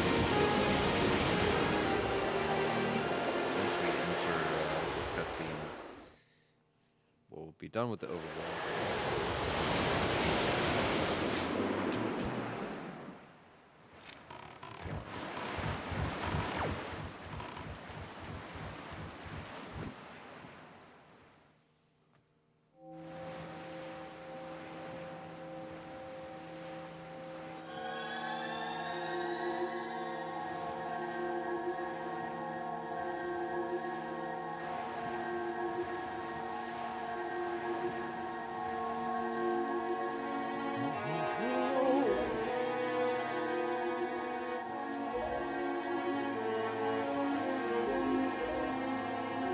So yeah, for some reason we need the Triforce to go back to Hyrule. Even though King Red Lions just opened up the portal the second time on his own. For some reason we need the Triforce.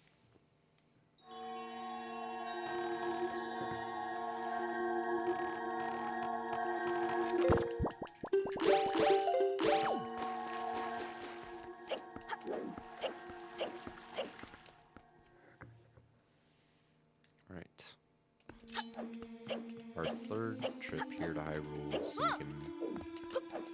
we can hit the last trigger that's needed to break the barrier, which is this fight here with these mighty dark nuts.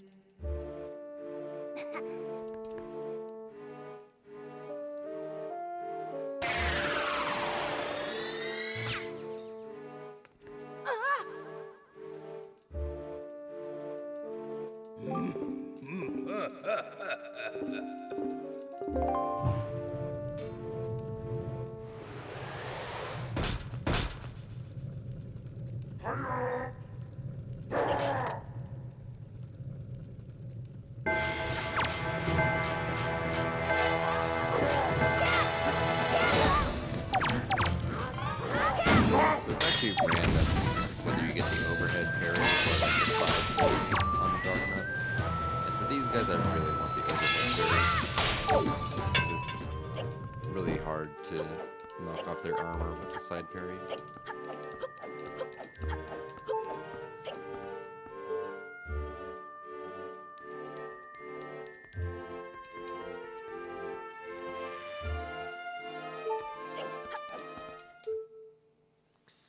So now I've fulfilled all the requirements, and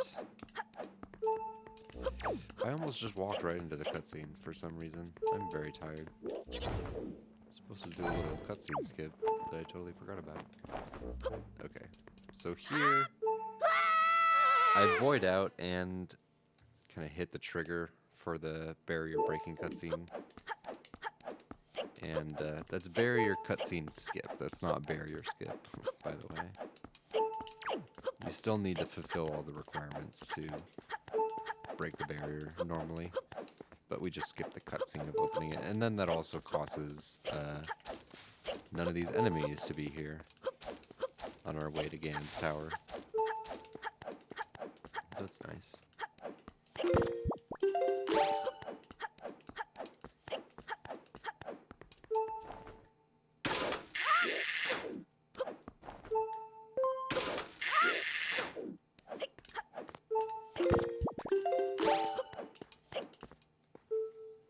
Right, we've entered Ganon's tower.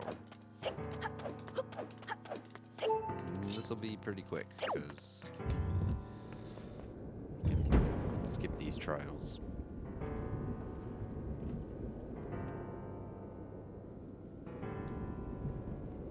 There are a couple methods to do this. I'm going to be doing the older, somewhat easier method. I kind of want some health too. That would be too low for Puppet Ganon.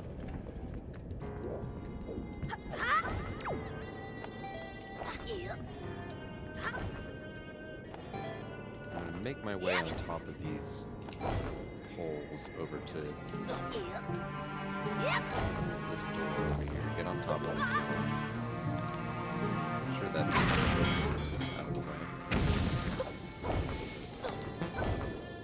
And then use a good old bomb ledge clip to push myself out of bounds and leap into the loading zone.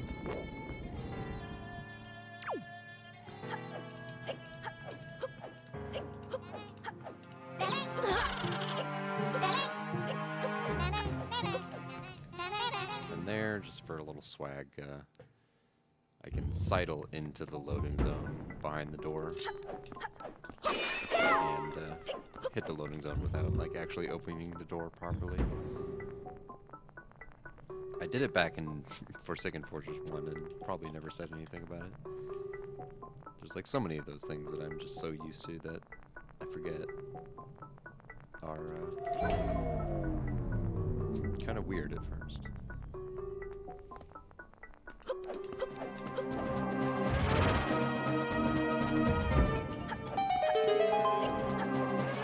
So normally you have to fight Phantom Ganon in each of these rooms and pay attention to which direction the hilt of his sword points to know pretty much how to make it through this maze. But the maze is always the same, so if you know the directions, you can just go right through to the end. So this is the final room.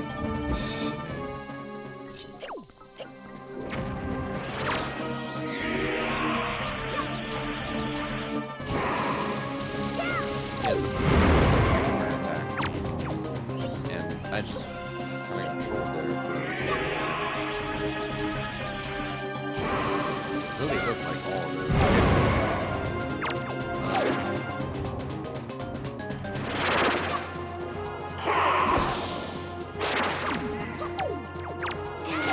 For that one, I had kind of no excuse for not knowing that. When he spawns around you, the real one is always the one that's directly behind you. But I was just moving around a little bit. I wasn't sure which one was directly behind me. But yeah, that was some really, really good trolling with the red balls.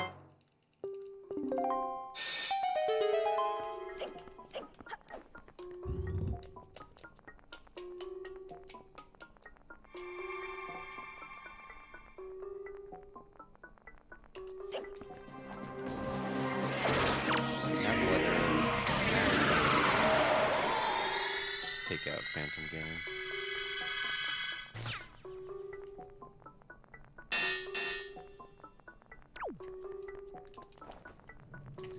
It's kind of funny in the any percent task. The any percent task will never encounter Phantom Ganon because the task skips both the Skull Hammer and the light arrows, so he is just avoided entirely.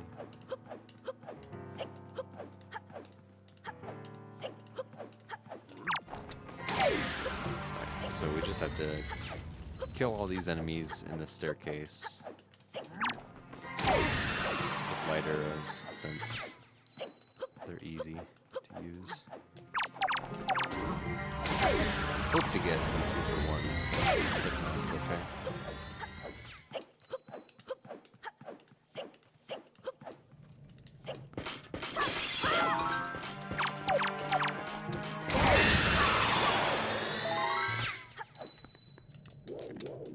I wish I had like one more heart, but I'll be fine.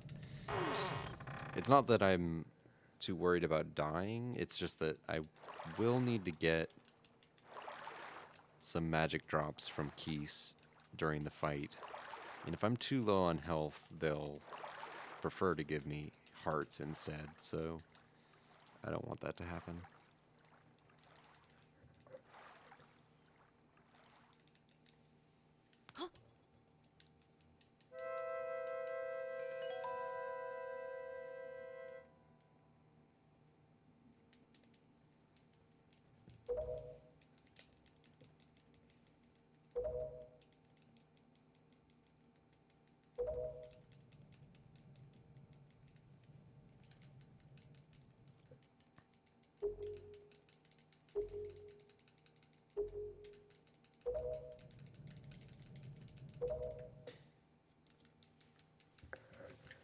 Very tense cutscene. Yeah, this is a really good boss fight. Puppet game is hard to do well.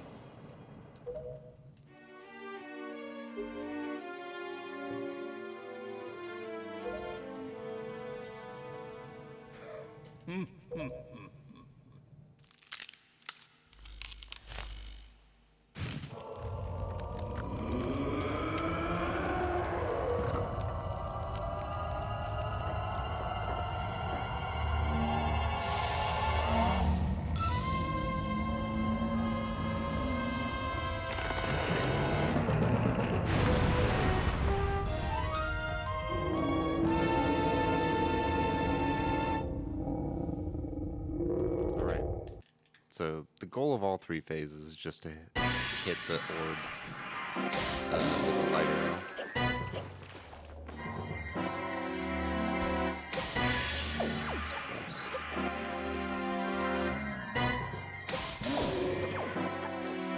Three times for each phase.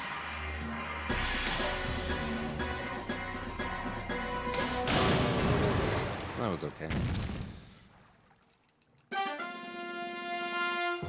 Yeah, because we don't have the boomerang, we can't cut down the ropes, and that would be slower anyway than just sniping the tail.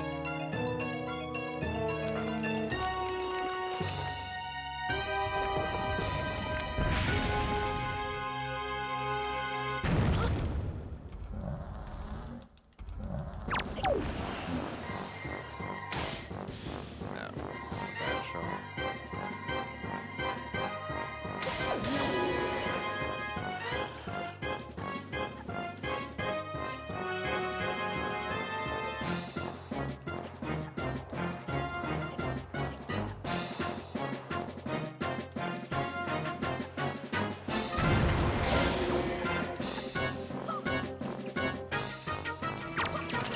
As you can see, I need some drops out of magic. One drop.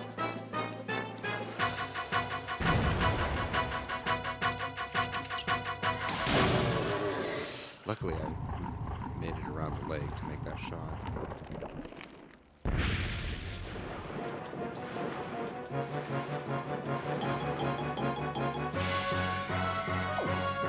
Because I can't miss a shot in this phase, I'm going to play it a little bit safe and stun him. I don't want to have to, like, get some damage from the once. So either a quick spin or a bomb to his face will stun him, give him plenty of time to shoot the That actually went pretty well. This last phase. Pretty decent fight overall, actually. I'm surprised for how sleep deprived I am. You and me both. You and me both.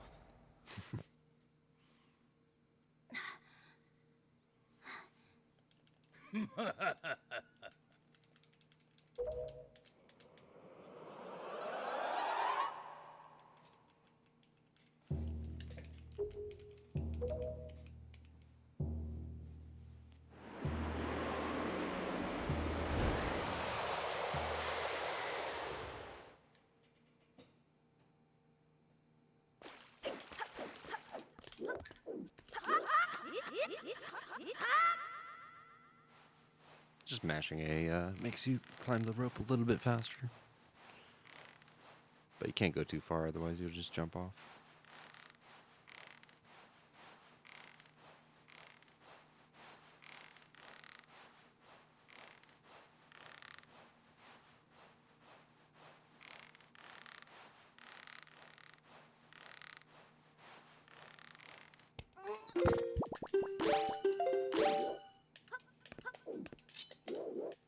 Now we're going to do a little strat found by SVA to make grappling up here a little bit faster.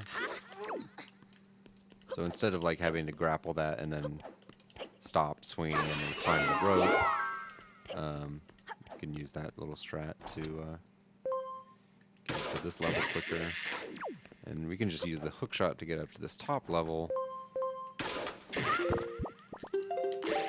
I think that skips another grapple point, but here we go. We're in the final fight.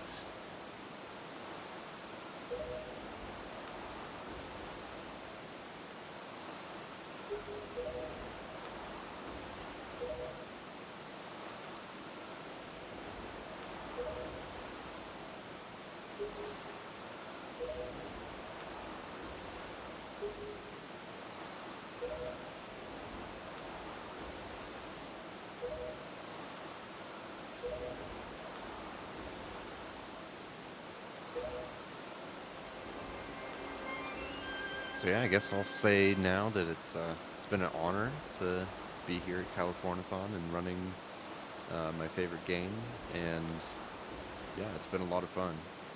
So hopefully this becomes a pretty regular thing and gets more and more attention. Yeah, it's been a fun event. So thanks everyone for watching and donating, and to all the runners, props, and to all the tech team for making it possible. GG.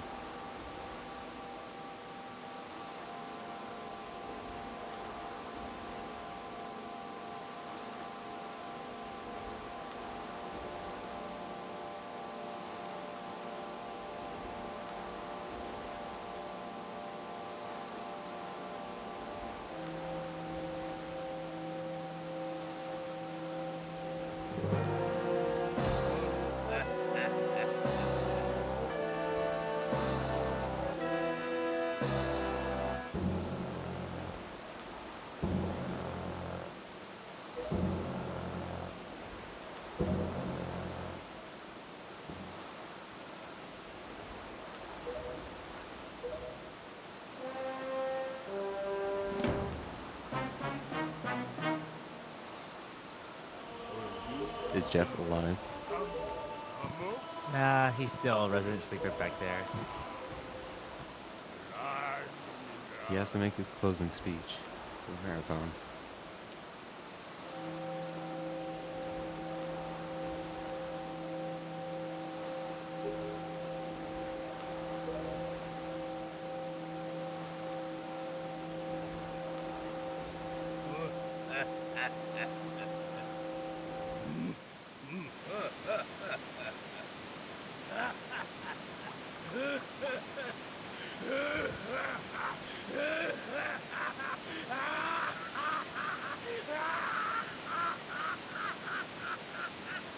Shoutouts to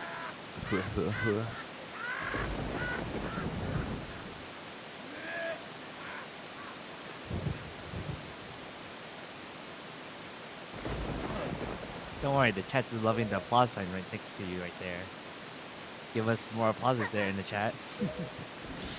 Nice.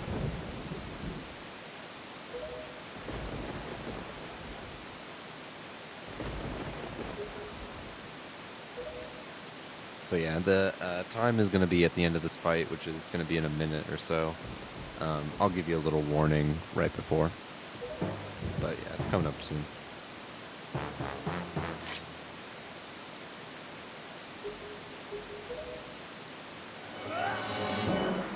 All right. The strats for this fight have kind of changed in the last year or so. So we actually use the iron boots to be able to like combo hits on Ganondorf faster. I did that somewhat wrong. It's okay. Just do a hit there. But yeah, doing jump attacks with the iron boots makes you able to like chain them really quickly. I'm gonna put them back on. I can just kind of force little parries. Hit him, and that's the last phase. Oops. Alright. Time is coming up soon.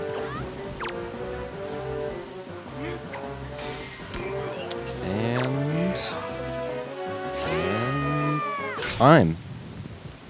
4:17:17. Awesome. Well, thank you so much for letting me run at this marathon. It's been a lot of fun. All right, so we have raised a total of 5,557 and 69 cents. Nice.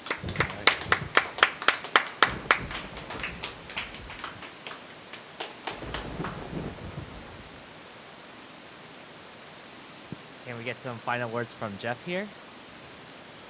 Hopefully.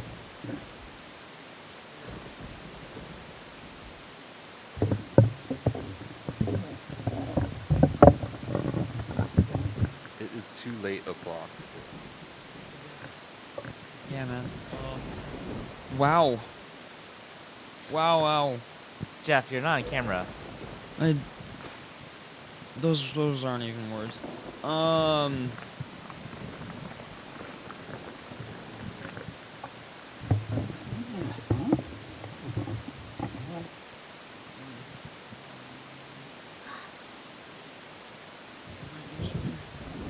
Oh my god. Wow.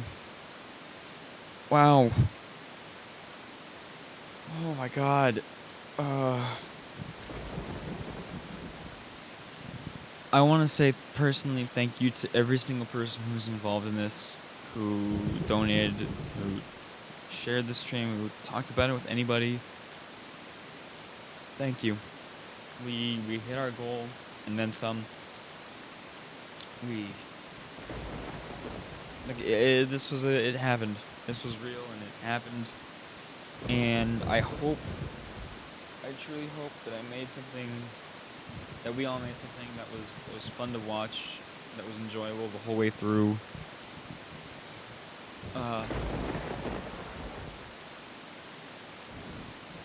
Thank you.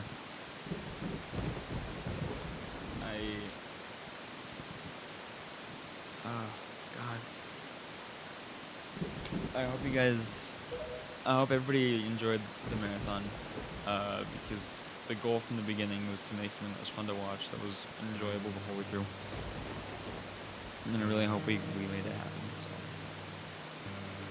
thank you for helping us hit our goal, and thank you for helping us raise money for charity water.